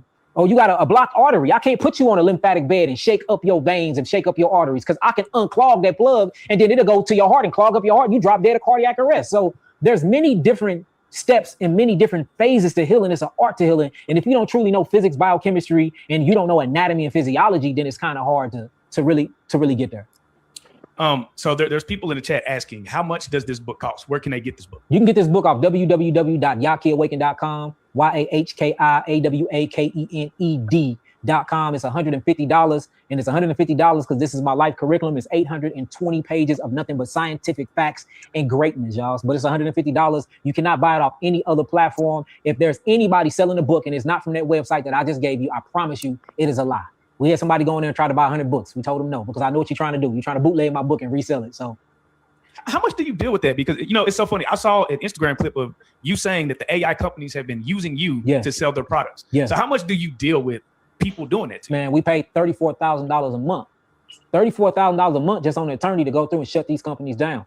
$34,000 a month, man. And they just went up because now they're using Facebook websites, and the websites is a different price. So, you know, I'm to the point where I'm just gonna do what they doing, just do it to myself. I'm gonna make my own videos. Right. I'm gonna bootleg myself, man, and just put it out there. But I would never, ever, ever sell anybody's products. I have my own manufacturing company, a 27,000 square feet warehouse. I have over 22 employees. We make our own herbs. We make our own supplements. Why would I sell and endorse somebody else's supplement when I make my own? We source our own herbs. We source our own herbs in Jamaica. We source our own herbs in West Africa, and then we bring them back here. We dry them. We capsule them up. We make tinctures. We do all this stuff ourselves. I will never, ever, ever, ever put my face on another person's product and sell their product because I don't even know these companies, and I believe in my product so much, and I know how much it takes for me to find wildcraft, organic stuff, and then have to take it through the labeling process, spend tens of thousands of dollars to actually put certified organic on the packaging, and then push it out there to the masses. So I know that they ain't doing it. They lying to people, man. And then the crazy part is the people will get scammed and then find the real me to complain about it. Why couldn't you find the real me when you were trying to find a product? I do not get that, man. Yeah. I do not understand. I spent $1,500 on a consultation and I never got a consultation. I bought Shilajit. I don't sell Shilajit. I bought Potency. I don't sell the Potency wood. I don't sell. All my stuff says YakiAwaken.com. It's from one website. It's not from multiple sites. So, you know, I know the people, they be very, very desperate because they're trying to get healing and they willing to do anything, but don't be so desperate to the point where your spiritual discernment fall and you just fall for anything, man. Y'all look at that. My lips ain't in sync with the words. They changing my eyes on it. It's a bunch of stuff. You can look and tell that that's AI driven. So if it's not from my website, or if it don't lead you back to my website, it ain't me. I don't do Cash App. I don't do MoneyGram. I don't do Zelle. I don't do none of that. The only thing I do is conduct business through YakiAwaken.com. That's it. I don't sell nothing on any other platform for that reason. That's insane. So has the bootlegging and the AI, have you received negative feedback? Do they actually think it's you? Yeah, man. Oh, no, man. You can ask not be, man. We done had so many bad Google reviews and BBBs off of fake stuff. We got a lot of them took down, but a lot of them still stick, man, where our Google reviews and our BBB look bad, and then you go and you look for the tracking number and it don't even exist. When you look for the order number and it was never us in the first place. So, yeah. And I think a lot of that is to mess with my credibility as a herbalist, as who they call a healer or whatever y'all want to call me. But yeah, of course. And I think a lot of this is CIA operation or FBI operations anyway, to be honest with you. I think a lot of these companies are made by the government to just make me look bad because I do got so much traction in the world right now. Right. Man, that's tough, man. I know last time you had just got your social media back. Yeah. Now that you have your social media back, is it as potent? Are you able to get the voice out? Definitely. And then, you know, I got my own radio station. We do our own thing. That's been popping off for y'all. We getting a lot of people on there. I'm tired of listening to the same songs. We had to move into the school, y'all. I got my radio station completely put up. Download the app, Yaki Radio. You can get it off of Android. You can get off or you can get off your Apple phone. Download it and then just put music request in. As long as it's positive, we'll put it in spins. If you got ASCAP and BMI, it will pay you. So submit your music, download the app, and I'll play y'all stuff. And then we finna start going live twice a week on there. We got Yaki TV. Yaki TV is like our own YouTube. It's our own database. We got our own servers. You can't knock us down, can't take us down, none of that. So go on that website, y'all. If you download the Yaki Radio app, my whole entire network is there, from the radio station, from the podcasting, from the Yaki TV, from the herbal store, even Yaki Apparel is all on that app, Yaki Radio. And that's ours, by us, for us, built by us, man. Now, one of the things from last time, right, is a lot of people were just commenting on your appearance. Man, he looks different. He looks good. Man, he got his cheek done. Man, is he on Ozempic? Like, they were just throwing out all different type of accusations. So let's address them one by one. Let's start with the veneers. Okay, these are not veneers. I paid $143,000 for these things. What happened was I had my jaw shattered when I was 16 in a gang fight. As I had my jaw shattered, I had to get this replaced with metal. They put titanium and nickel on this side of my jawline, right here. Well, and I had to get my mouth wired shut for 4 months. As my mouth was wired shut for 4 months, right? As my mouth was wired shut for 4 months, on the 6th month, I got my jaw broken this side because I got into another fight while my jaw was broken and I got hit with some brass knuckles. So they had to put metal on this side. Well, what happened was about 2 years ago now? About going on 2 years ago, I ended up developing what you would call a liver cyst. And the liver cyst came from nickel toxicity. Couldn't nobody find out where the nickel toxicity and the titanium toxicity or the heavy metal toxicity was coming from because I had a very clean body. Right. So it comes to find out that I was leaking nickel and titanium from the metal that they put in my body when I was 16 years old. Wow. So I ended up going to one of the best dentists. It's a biological dentist in Fort Lauderdale, Dr. Centron. Okay. And she's amazing, man. When I say I feel like I know a lot of stuff about biochemistry, anatomy, when I say a woman never taught me so much about my mouth, and I thought I knew a lot about mouth, but sitting down with her, she just really ran game. I said, dang, I need to stick with you for a minute. So they basically devised a plan to take out all of my teeth at the bottom, replace the bone, replace that metal with human bone, which they did. Yeah. Man, went through a crazy process. I actually cried because they told me that I was gonna have to get a lot of these teeth taken out and get implants put in. So I had to get a bunch of zirconium and biological. They took my DNA, they put my DNA in a centrifuge, then they mashed it up and they found biological material to build all this stuff with. That's why it cost $143,000. No insurance, cash, y'all, no insurance. Dang. So I had 12 surgeries, man. 12 surgeries, and it went for a year straight. I went to Florida for a year straight, probably every other week, and it was all because of pain. It was nothing pleasuring, no beaches, no getting up, no relaxing, none of that. It was all pain, man. And then, mind you, they had to put me to sleep every time. I don't take medicine, but they had to put me to sleep to take them. So, man, I was going through a lot, man. And a lot of people didn't know about it because I just felt like it wasn't nobody's business. But what happened was, when they replaced this is how my jaw structure really look. If you look at anything of me from 15 all the way until about 18, this is how my face look. Right. Everything else y'all see after that is inflammation from me eating bad vegan food and all of that. So I ended up changing my life around again for the second time, healing myself again for the second time, dropping all that weight, getting in the gym, and then I had those surgeries. So now I just look like how I used to look when I was younger. It ain't that I look different. Y'all just used to talking to inflamed Yaki. Yaki is no longer inflamed, and now y'all see my facial structure because I had all that metal taken out and all that inflammation left, and I fixed my liver. That's all it is. But I've never did Ozempic in my life. I don't do drugs. Like I said, I actually cried like a baby when they had to put me to sleep. Right. In fact, man, I was scared because I be thinking these entities be at me. I'm like, man, they trying to put me to sleep, take me out. Yeah. Am I lying, Nabi? Nabi, I had Nabi used to have to pray for me before they put me under. I had the dentist and them pray. No, we're gonna do a prayer before y'all put me under. Yeah, we not you know what I'm saying? Because I don't know what's going on. Yeah. I'm asleep, man, and then I know that I'm fighting a real spiritual warfare. It's not really the physical. I worry about the wickedness in high places, the princes of darkness that I'm fighting this battle against. I understand the electrical magnetic grid, the matrix, and how this grid got to come down. So, getting put to sleep did something to me, and then I had to put them drugs in me to put me to sleep, which did something for me. I had just did a video probably 2 months before my first surgery that you should never get veneers. So I'm thinking about that too. Like, damn, they gonna think these veneers when they not. I spent way more. These ain't veneers. These are biological materials that they put together. Then they gonna say something about my implants. They don't know that I went the extra mile to make sure it was the right implants for my body and for my own physiology. So, but you got to do what you got to do. I wasn't gonna be walking around here toothless, and my whole job is to speak for a living. I had my mouth done. I had reconstructive surgery on my jaw. They pulled out all that metal. They put in human bone. They put in zirconia. They put in other biological material that matches my DNA that my body won't reject. But look, let me tell you this: through all of that, right? My body still rejected one of them. Am I lying? I just had to get this pulled. How long ago? Yell if I can hear you. 2 weeks, 2.5 weeks. Like 2.5 weeks ago, I just had to fly down there to get this back one taken out because my body rejected it. And we went through all that DNA testing to find materials that match up with my DNA, and my body still rejected one of them. So, man, it's hit and miss with this stuff, man, to be honest with you. But you got to do what you got to do. I'm not an extremist. If I get shot right now, take me to the doctor. I'm not going to say, hey, go get some burdock root, brother. No, take me to surgery ASAP. And that's the same thing that was going on with my mouth. I was developing a liver cyst. That cyst was going to eventually become a tumor. And once I found the source myself, then nobody found it for me. I said, it got to be my mouth. I'm like, mama, I bet you it's this metal in my mouth. I went there and for shit show, that's what it was, man. So I got it taken out, and I got human bone in, and now I'm living with that regret because I had to change and still keep talking to y'all, but I got another man's bone in my face. You see what I'm saying? Because I didn't want him to take a bone from my leg, so I got another man's bone in my face. So I notice there's certain things that you have to sacrifice in order to do what you're doing. And I'm not saying that in the sacrificial lamb part of the way where you got to, sell your soul or nothing. But there is certain things that goes against who you are, what you think you are, for you to keep going in this world. And that's what I chose to sacrifice. I got another man's jawbone and another man's bone in my jaw, man. And what do you think about that? What he's saying? That's interesting. That's crazy. Yeah, it is crazy. I wish he would try to talk more about how to overcome situations like the HANTA situation, but we'll see in the future. Or so, what is it, Hantavirus? We'll see in the future what he says. How to overcome it. Me myself personally, I'm gonna be taking stuff like fenbendazole and stuff like that. So I'm preparing for it. Matter of fact, like while you were playing that, I was buying all the stuff I need. Right, get the parasites out you so that when if something do hit, what I'm saying. All my teeth on this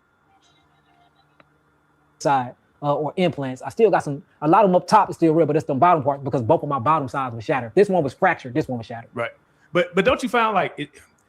Just the fact that people threw those hateful comments when you came back and you looked your best self. Yeah. Right. That's weird to me. Like, it's like, okay, who cares if I have veneers? I look good. Yeah. You know what I'm saying? Yeah. Well, but it's for one, with me, I look at it like this. When you put yourself out there, you can't get mad at people judging you. That's true. If you tell somebody your thoughts, your perspective, and your opinion, you are opening yourself up for criticism. Yeah. Right. That's the other thing. And then two, people are so miserable and they live off of negativity because that's how the grid was structured and created. And a lot of them are not educated anyway. So when they see things that they don't understand, or if they don't have all because we are very gossiping people. Yeah. If they don't have a question or something, then the first thing they do is they judge it. And our people are we're moved by negativity. So man, when I say like water off a duck's back, I don't give a damn. I get talked about all the time, man. My face is in front of millions of people every day. I can care less about what anybody think about Dr. Yokai, Raphael Elohim, or Yaki Awaken. I know who I am. I know where I was, when I was, why I am, who I am, where I am. I know exactly who I am. And since I know that can't nobody tell me who I'm going to be, nobody. So I'm cool with it. I was built for this stuff, man. Before that, I was in the streets, and I was in the streets going at who we call the hardest niggas in the streets. So now I'm in this industry going at one of the biggest industries that exist at all times. So this is just my spirit, man. I was sent here to disrupt. I was sent here to save. I was sent here to turn on people's consciousness, wake them up from the matrix, and let them know, hey, we all Neos. We sleep up in here. This is what this world really look like. So of course, somebody that sleep, chewing on their steak and potatoes in their dream world, you wake them up to this ugly real world. They gonna be like, man, why the hell did you wake me up? Put me back to sleep. and that be them people in the comments, the ones that just want to stay asleep, man. So it's all good. I don't care. Now, let me ask you this: what about like a woman who gets her body done? What do you think about that? I mean, because in that scenario, she might feel like I'm not pretty enough, or I might need to get the veneers because my teeth ain't right. What do you think? What do you say for the people that do that? Like, I'm against a woman getting her body done. I'm against a person getting veneers if you don't have to. Right. I have something called the tooth and gum restoration, healed every cavity in my mouth.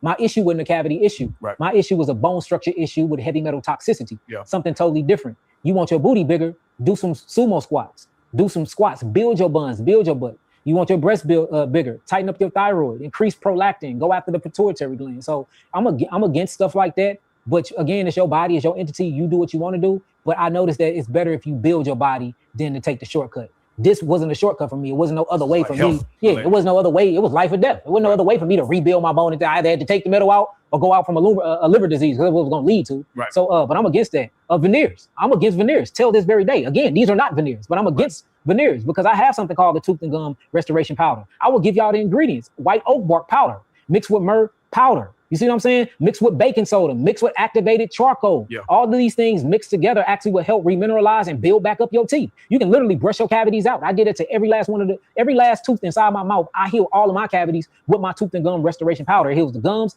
and it heals the actual teeth of caries, of cavitations, all of that. But again, poor hygiene was my issue. It was a structural issue, and it was a liver issue from heavy metal toxicity from the titanium nickel that I had inside of my jawline. And so I think anything artificial should be last resort, because that's what's happening to this grid and to this matrix. We're living in an artificial world. We're eating artificial food. We're drinking artificial liquids. We're addicted to artificial beauty. You see what I'm saying? We into artificial intelligence. We are stimulated by artificial light, artificial sexuality. Think about everything we're doing is artificial. When God created everything natural. So if you look how the grid switched, we went from this natural grid over into this electromagnetic grid that's very, very artificial. So the moment something real come back in, we automatically blame it and point fingers at it like it's out of pocket, when this new world is the one that's really out of pocket. Yeah. I seen people, brothers are now getting abs now. They're getting their abs done. They're getting abs now. BBL abs. Yes, sir. When you can just go in the gym, go on a caloric deficit, do some hard, heavy training, weight ab workouts in 3 to 6 months, you have a physique like no other, but we want to take the shortcut.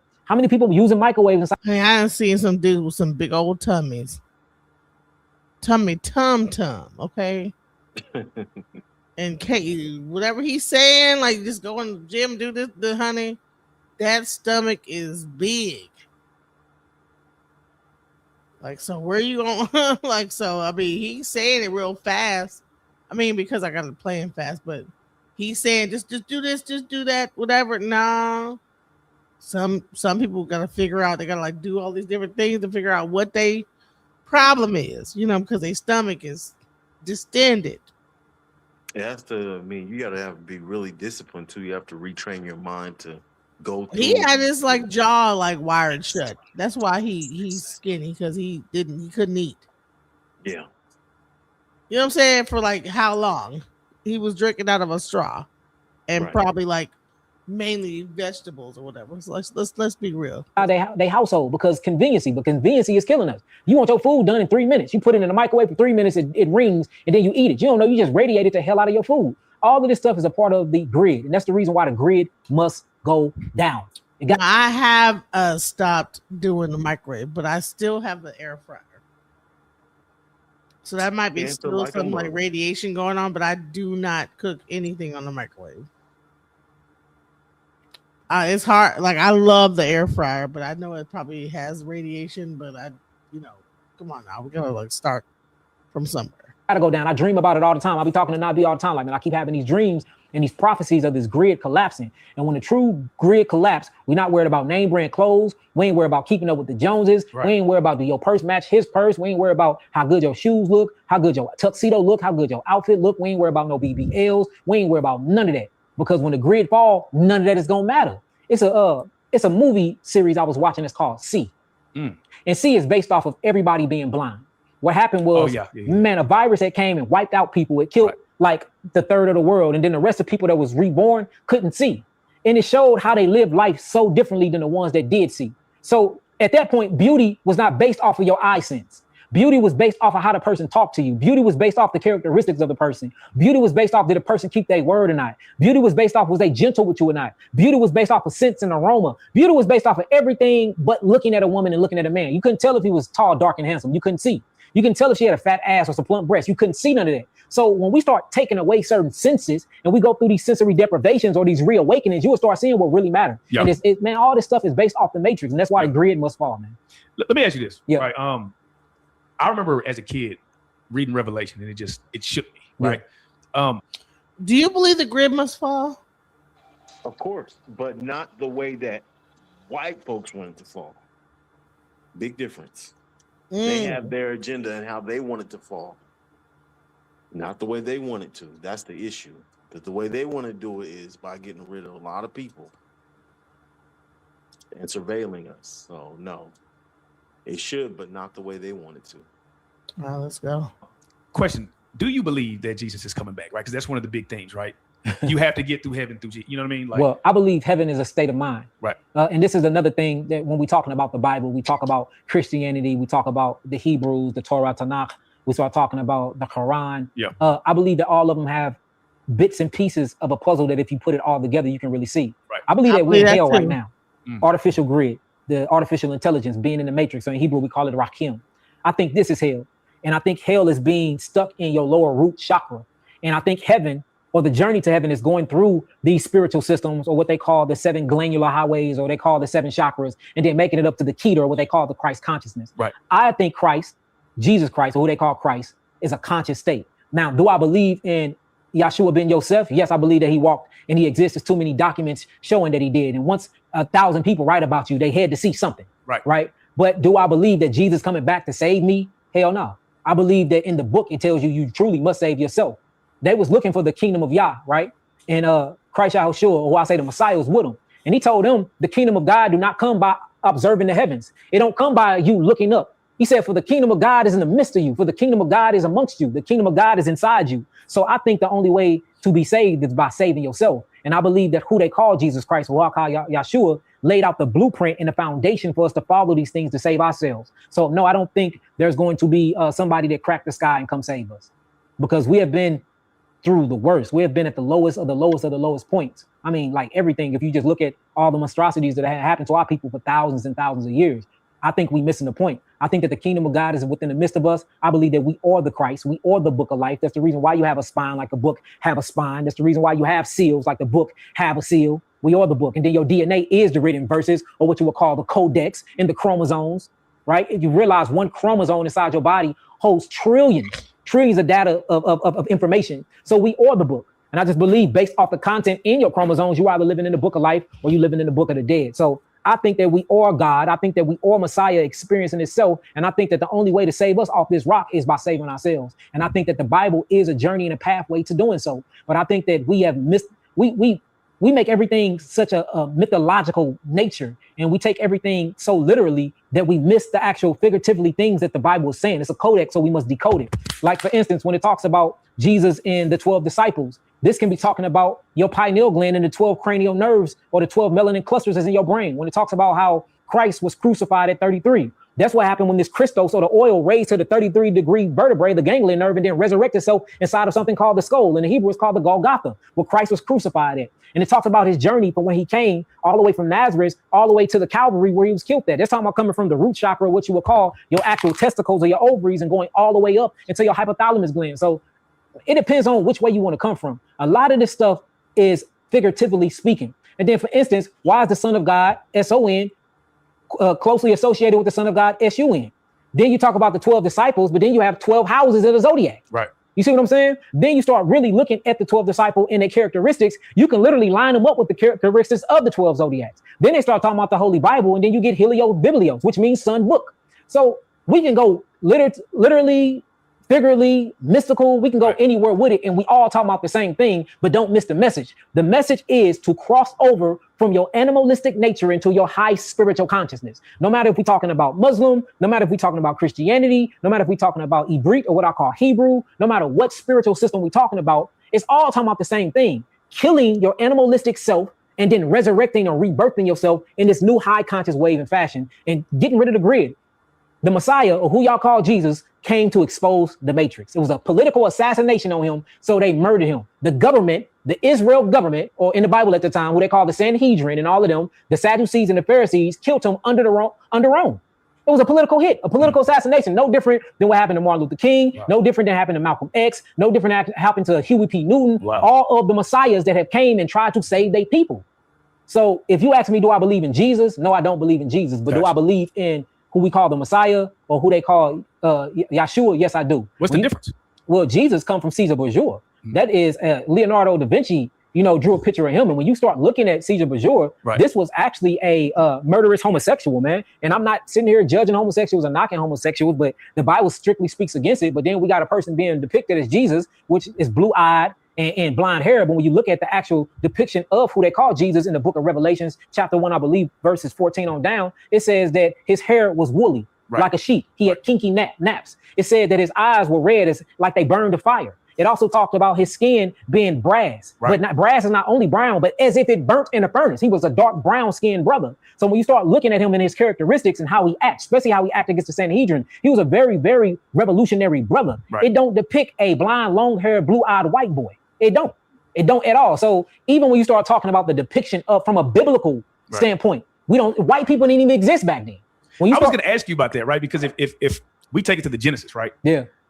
You can't get dark from white, right? No, but you definitely can get white from dark. So even when you go back that far, all the way back, and if anybody do believe in the story of Abraham, of Isaac and of Jacob, or Abraham, Yitzchak, and Yaakov, you start going and you start following the children of Ham. Ham was black, so-called black, right? Abraham, black, so-called black. Japheth, black, so-called black. So all these, even the Edomites, they say, well, Edom is white. No, so black. At that particular time, there wasn't any race called a white race or a pale-skinned people or person. You start seeing that due to certain genetic mutations through the biological evolutionary history of humans, where you see them pop up. And then they pop up out of the ice season out of nowhere, out of caves. So we don't even know the story. And there's so many different stories around their creation. We don't even really know where they came from. And I'm not knocking white people. I got a bunch of white people that I actually dialogue with. That's colleagues of mine. We go over science literature together, papers and all types of stuff. But when you look at their history, they don't know where they came from, and we don't really know where they came from. We just know that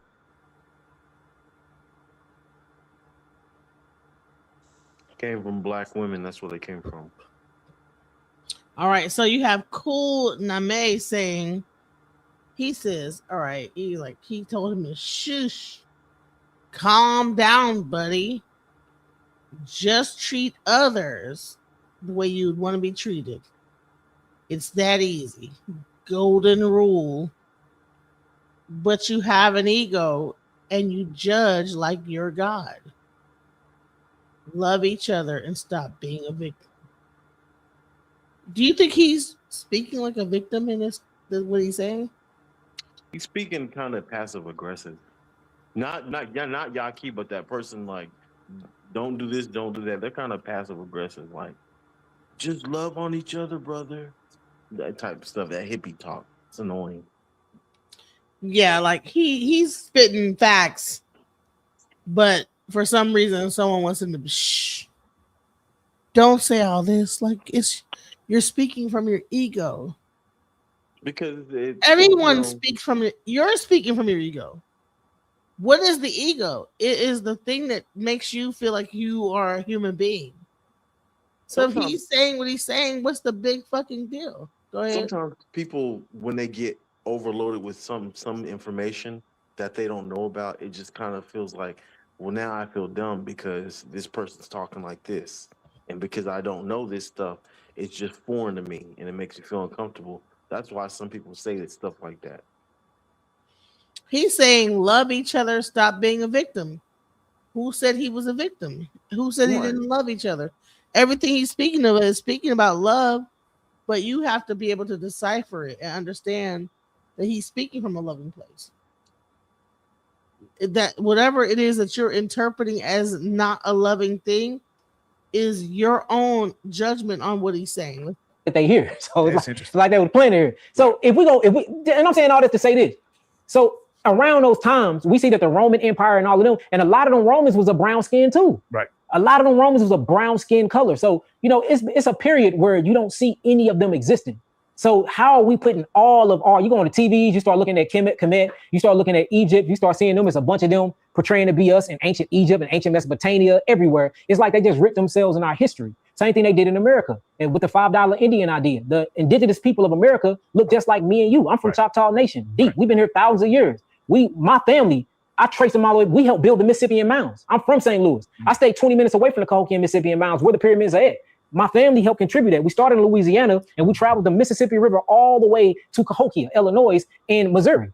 That's all my people. I got the history, the documentations, the authentication, all of it. So it's like, well, how y'all saying that everybody come from over in this certain region? Black people seeded every place of this earth since the beginning of time.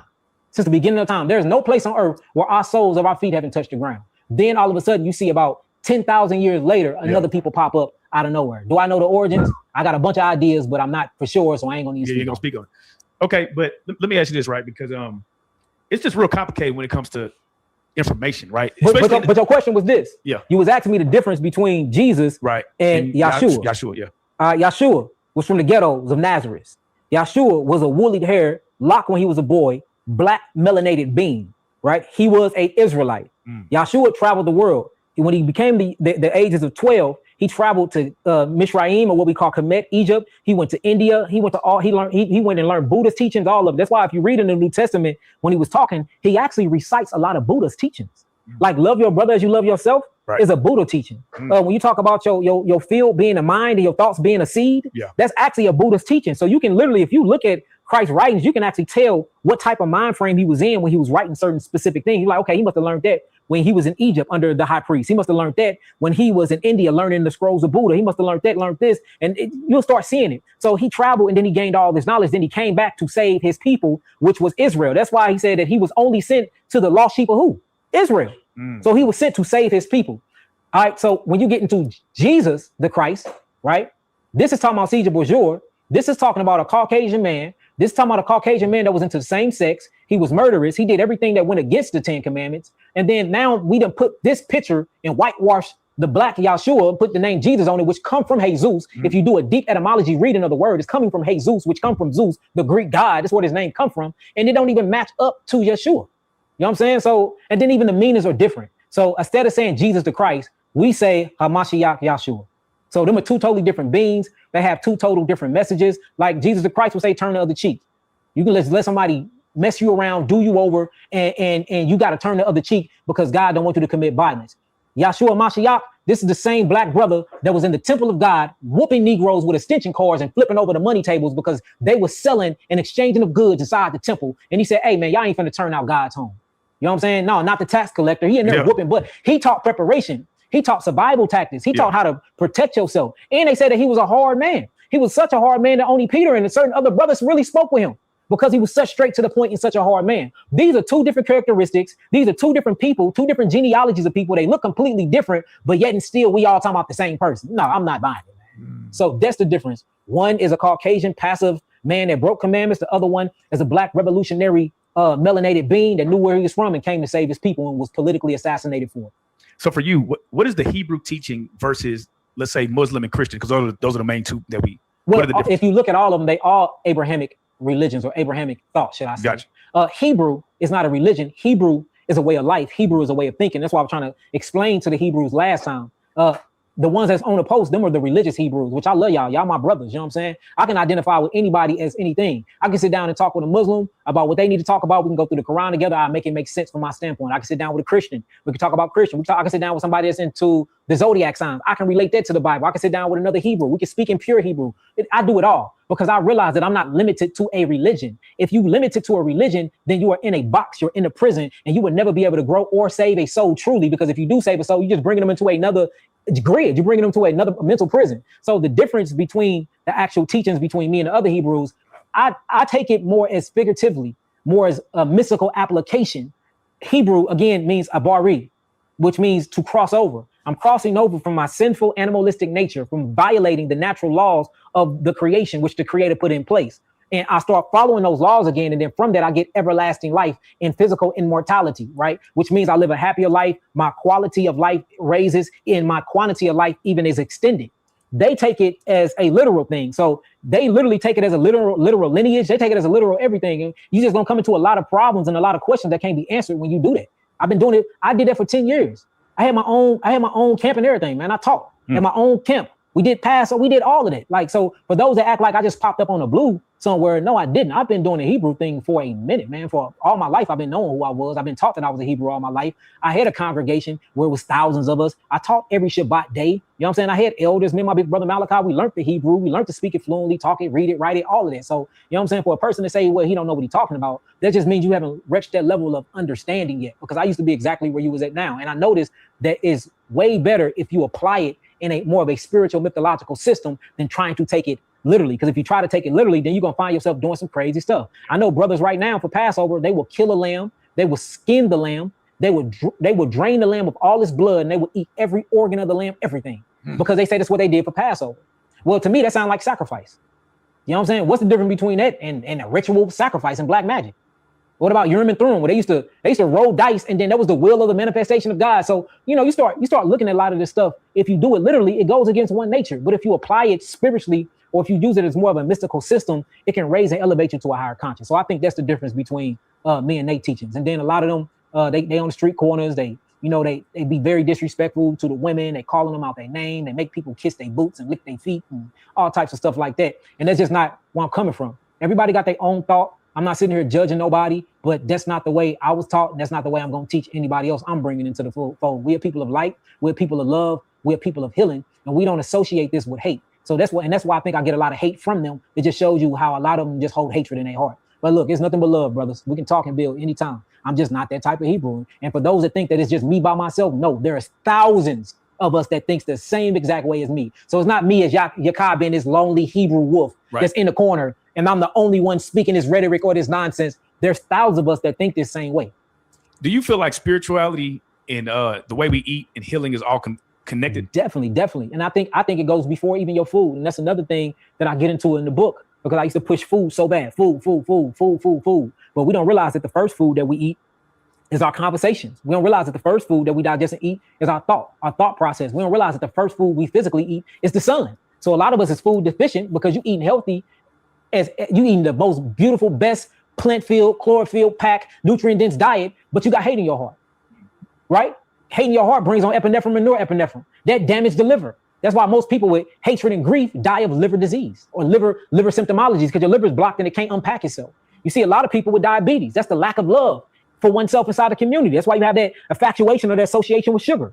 And you emotionally eat all the time, which drive your sugar up, which kills the pancreas and Langerhans inside of the pancreas, which produces beta cells that produce insulin. So it makes you very, very sugar sensitive and insulin resistant, all because of emotion. So yeah, your environment, spirituality, and I want to show y'all this too. All of the high spiritual monks were vegan. All of the high spiritual Indians were vegan. They all talked about how when they went away from meat, that's when they was really able to open up their consciousness, because the meat and the blood spilling in the spiritual significance, the biological impressions and the high cortisol and the stress hormones from the meat that they was killing and eating kept their body bound to their nervous system. A lot of them couldn't even astral project because they were so grounded into their body because of all of that spiritual chromatic energy coming from killing the meat. So yeah, diet have a very, very, very significant impact on spirituality. And then you got to think about it. When you eat things, you become it. And that's why I talk about Angry Birds a lot. And people eating all of this angry chicken, and you see people inside of Popeyes killing each other over $1 chicken sandwich. You can Google it. People died over that when they did them dollar chicken sandwich at Popeyes and Church's Chicken. Yeah. Negroes was killing each other over chicken. Over chicken, bro. I've never seen somebody kill each other over salad. I was just saying. Never seen But to be fair, you don't eat chicken, and I ain't gonna lie. If I find chicken, it was to die for. It was to die. You see what I'm saying? Even you see that literally. You hear what he just said? Look, brother, you proving my point right here though. The chicken was to die for. That is some crazy words, brother. I'm just joking. but you see what I'm saying? Yeah. So but yeah, when you think about it though, certain foods ground you, and then we got to talk about the electrical chemical processing of foods. All foods have a chemical signature. When you eat food, you're eating it for the chemical signature that it goes in your body. We have to quit looking at our body like this stuff is real. These are holographic coatings. We're living in a hologram. This flesh is not real. What's real is this light that's projected into this flesh. All this stuff is made of codes. When you look at one of the top physicists in the world, they peeled back the veil of reality and they found out it was an actual code, a sequence of ones and zeros, just like the Matrix.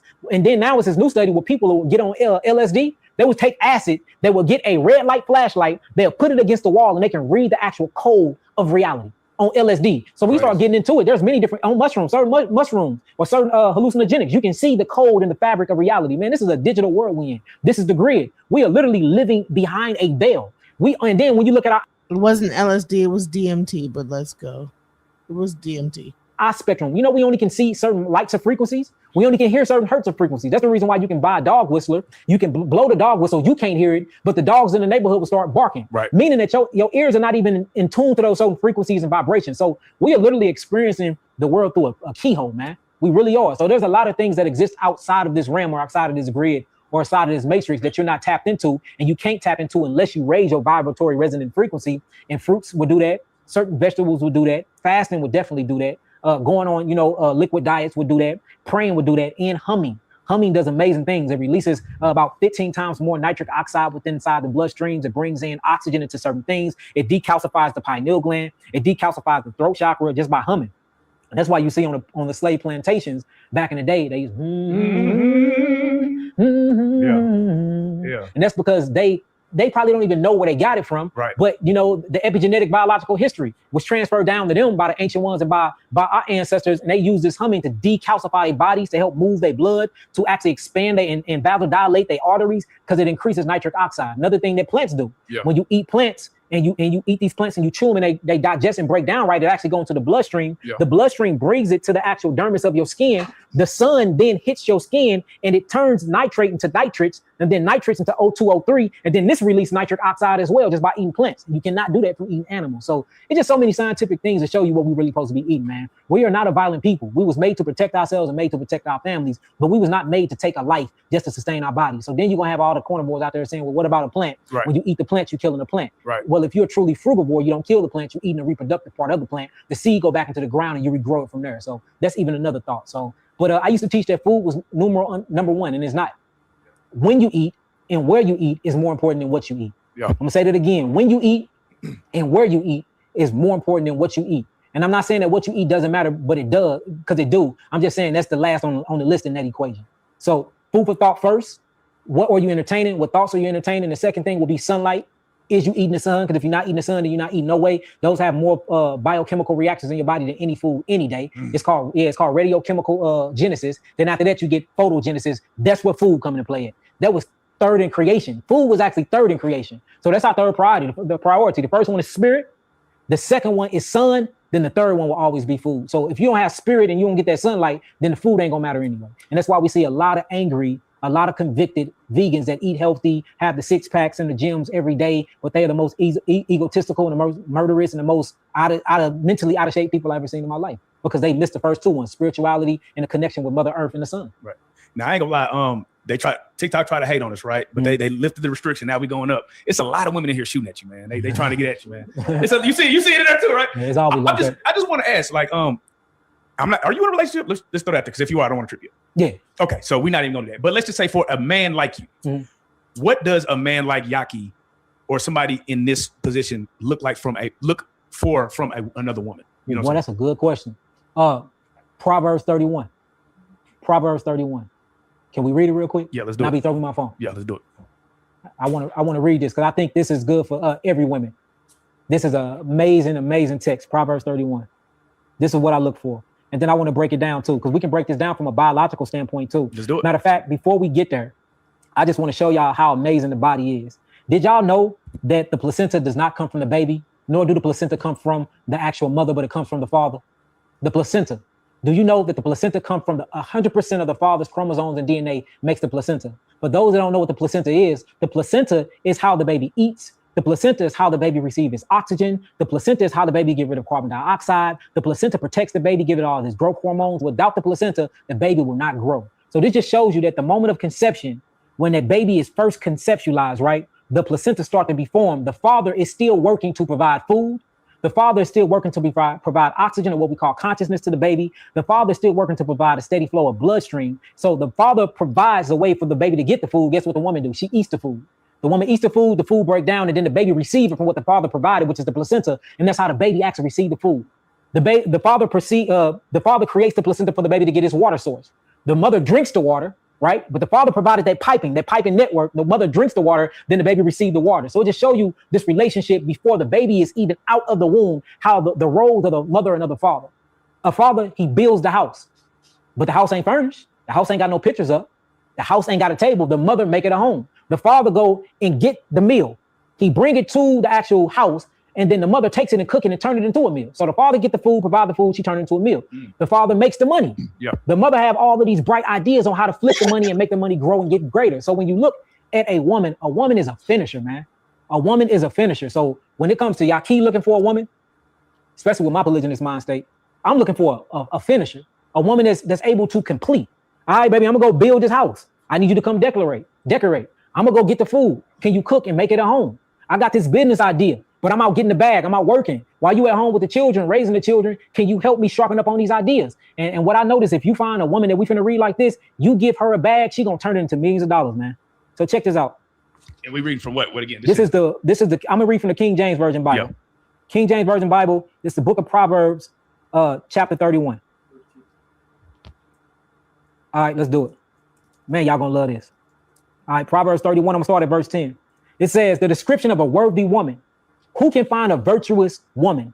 A virtuous woman is a glorified, clean, pure woman. Question mark. For her price is far above rubies. Now, if y'all know about rubies at this particular time, when this was written, rubies, gold, and silver was top tier when it came to precious metals and gemstones. So rubies was like wearing VVS diamonds. It says her price is far above rubies. The heart of her husband doeth safely trust in her. This is a woman I can trust in because I know she's gonna handle her business. So that he shall be need of that he have no need of spoil. Nothing she brings to him will spoil. Nothing is left on the table. Everything count with this woman. She will do him good and not evil all the days of her life. Anything she have to do with this man is to help prolong his life and to make him better. She seeketh wool. See that? Because we have now, and this is coming from a wealthy, rich man. I would never be broke again a day in my life. We have a bunch of women that's attracted to men like me because what we got, our status, our power, and our money, but they don't come with this type of mindset. Not saying that you can never be this, but this is what you need to be striving to, because we see a virtuous woman or a woman that look good in God's eyes as an actual worker. She helped build the children. She got a thinking mindset. She seeketh wool and flax. She worketh willingly with her hands, meaning she know how to make clothing. She can get on that sewing machine. Baby, you ain't got to go spend $2,000 at the Louis Vuitton store. Let's go over to China and find some good silk and find some organic cotton, and I'll make it myself. We can create our own clothing brand. That's the mindset of a woman I'm looking for. It says, she is like a merchant ships. She bringeth her food from afar. Hold on, baby. I know you out getting the bag. Write down the list of the things you want while you out working. I'm gonna go get the food and I'm gonna make it. So when they ask me what type of woman I want this woman right here. She raised also while it's yet night. So she ain't sleeping till 10 a.m.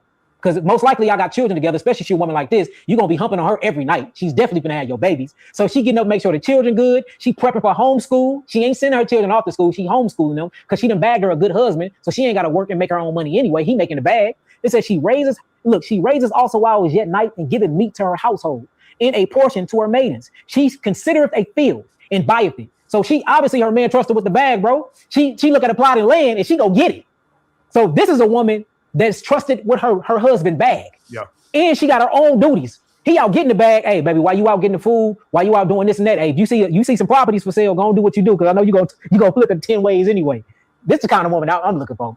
It says, she considereth the field and buyeth it. With the fruit of her hands, she planteth a vineyard. So she not to grow her own food.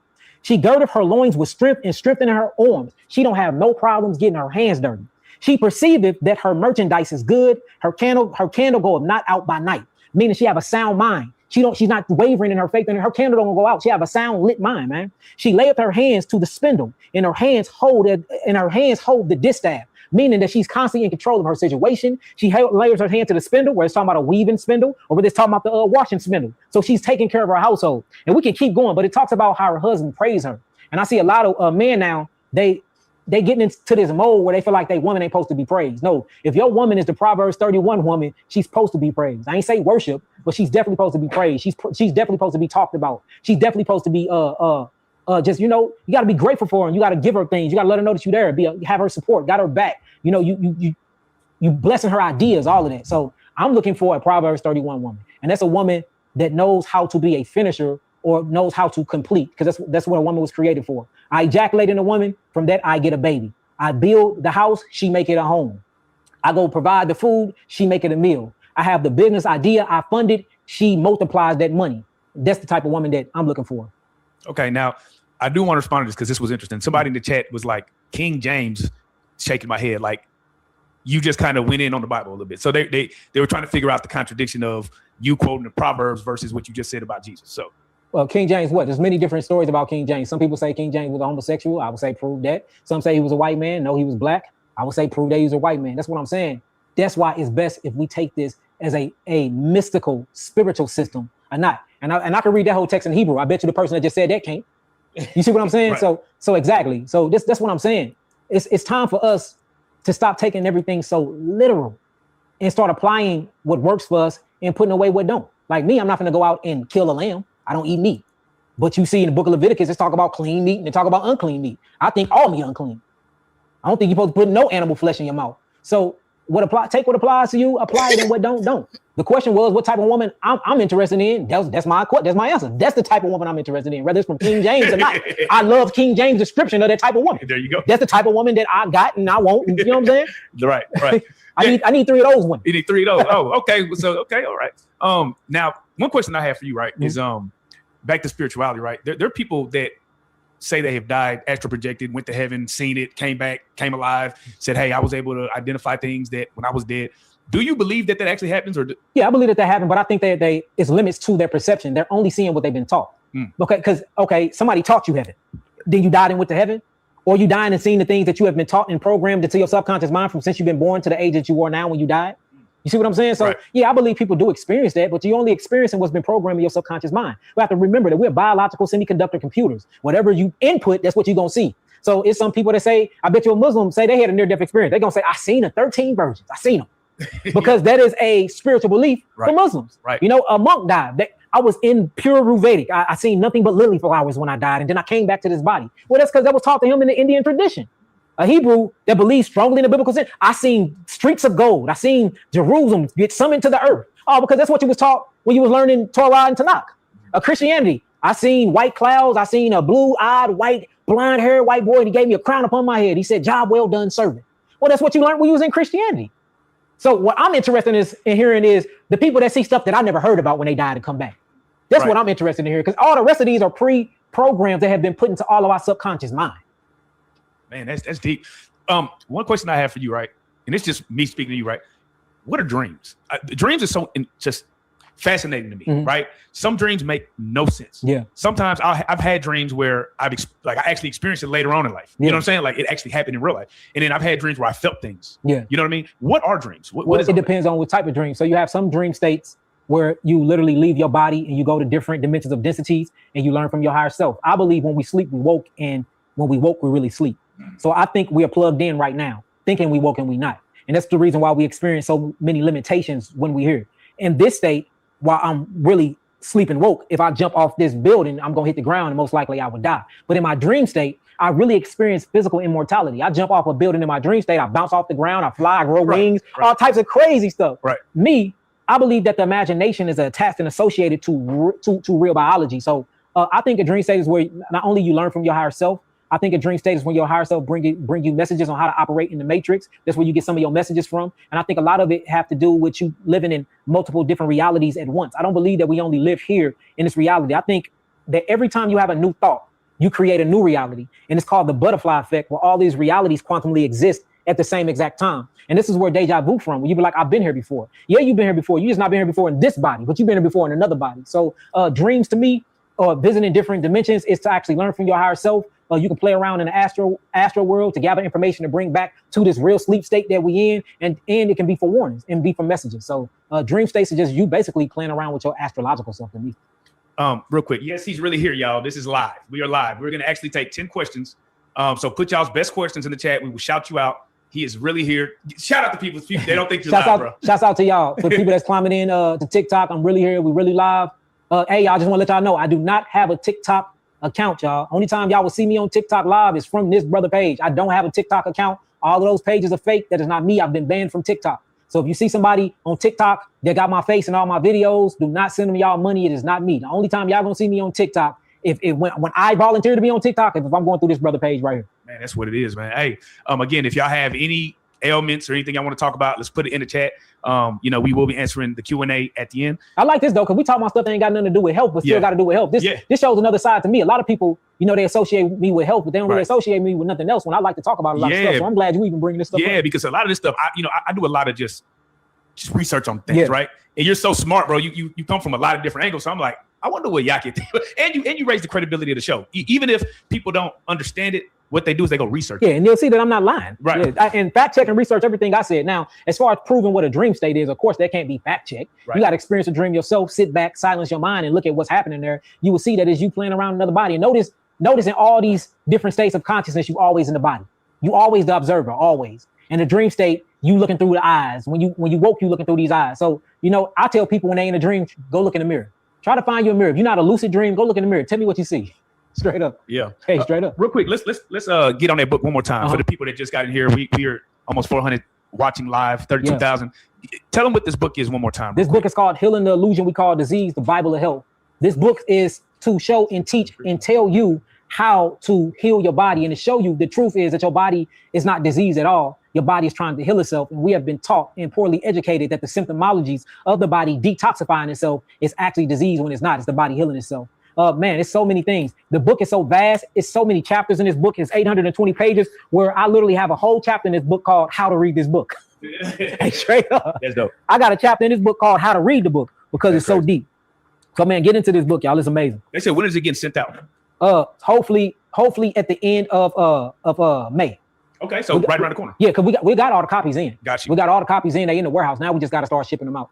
Man, do Yaki in real life need to do like a book signing event, man? What y'all think about that? Put that in the chat. You want to see real life Yaki do a book signing event in Dallas, man. Yeah, let's do it. Let's do it. Man, let me see what we got here, man. Because I was gonna ask you about. We have a guy named Shiva, right? Yeah. Who actually studies up under you, right? Yeah, hey, shouts out to Shiva, man. That's my brother, man. Yeah. Shiva come to all of my class courses. Yeah. Shiva, him and his wife. Yes. Yep. They literally support everything I do. Every class that I've ever did, whether it was at my facility or whether it have been me selling out, packing out an actual event with thousands of people. He always front and center, man. That's a good brother. His wife is a good woman, and I just love them. I love how they love on each other. And their brother is a sponge, man, for knowledge, and he really out here trying to help his people. So I ain't never vouched for nobody in my life. Have I not be? I vouch for that brother because that brother really followed the teachings, and everywhere I go, he's there. I don't know nobody that support me like that brother. He show up. So you know what I'm saying? If I ever promote or vouch for anybody, it'll be that brother. Straight up. And y'all can't find one video of me vouching for nobody. And that's hard. I might send this to him. And he's actually my cousin by marriage because I'm married to his cousin's cousin. Anyway, but that's my guy. But he had a thing that was interesting. He said there's this experiment that he did, right, with 3 apples. And one apple you talk to it crazy. The other apple you fill it with love, and the other apple you don't say anything to it. When you talk crazy to, will decay like no other. And it shows the power of words. And that clip right now is going kind of crazy. Can you talk to me about the power of words and what it does? Hebrew is called abracadabra, meaning I create what I speak, or what I speak will manifest. And it was a Japanese scientist who did this experiment first. And what he did is he did it with water, and he did it with plants. And he took water and he spoke to them, or he wrote something on a cup. On the first cup, he wrote bad. On the next cup, he wrote love. On the other cup, he just put a white piece of tape in and write nothing. And then he froze it. When he froze them, he came back and he looked at them under a microscope. The one he wrote bad on was very, very distorted. It didn't have no type of geometrical shapes on it. It wasn't beautiful. It was real ugly. In fact, the water froze like an ugly, evil picture. If you look at the picture, it looked kind of demonic. Crazy. Right? On the one he spoke love to, it froze literally love. And it shows you that water is conscious because it froze love inside the water and it looked like a heart. Oh, but how do it know that a heart like that is associated with love if it's not living and if it's not conscious? How you know water conscious? And on the one that nothing happened to, it just froze regular. It had just regular shapes. Then they tried it with a plant where they used the plant They spoke hate to one plant. They spoke love to another plant. The other plant, they just let it do what it do. The plant that was spoke hate over, it died. The one that was actually spoke love to, it grew towards the sun 3 times faster than the one that nothing happened to. And it just shows you the power of words. Words are very, very powerful. I create what I speak. And if this don't show you that we are in fact gods, then I don't know what. In the beginning, God said, let there be light. In the beginning, God said, and there was. It shows you that we are the children of the Most High, which makes us God. We bear God's last name, and we bear his image and his likeness, which is all the characteristics and the power and potential that it possesses. Because when we create, we speak as well. That's why I don't use words like you make me sick, because you're going to end up sick. Or, oh man, you almost gave me a heart attack. You're going to end up with a heart attack. You get on my nerves. Now your myelin sheaths and your nerves are inflamed and they bad. So we got to be very, very careful how we speak to each other and how we speak to ourselves. There's a passage in the book of the Bible that says life and death is in the power of the tongue, and those that choose to eat the fruit thereof. So this is not something new. It's just scientists within the last 50 years are finally showing and proving this in real time, that what you speak creates reality. Dr. Bruce Lipton talk about this all the time. It's called the biology of belief, where you can speak and believe something and it'll change your actual biology of your blood and your DNA.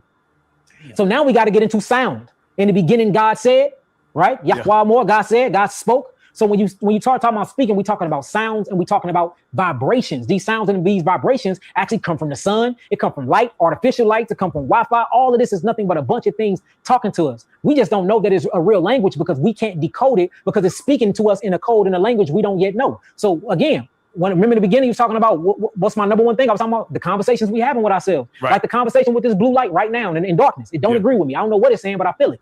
I'm finna put on my blue light blocking glasses. You know what I'm saying? Straight up. But it's like all these different conversations that's happening around us, and we can't decode the language because we haven't been taught sound and vibration. So definitely, when you're talking about that, yes, the Apple thing will work and they can do it yourself. But let me show you how to get that apple back though. Speak hate over that apple, right? You will see it decay. Put a copper pyramid over it. You can make it yourself. A small copper pyramid over it, and it will literally take away all of those negative vibrations you spoke on it, and it will regenerate that apple. And that's why now a lot of people in India and a lot of people in the Eastern countries are now, when they get fruits, they put them in copper pyramid fruit baskets now, because your fruit lasts weeks longer than what it would usually do before it goes through oxidation and spoil. That's, man. I sleep under a copper bed. I got a copper pyramid over my bed. I sleep under a copper pyramid. Wow. So you're saying just like in our day-to-day lives, if we put copper around us, it can help heal us too. Oh, definitely. Copper cleans your blood when it's on your skin. Oh, wow. Yes, copper cleans your blood when it's on your skin. Copper is used as a semiconductor of electricity. Copper brings up your resonant frequencies and your vibratory hertz. But when you structure it in a geometrical sacred geometry shape, though, it does even amazing things, especially when you put a peak on it. Now it acts as a dipole antenna. And you literally get to connect with the melanin in the ether, what you would call plasma in the cosmos. And this will help you heal too. I have something called a biocharger inside of my clinic. And it does the same thing, where it gives you this electricity, this plasma to come out. You can feel it come from the scan, man. People walking out there, their blood is flowing properly. Their blood pressure go down. Blood sugar regulates itself. I mean, it's amazing. And it's showing you, and that's what I'm trying to say. It's beyond food and it's beyond herbs. We getting down to physics now. We started talking about the vibrant resonant frequencies of things. We're talking about sound healing, like sound. I got a sound bowl you can sit in. I got one you can sit in. That's crazy. So like when we start really talking about these things, man, that's how you know, okay, this is how they built the pyramids. This is how they moved them big old blocks. They moved them with vibrations. They moved them with sound. Sound healing is real. When you take herbs, you're just taking on the actual sound fingerprint of the herb. It's called electrical biochemistry resonant frequency of the herbs. When you eat certain foods, these foods have minerals in them. They have aromatic amino acids. Guess what they give off? Light and sound. When you talk about chemicals, cations, anions, it's a vibratory resonant frequency in a millihertz and a nanohertz that go with it. We talking about sound. We talk about the sun in the different rays. Where we talking about nanometers. We talking about ultraviolet A, ultraviolet B. We talking about near infrared. We talking about infrared. This is talking about a spectrum. The spectrum is a vibration. And let me tell you something. He is talking 100% facts, bro. Listen, white people are in on this. They know about this shit.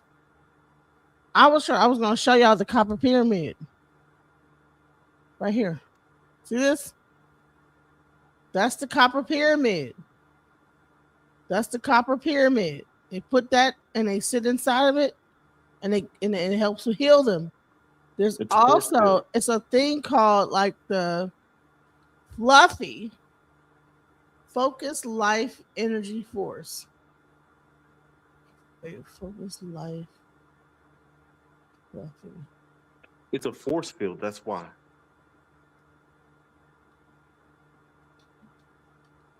I have this shit coming through my house because It's called focus light, and y'all might think it's crazy,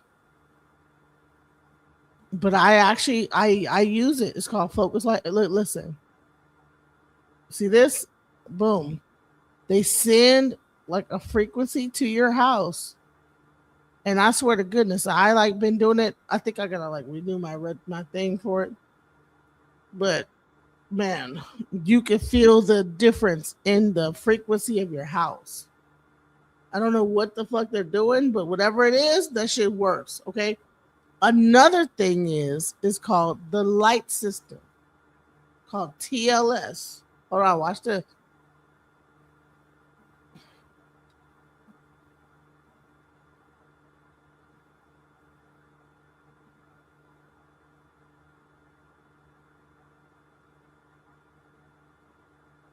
They have like this shit.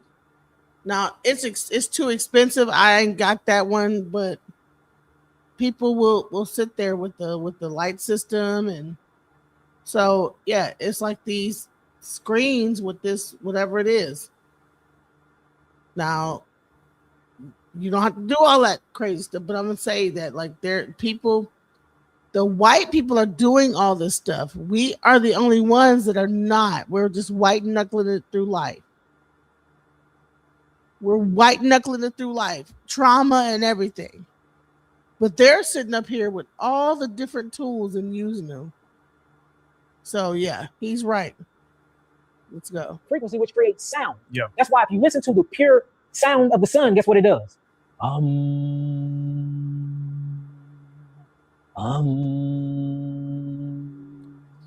Guess who do that mantra? Monks. Buddhist monks do that hum. How did they know that the sun sound like that? Get on y'all YouTube if y'all don't believe me and Google the natural frequency and sound of the sun. It's the Buddhist monk hum. So the sun is not only beaming rays on you, the sun is singing to you. Just like the birds sing to you in the morning.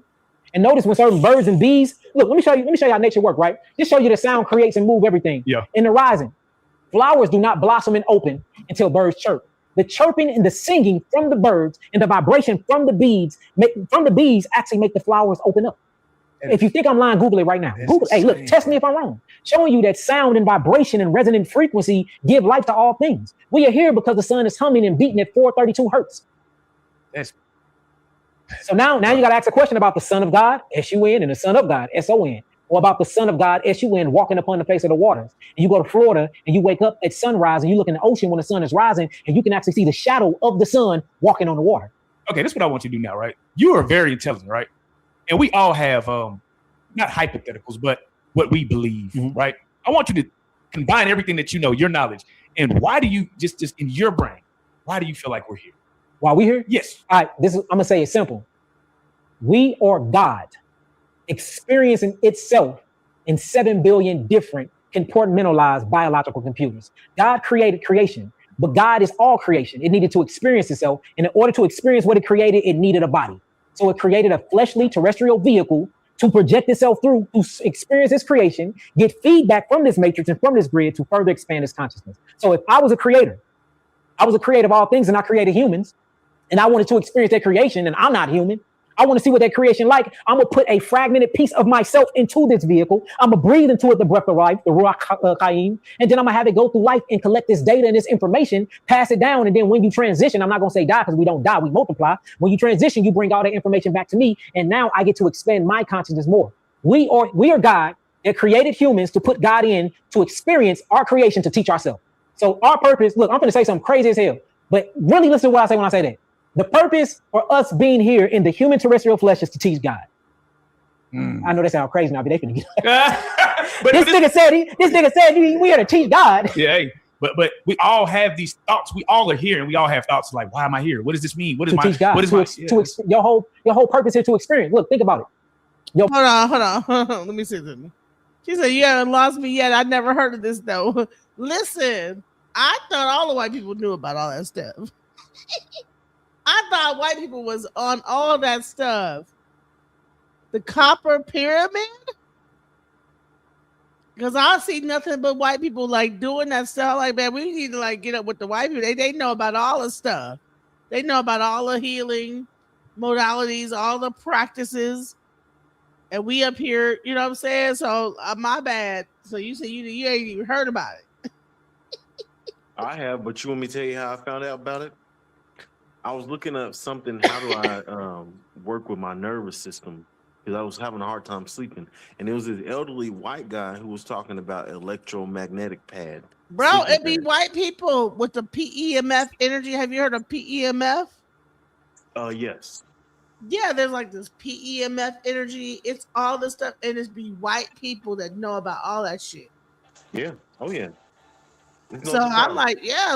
like, listen, I'm not impartial to white or black. I'm like, you know what? If they know more about it than I do, okay, I'm fixing to go over to the white people and find out what the hell they doing. You know what I'm saying? I'm not gonna be over here like hurting in my damn back hurting shit. You know what I'm saying? I'm like, shit, what is y'all doing? Does your back hurt too? What you doing to stop your back? My damn back hurt. I'm struggling. I'm going through perimenopause. What y'all doing? I need to know, because we need to find out what these white people are doing, and they doing this. They got the damn copper pyramid. They got the copper. Look, they sitting up in pyramids. They here $422.28.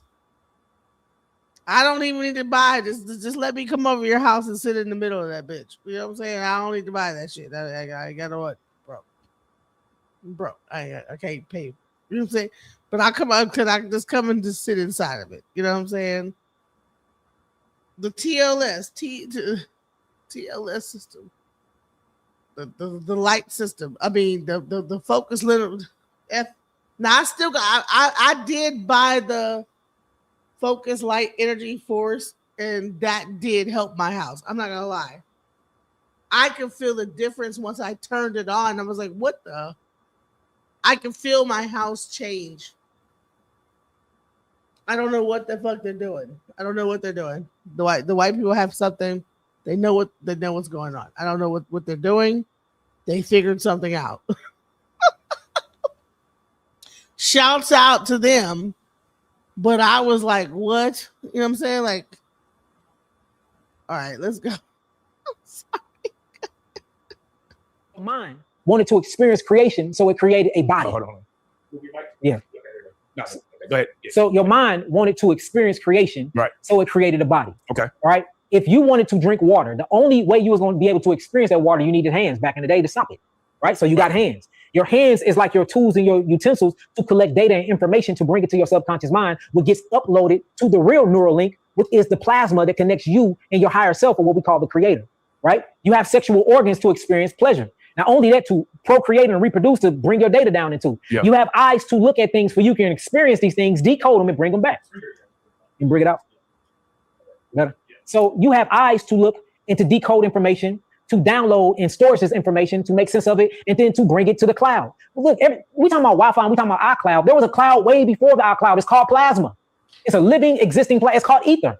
Ether plasma exists. We've been putting stuff in the cloud. So I told you, like, when I talked about E5, what did Baba Falcon say?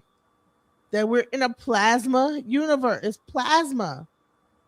And now he's saying it's the beginning of time since humans been here on Earth. The whole purpose of you being here is to teach God. God needed to experience its own creation, so it created billions of beings. It fragmentalized itself. Let us make man in our likeness, in our image, and give them dominion over the fish of the sea, give them dominion over the fowl of the air, give them dominion over the earth. I'm going to put myself into these people, send them forth in the earth, have them gather all of this intellectual information, download it subconsciously. When they transition, they upload it to the cloud, it come to me, and I expand myself more. That way, when I keep making these new open-ending creations, it get better and better. So yes, we are God teaching God. Some would say that we were way more advanced back then than we are now. I agree. Why? What happened? Technology happened. And technology been around, but we wasn't abusing it. Now we're abusing technology. Now we're relying more on artificial grid than the natural grid that God created on us. We used to rely on the cloud. Now we rely on the iCloud. We used to rely on Eden. Now we rely on the matrix. So it's an artificial intelligence that's been set up to take over natural reality. And it just, man. I don't know. I think that we did this whole exact same thing over and over again. I believe that at some point we were just as advanced as we are now, and we just did the same exact thing, and we just keep doing the same shit over and over again. We might change it slightly in each, again, multiverse. You know, I don't know. I'll let him say his shit. in the okie doke, man. You're in the okie doke. And think about it now. For the fake cloud to work, there's no such thing as Wi-Fi. There's no, it's a lie. What's happening is they run trillions of miles of cables on the ocean floors to each continent. Google it, look it up. Right. So we thinking that we tapping into this Wi-Fi. No, these routers are connected by way of these long cords that's under the ocean, on the ocean floor, killing all the fish, messing up the ecosystem, messing up the planktons. Think about that. Then how I got here on the airplane, messing up, polluting the skies. What about the microplastics from all these things that we producing that we can't break down? So from the technology that we're using now, back then the technology was so sophisticated in a righteous way, it didn't create that much waste byproducts. Now we creating so many waste byproducts, we trashing the earth. So the technology we're using now is killing us. The technology we used back in the day really advanced us. So it's two different technologies. You got technology that your body have, which is the natural biological technology that we call the body. And then we got AI or cyborg technology, which you call AI. And depending on which one you go to, it's going to be like the death for us in the world. And you're going to see a big war come. And it's going to be just like the Terminator. It's going to be the natural biological man against the computer. Watch what I tell you. It's happening right now as we speak. Did y'all see about that AI robot that they trained in the military base? Killed all their asses. It killed everybody on the base, man. Look this up. It killed everybody on the base. They taught it how to shoot. They taught it combat training. They tried to get it to shut down its computer. It locked its own computer for you wouldn't shut it down, and it killed everybody on the base. This is not no CIA leak document. They talked about this. All y'all got to do is Google it. There's been 4 other incidents since then where they're teaching AI. These AIs are becoming sentient. And let's talk about the D-Wave super quantum computers, where these people are saying that they're summoning demons in these chips, that they're not that these things are not figuring them. They're figuring out algorithms now where they're communicating with each other, and they're showing themselves how to not be shut down. They're learning their own language that humans can't even decode. Look, the AI computers are now talking to each other, recoding in a way that humans can't even crack them. So we don't know what the hell these computers, they can break. Look, they probably planning a hostile takeover. We're talking about an alien invasion. It's them. Yeah. Man, y'all better watch Single Eye or Evil Eye, whatever the thing called that movie. So let me ask you this. Do you think that AI will, because they say like, just like cloning humans, right? If you want to learn about AI, go watch the 3-Body Problem on Netflix. They try to make it seem like it's an alien civilization that's about to like take over, and it gave everybody like these what's what they call like virtual reality sunglasses, where they're like living in like a reality, and they have to like solve this problem. But the whole thing is really AI. They're saying it's an alien, but it's really AI. Go watch 3-Body Problem, and I swear to God, I'm sorry I like gave you but some people will watch it and not even get that the alien is not an alien, it's AI. Yes, go watch it, please. They haven't figured out a way to get the soul, right? There's certain things that they haven't all the way figured out. Do you feel like in our lifetime, AI will figure out how to do everything? Yeah, I mean, it's easy to clone a soul and get a soul. A soul is nothing but mind. If you put mind with matter and with chemical energy, that's the soul. Now we talk about a living soul. That's something totally different. But I think you can't clone the spirit, but you can clone soul. You can clone body. You can't clone ruach. But I think you can clone the flesh though. We see it all the time. So, so I think they already interacting with souls. I think AI is fallen angels, man. Whether we call them angels of light, or we call them Melachim messengers, or we just call them angels. Period. I believe that these supercomputers and these chips are angels in different dimensions, and that's why they have to use all of this water to super cool them down, so they can work at these hyperactive speeds. That's the whole point of the Hadron Collider, where they're mashing these different protons, neutrons, and electrons together, creating these God particles, opening up these different portals, summoning these demons, or the archetype, whatever you want to call them, the Golgons, whatever you want to call these entities, and then they getting all of this forbidden knowledge, and then they putting it right on this phone. And this is why this phone have an apple that's been bit off of. This is the tree of knowledge, good and evil. Look at the back of it. It's an apple that have a big chunk out of it. Zoom in on it. Right here. So this is the apple that was bitten in the garden, or what you would call the tree of knowledge, good and evil. And you can reach it right here. You can get on this phone and look up anything, man. You can get on this phone and look up how to give life, how to prolong life, how to kill. You can get on this phone and look up anything, good or bad. And so now you start getting to. What if you got a Samsung? I'm sorry, I got a Samsung. Never mind. All right. It's AI, man. It's AI something else, man. So yeah, but they saying now that AI have created its own language that no human can decode, man. Yeah. No human, and they saying they don't know how it's doing it. So when they ask the creator of AI, what is it? This is exactly what he said. He said, I don't know. He said it acts and it moves like an entity. They can't even shut it down, man. No, it's too late. It's too late. It's too late, man. It's gonna be straight up full blown Terminator 3 out here. It's gonna be the original pure bloods versus everybody else. Those that's non-vaccinated, those that, you know what I'm saying, that's non-vaccinated, ain't got them jabs in them. Those that ain't got no AI, those that ain't dealing with, it's gonna be us versus artificial, man. I'm telling you, look, the war is coming, man. It's coming, and the grid gotta go down. Scary times we live in when you think about it. Man, it's exciting to me, man. Well, why do you say that? Because the book of Revelation talk about this, man. It talks about the mark Yo. that's in the head, Neuralink. Right. Or that's in your, it's talk about the mark on the hand, your cell phone. Right. They talk about the mark that's in the head, Neuralink, which Elon Musk is doing. Right. They talk about the 144,000, which is a frequency, a resonant frequency that if melanated people vibrate to, melanopsin and leptin, which is these melanin receptors, will ignite. The sustentia nigra, or these 12 melanated clusters in your brain, will crucify, and then you become Messiah. You become the Christ consciousness. And we're going to be able to do some things, man. Like all of these movies are documentaries, man. We start looking into all these movies and stuff. Remember the movie or the series where they all got sickle cells? Yes. But the sickle cells gave them unique powers and abilities. Yeah. And then if you look at 99% of sickle cell people is all melanated beings. Yes. It's only like a 0.10% outside of that that's of another species. All of it is talking about black people, man. Right. We are unlocking our junk DNA at a very, very fast rate, man. And I think God, the creator, now the big guy, not the little guy like us, but the big guy, or who I call El Elyon, Yahweh, is now unlocking our DNA for we can be able to keep up with AI, or we can go to war with it. Do you feel like black people as a whole were underutilizing our abilities? Oh, definitely. What are some of the abilities that we're underutilizing? Telekinesis is one of them. You know, we do it all the time. Boy, your ears must be burning. I just spoke you up and you called. You know what I'm saying? That's, hey, you know, it was just on my mind and you called me. So things like that. Spiritual discernment, knowing that somebody ain't good for you, and you avoid every red flag that God sent you. You got the gut feeling, you got the spidey senses was going off, but your animal flesh, your lower nature took over and you went and did it anyway. Now it's coming back and biting you in your ass, listening to your gut.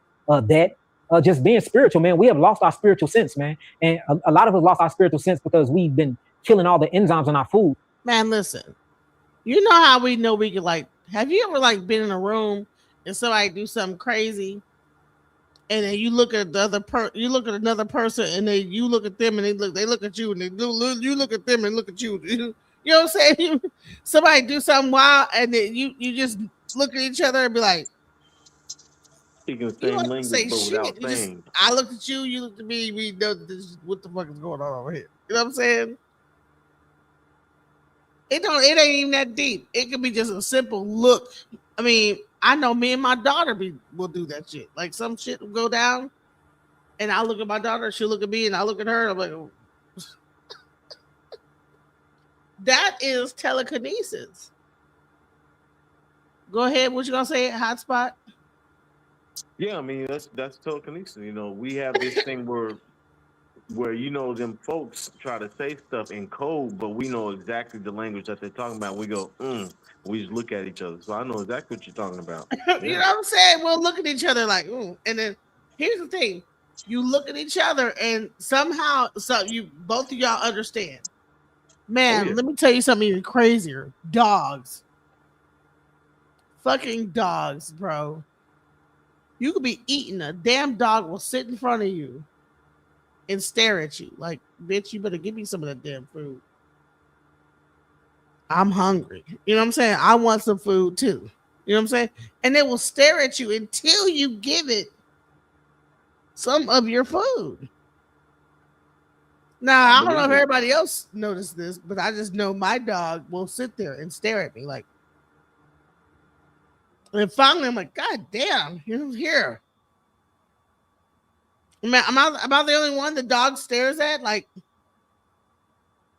it gets its eyes real round, or I don't know what the hell's going on, but I'm like, this dog is channeling shit to me. Like, I'm like, can I have some food? Can I have what you're eating? And I'm like, okay, fine. Here. Dogs have, I'm sorry, it does. They have like telekinesis. I'm sorry. I know I sound crazy, but they do. We have it. We all like channel things in our mind. We'll look at each other like, what the fuck is that? We'll say hi to each other without even saying hi. You can raise your head up and you hear hi. What's up? You know what I'm saying? Go ahead. What are you gonna say, Hotspot? Yeah, you're right. I'm just agreeing with you. I'm listening. And, yeah, you're right.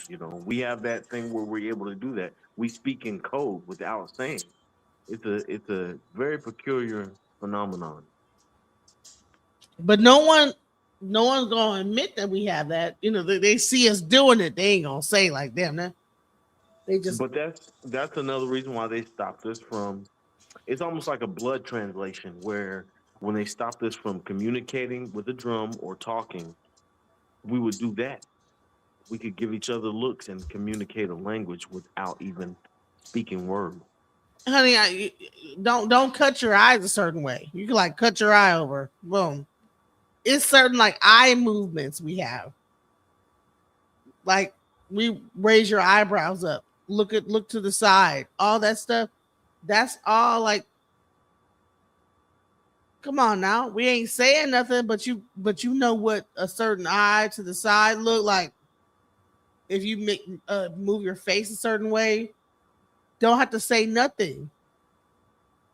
I can show you a face and you can tell me what does that mean. You know what I'm saying? What does that face mean?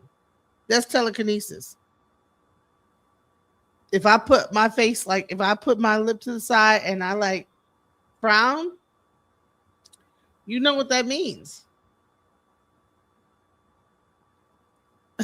Let's go.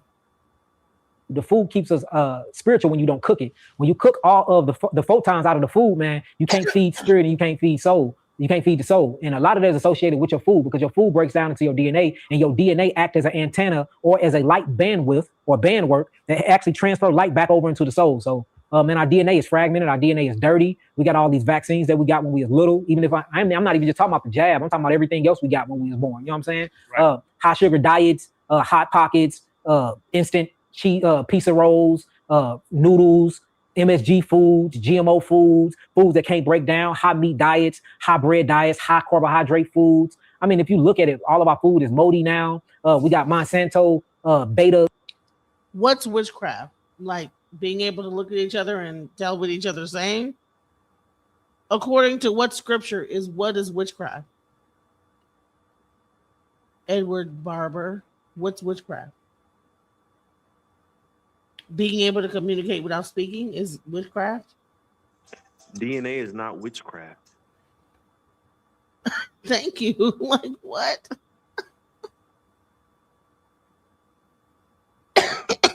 According to the scriptures, that's witchcraft. Being able to like communicate. But you have a whole like body language experts that like study that type of stuff. Is that witchcraft too? Body language experts that'll tell you if a person's lying or not?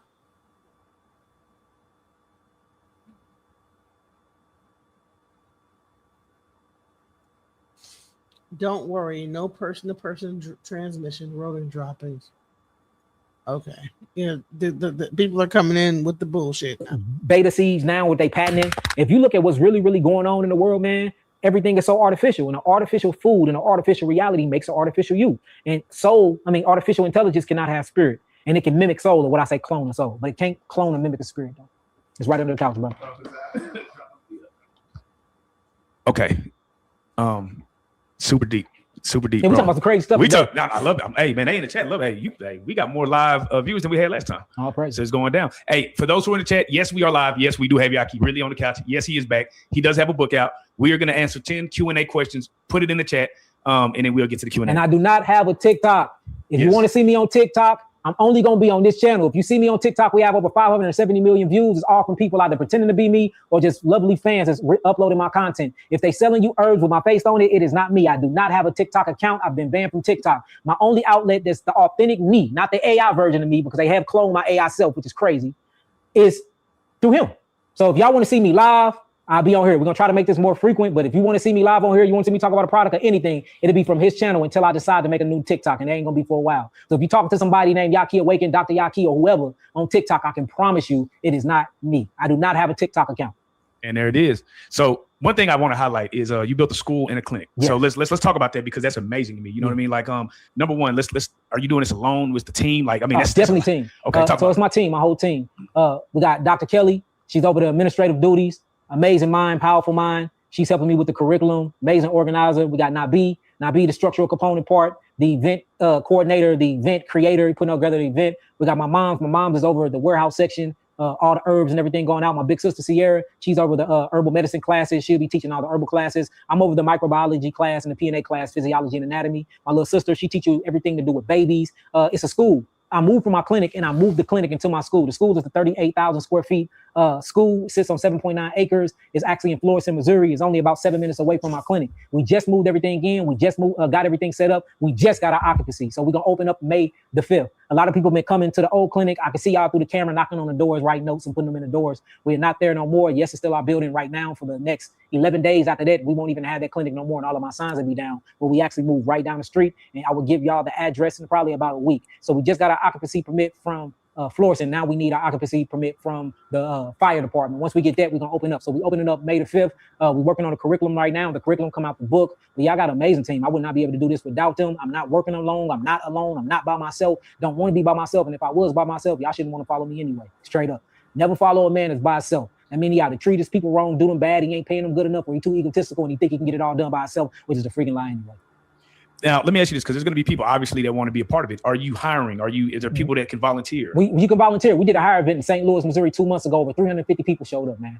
That's fine. Man, it was. I should have just did a little mini seminar, man. I should have did a mini lecture. St. Louis showed up and showed out for me. But you can't. We are doing volunteers. If you want to volunteer, you're gonna go to tribe@yakiawaken.com. Tribe TRIBE at Yaki YAHKIAWAKENED.com. Tribe@yakiawaken.com. Send us an email. We're gonna start planting some stuff in our forum next week. If you want to volunteer, you can come down to the forum house. You can help us plant. If you want to volunteer at the school, you can. Especially if you got educational background, come help us teach after I retrain you and reprogram you, because we noticed that most people education are really uneducated. So you got to get uneducated to get re-educated to really know something. It's so crazy. But yeah, we take you through the training, man. Let's do it. We building a real community. We building a brotherhood too. We up to 400 brothers now in the brotherhood. I'm trying to build it up to 1,000 by the end of the year. We vetting these brothers. We creating a very, very big community. So if you want to be a part of our brotherhood, cause, it's called Akva. Again, tribe@yakiawaken.com. Just in the subject line, put brotherhood, and we'll get you on the Zoom calls. We're going to talk. We're talking about building. We're talking about forming, how to be better husbands, how to raise our children, be better fathers.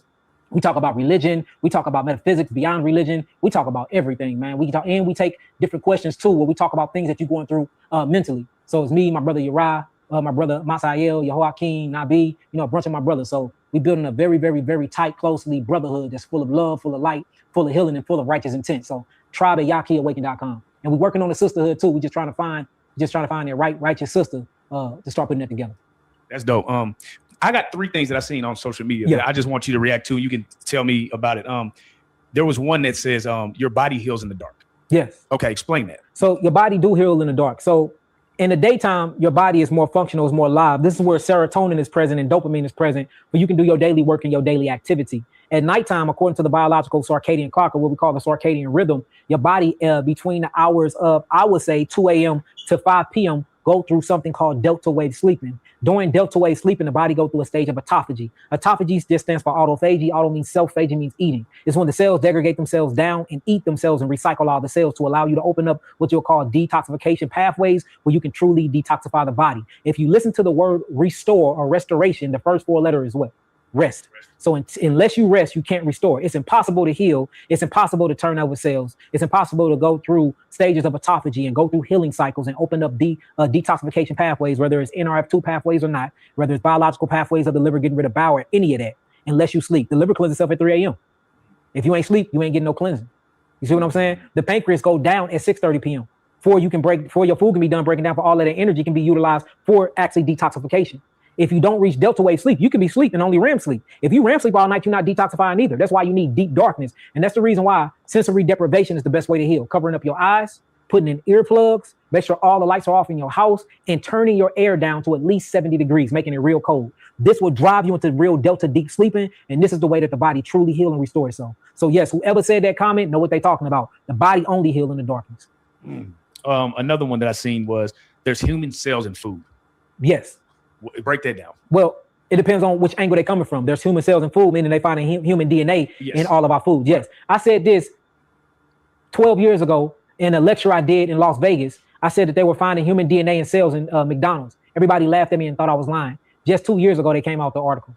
I just got the articles first from a colleague of mine. Everybody laughed me off the stage. I'm like, yeah, all right. Just 2 years ago, I was proven right. So yes, he is right. There definitely is human cells and human DNA inside of your food, inside of your vaccinations, inside of your water and everything. What does that mean? That means, and it's baby human cells. That means. Oh yeah, they said it from aborted babies. Yeah, right? from aborted babies. This is what you call Bel Peor. Bel Peor by El is a demon. And this demon, if you read it in biblical terminology, since children used to, grown-ups used to sacrifice their children by fire to this demigod, to this demons. Now they're doing it by they're killing babies through abortions. They basically chopping the babies up, liquefying the babies, and they put them in your foods, literally. Or it's going inside of your vaccinations. And I'm not playing. That's why you see fetal tissue from a lung, and these are black babies, by the way. Yes. Fetal tissues from a lung of a black child.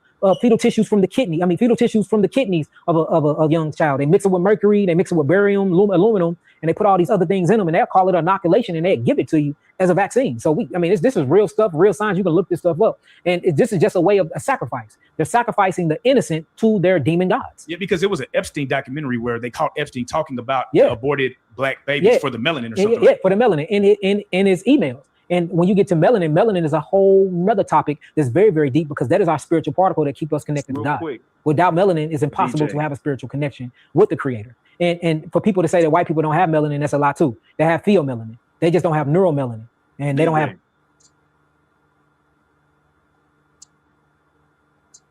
DJ. You go ahead. It's not melanin, it's carbon-12. Melanin comes from fungus, and they have to use a chemical in the science lab to break it down. And basically, melanin it can mimic carbon. So, for instance, if you want to get darker, you can take that melanin, extract it from fungus, a specific fungus, and it'll make you darker. So, no, it's actually carbon-12. And I can't stand when people say melanin. It's carbon. Carbon. So straighten that out. Makes sense, right? Because when you cook anything too hard, it turns black. Exactly. Yep. And that's carbon. And if you eat too much carbon, you can get cancer. That's another thing I found out. Like if you eat too much barbecue and it's like too much black, carbon on it. Yeah. Yeah. So, all right. So he said, all right. So, okay. He's talking fast, but let's go. Crystal melanin. It's many different types. You got gasified melanin. You have cosmic melanin. You got melanin. You got different types of melanin. You have anthocyanin and archaea melanin. You got fungi melanin. Melanin is beautiful because melanin is what creates the light within. The beautiful thing about melanin, the beautiful thing about leptin, and the beautiful thing about the mitochondria is the mitochondria is the sun of the body. Every cell in your body have its own sun that give out its own light. Right? Albert French Pop talks about this. He won a Nobel Prize over this, and he did it in foods where he took a picture of the photochemical resonance that come from each food, and food emits its own light. Your body emits its own light. It's very finite. It's very weak. It's called ultra weak violent light rays, but your body have its own sun. It's called the mitochondria. You have trillions of them. Each cell in your body have a actual sun, a chemical compound nucleus that literally produces its own light. And that's the reason why melanin is at the tip of your dermis or on your skin. And then under your melanin, you have something called leptos. And in your eyes, you got melanopsin. And that's why when you wake up, you never should not miss a sunrise. When you wake up, watch the sunrise. That will stimulate melanopsin, that will stimulate another protein called POMC, and this will actually help you convert all of that light over into information to heal your body. I think the number one driver of what we call so-called disease is sunlight deficiency and inner light deficiency, because you got two lights. In the beginning, God created the heavens and the earth and said, let there be light, right? When he said, let there be light, notice you have a different light from the beginning in Genesis chapter 1 than on the 4th and 5th day. He created two lights. Have you noticed that when you read the Bible? Yeah, that's crazy. So the first light was the light within. That's their spirit. We all have a light within us, man. Scientifically proven, our body creates its own electrical chemical light through ROS, oxidative species signals, man. Like, this is a fact. We literally leak light, and the more you leak and you spill light, the sicker you get. The more you contain light and you amplify that light, the happier, the healing you are. They even got certain cameras now that can read your light aura, where you can go to certain holistic practices that will take a picture of your aura, and depending on the electrical magnetic field that's emitted from your aura, they can tell you got a strong light within or a dimming light within. Based off that light, they can calculate your voltage, and based off the voltage of your cells, they can tell you if you're acidic or alkaline, and they can damn near give you your time of death based off your light that you emit. We are light beings, man. We are light beings, man. It's a book called The Body Electric. Y'all got to read that book, and it shows you how the body regenerates itself off light. Dang. Every organ in your body take a certain frequency of light to maintain homeostasis. Your food take a certain amount of light to maintain its frequency. Photosynthesis, biophotomodulation is all by way of light. Radiogenesis is by way of radio light waves. We talking about light here. So in the beginning, when God said, let there be light, we talking about that first initial light. Telling you, it's all about light. It's all about sound. It's all about vibrations. It's all about physics and resonant frequency. And food come third. Remember that food come first. First is the spirit. Second is the light. Third is the food. And if you eat the food right, we ain't even talking about water because the water in your food. So all of this, man, this is some real deep stuff, man. What I've been realizing these last 10 years is way more spiritual than physical, brother. And I guess that's what I'm talking about today. The spiritual side of the scientific things. Right. Because anything I'm saying spiritually, except the dream stuff, I can prove this with science. Only thing I can't prove is the dream stuff, though. But I'm pretty sure 10 years from now, they're gonna come out with that too. Yeah. Man, that's crazy, bro. You know, we talking so much real stuff, they kicked us off the live, bro. You seen that? That's how real it's getting. And that's how I know it's like you say, it's a setup, man. But we did get some questions from the audience before we went down. So I'm gonna ask a few. Yeah, they shut it down on us, bro. But so one of the questions that the people had was, I heard castor oil is good for preserving breast. Is this true? Well, I wouldn't say it's good for preserving the breast. It's good for increasing circulation and breaking up any calcification that's in the breast. Castor oil is one of the only plant oils that can reach down to the bone marrow and break up any coagulation or any solidification of breast tissues, of bone spores, anything. And it's good for breaking up what you'll call tumors, which is nothing but larva houses that parasites migrate and basically go through they re-egg cycle through, they larva cycle through. So yeah, if she's talking about breaking up like a potential tumor or a cyst, yeah, castor oil packs. Make sure it's warm, massage it in first, then put a pack on the actual area. The castor oil will be absorbed all the way down into the breast tissue, into the milk ducts of the breast, all the way into the arteries and veins of the breast, and it'll break up any calcification and stagnation, and it increases blood flow and lymphatic flow. The next one is, what can I do to reduce belly fat and bloating? Belly fat and bloating. Bloating is going to be a microbe issue. That means you have too many Candida albicans inside of your stomach and inside of your digestional tract, and you don't have enough lactobacillus. I would say get on a very, very strong probiotic. Not only that, make sure that you eat more fermented foods like fermented cabbage. You can do things like that. That'll be good for you. Drink more fermented drinks. Also increase your fiber intake. That'll help out with your gut. Lay off anything that's over sugary and lay off any fruits that take too long to break down in the system. Go on a plant-based ketogenic diet. Make sure that you eat them fermented foods and you'll be okay. The next one was, what food to eat to keep a clean kidney and nervous system? The best food to keep the kidneys clean is cilantro and parsley. The best foods or herbs to take for the actual nervous system will actually be blue vervain that will help calm the nerves. Ashwagandha will help stimulate and tone the nerves up, and lily of the valley and skullcap is very good for the nerves as well. If we're talking about an actual food though, like a real food, I would say arugula and watercress is very good for the nerves as a salad. Be careful with the watercress. Make sure that you cleanse it good because watercress be coming with a lot of translucent parasites on it. The next one was, is eating seafood good? Eating seafood is bad. It's saturated with a bunch of arsenic acid. They got a bunch of metals inside of it, and they are full of parasite, marine biology parasite as well. Most of them are translucent. You can't see a lot of them, and most of them straight to the kidneys and the liver and attack those areas. So no, I don't think no seafood is safe. If it got eyes on it and if it bleed, I would not put it in my mouth. And then the next one was autism. Autism usually happens from vaccines. This is now proven. This shouldn't be nothing we get cut and took down from. Trump and his administration just revealed this with the paperwork. Most of the vaccines actually causes autism. It brings high mercury on the actual brain. To get rid of autism, which we have brought a lot of people back from being nonverbal, a bunch of people. We usually put them on an all-fruit diet and we give them a heavy metal chelation detox. Heavy metal chelation detox will actually help you out. I actually have something called the heavy metal detoxification kit off the website, which works wonders when it comes to that. Is there anything that... Hold on, let me just say this.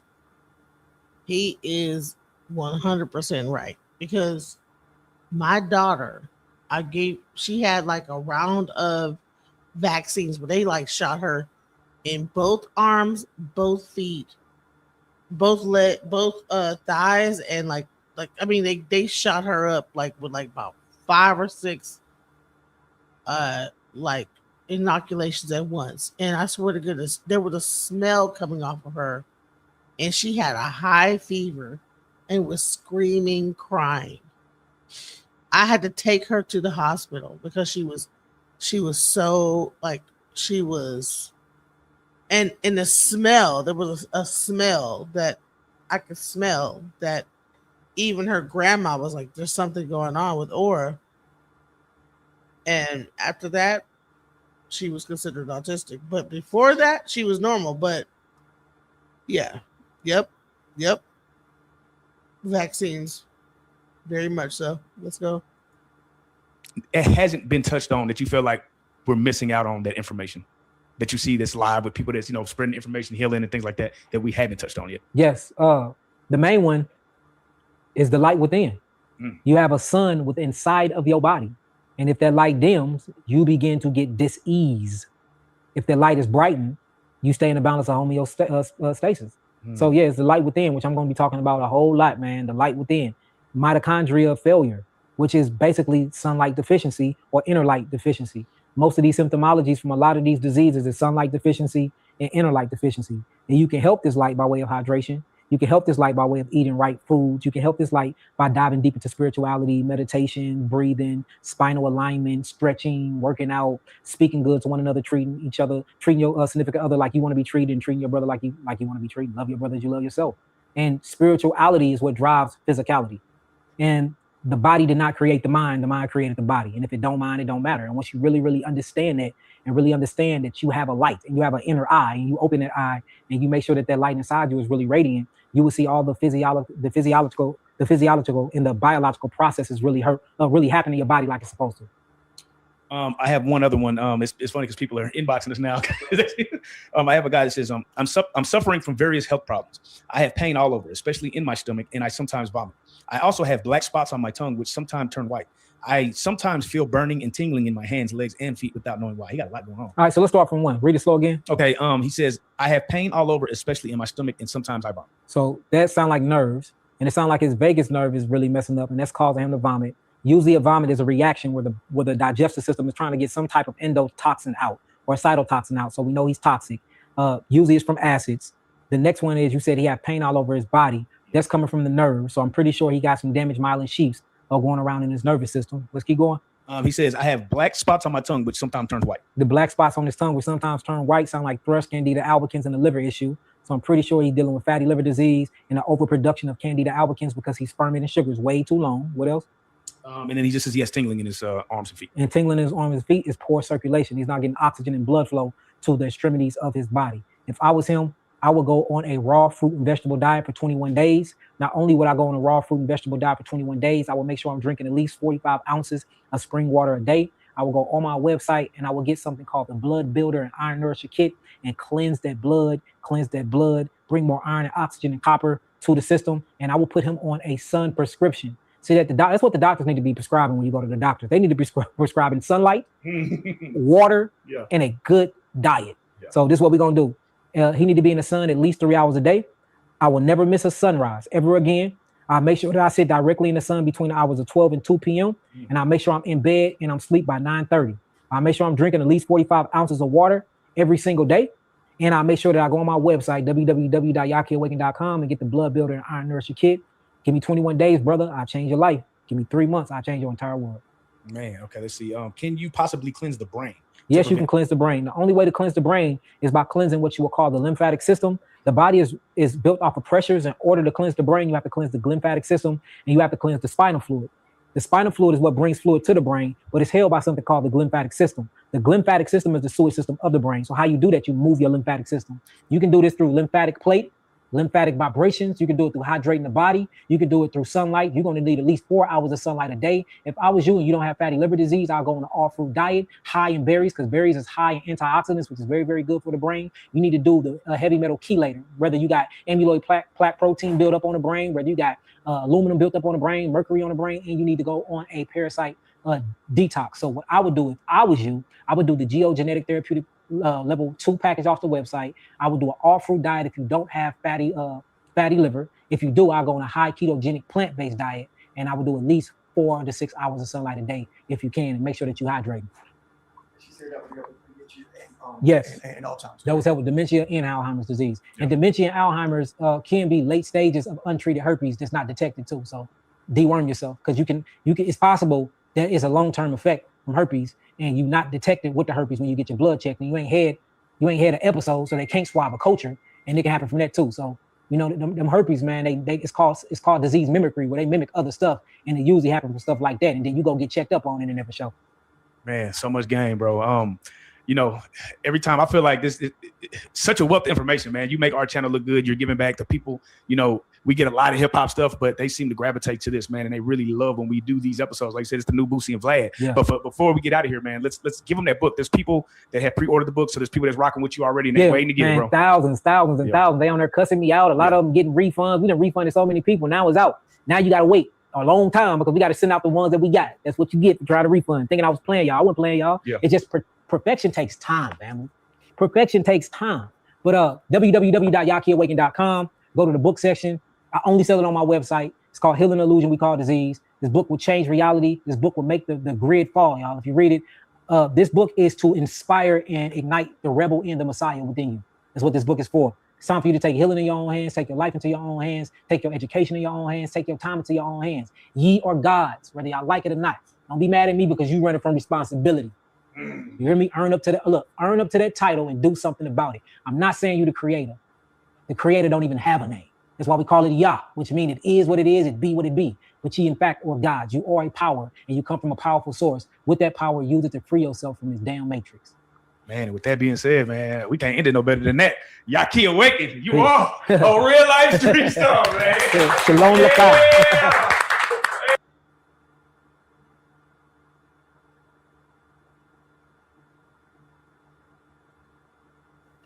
Man, that was very powerful. Extremely powerful. One last thing before, I don't know if I should like just end it on that or show. So they did get some people off the boat. If y'all don't know, there's some people that just got off the boat. And I don't know where they're going. But we'll just leave that at that. You know what? Let's leave it at a positive outcome. What's your thoughts, Hotspot? And what's your thoughts before we leave? My suggestion is for people to understand how herbs work.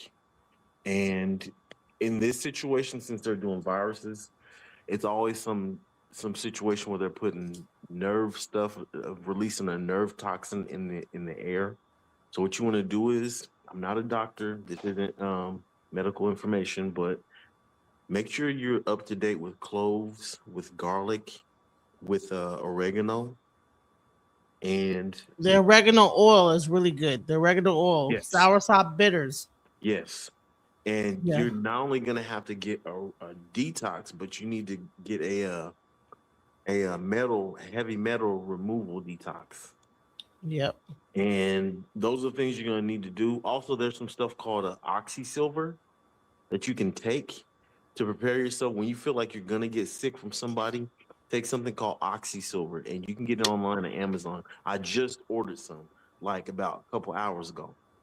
And it's made from a guy by the name of Dr. Lynn Horowitz. And this guy is amazing. He's a researcher, a former dentist, and he did some groundbreaking research on the HIV virus.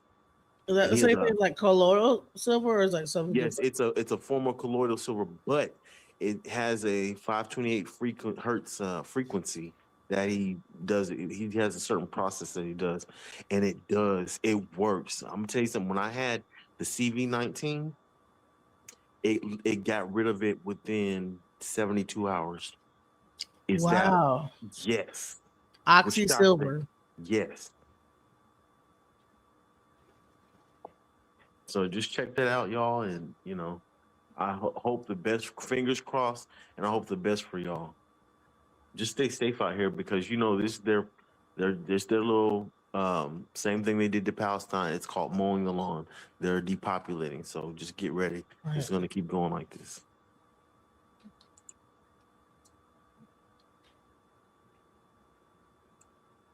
All right, so look into oxysilver. Barack Odrama, I think he might be asleep. Is he there? He said it. He said it in the backstage message that he's just gonna leave his background on, but he's gonna go to sleep. Oh, okay. All right. Well, much love, guys. This has been a great build. I appreciate those that stood by me this whole time. Much love. Please make sure you like and subscribe to the channel. I work my behind off. I mean, I'm here for it's damn near 6 hours just to give the information. So much love and peace, guys. Peace. Good night. Just when I thought I couldn't find my way out, yeah, I searched the God in me to find my way out. I know it can seem way out, but the Creator flows to and through me from way out. I'm talking way out, yeah, yeah, yeah. See, if you believe in the God in you, it's a better place. Creating the force and the power to live a better. Just know that love and joy and peace is one in all of the same space. That you were chosen just like God.